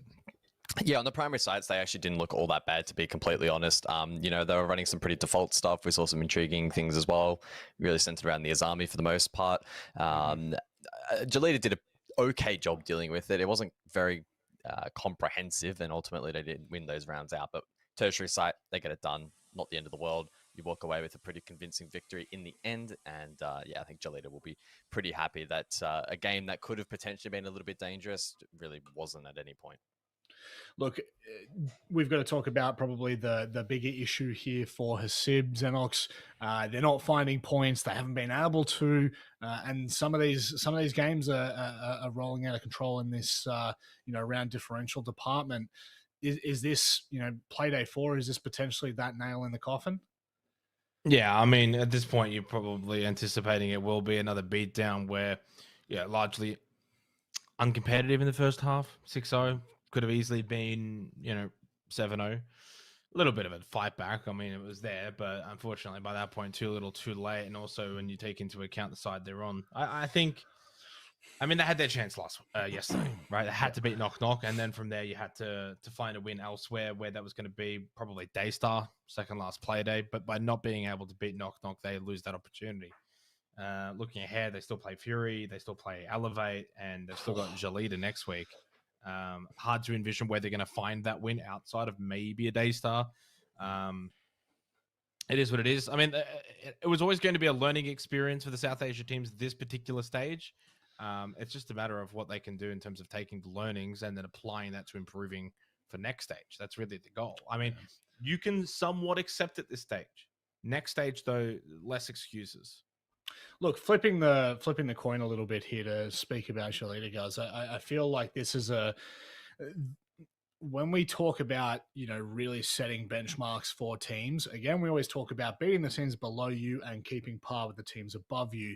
Do you feel like Jolita are hitting that benchmark now? Do you feel like we have a good enough read? We've seen 4 games from them now. Do you have a good enough read to kind of get an estimate on them?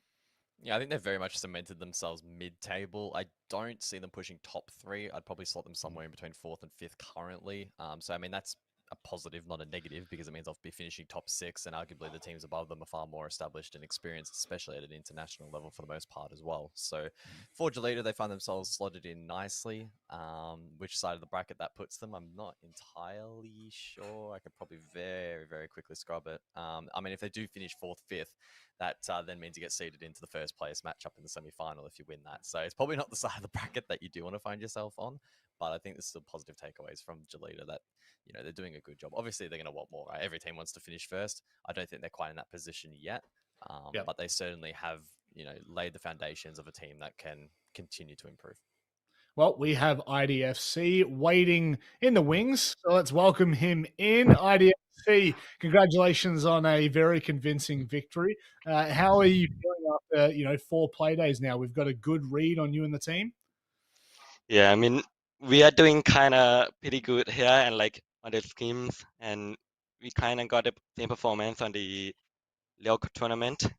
Yeah, so we trying to elevate it up to make the performance better on the other play days.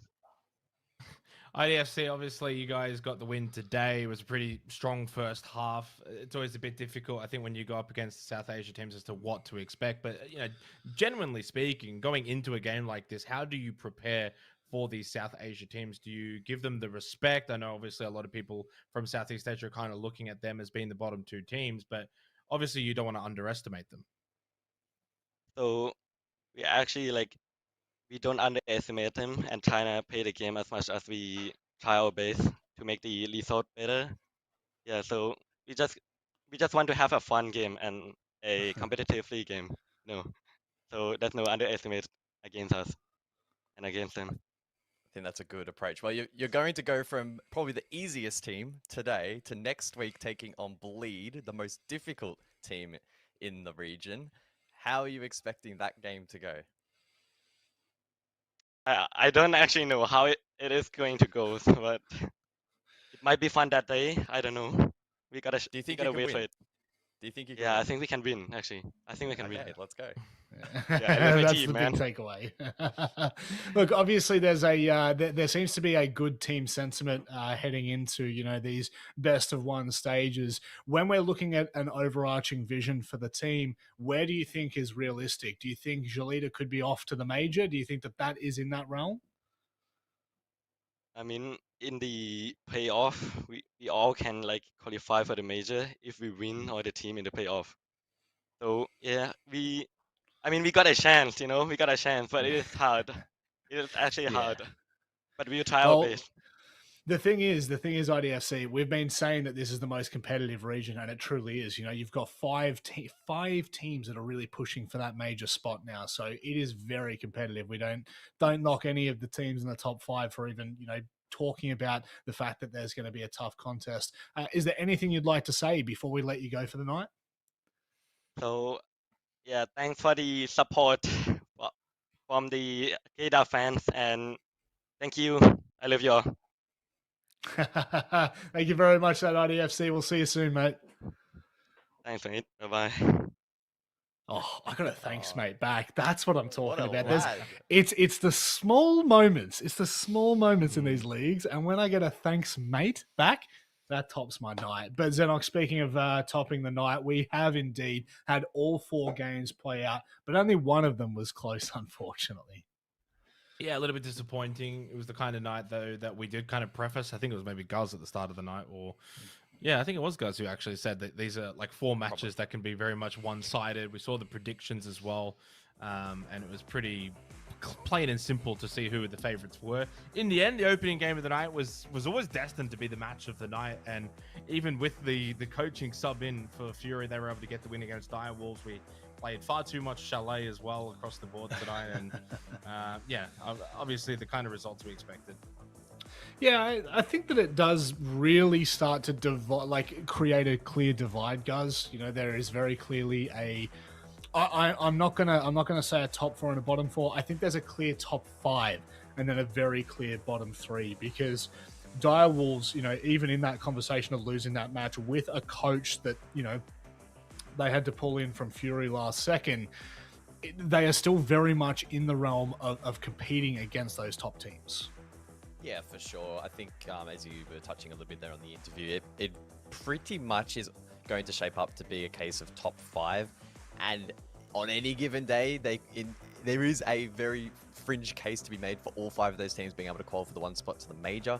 I think it is also, though, very clear that there's one team above everybody at the moment. It's clearly Bleed by a very, very significant margin. Elevate may only be trailing by 3 points, but they had that huge loss against Fury. Jalita have had teething issues. Fury, again, had that big loss in the opening week against Jalita. Direwolves have had their issues. So all 5 of those teams from 1st to 5th currently could be a shout at the spot, but everybody is chasing Bleed. As for the bottom 3, I think there's a case to be made for Knock Knock to maybe make top 6 and make the playoffs. However, Daystar have also been quite competitive and could snatch that later on in the piece as well. Yeah, there's obviously, you know, quite a bit of action to still unfold. We've still got 3 play days left before we conclude the entirety of the BO1 format. And I think that that's important for us to take away. The important notes for, you know, the teams like Hasib, the teams like Knock Knock, Daystar, the ones that we're talking about, competing for that 6th spot. These are the last couple of days that you have to really cement yourself and try to force your way into that discussion. Even if you miss out, still be a part of the discussion so that when stage 2 comes around, we know a little bit more. We feel like there's a bit more certainty around that. Xenox, final thoughts before we wrap up? Yeah, I mean, I think the night went as expected, like we said. I'm just trying to get up the next week's games. I don't think we had that as a preview, so I'm just trying to see what's ahead. I mean, you've got honestly probably another week that it might end up panning out pretty similar when you've got Elevate versus Hasib, Direwolves versus Knock Knock, Fury versus Day. Jalita Bleed could be an interesting one for next week. But in terms of this week, as expected, and I think we're starting to shape up to this top 6 now, looking quite locked in, barring something crazy. And it feels as if now we've kind of put a line through Hasib Warriors due to the fact they've already lost to Knock Knock. So Knock Knock still play Direwolves, Fury, Jalita. Can you see them beating out of them? It will be an upset if they do. So they've got 3 more opportunities to try and keep their hopes alive. Yeah, and it feels like it's already flying. We're only finishing off week 2, and, well, that's already half the league done. We, of course, still have GSL formats to get to once we conclude this portion of the league. But for now, that's us done for tonight. Thank you very much for joining us. Hope that you've enjoyed, and be sure to stick around for next week, because that's where things get hot and heavy. Otherwise, please, as always, take care, stay safe, and good night.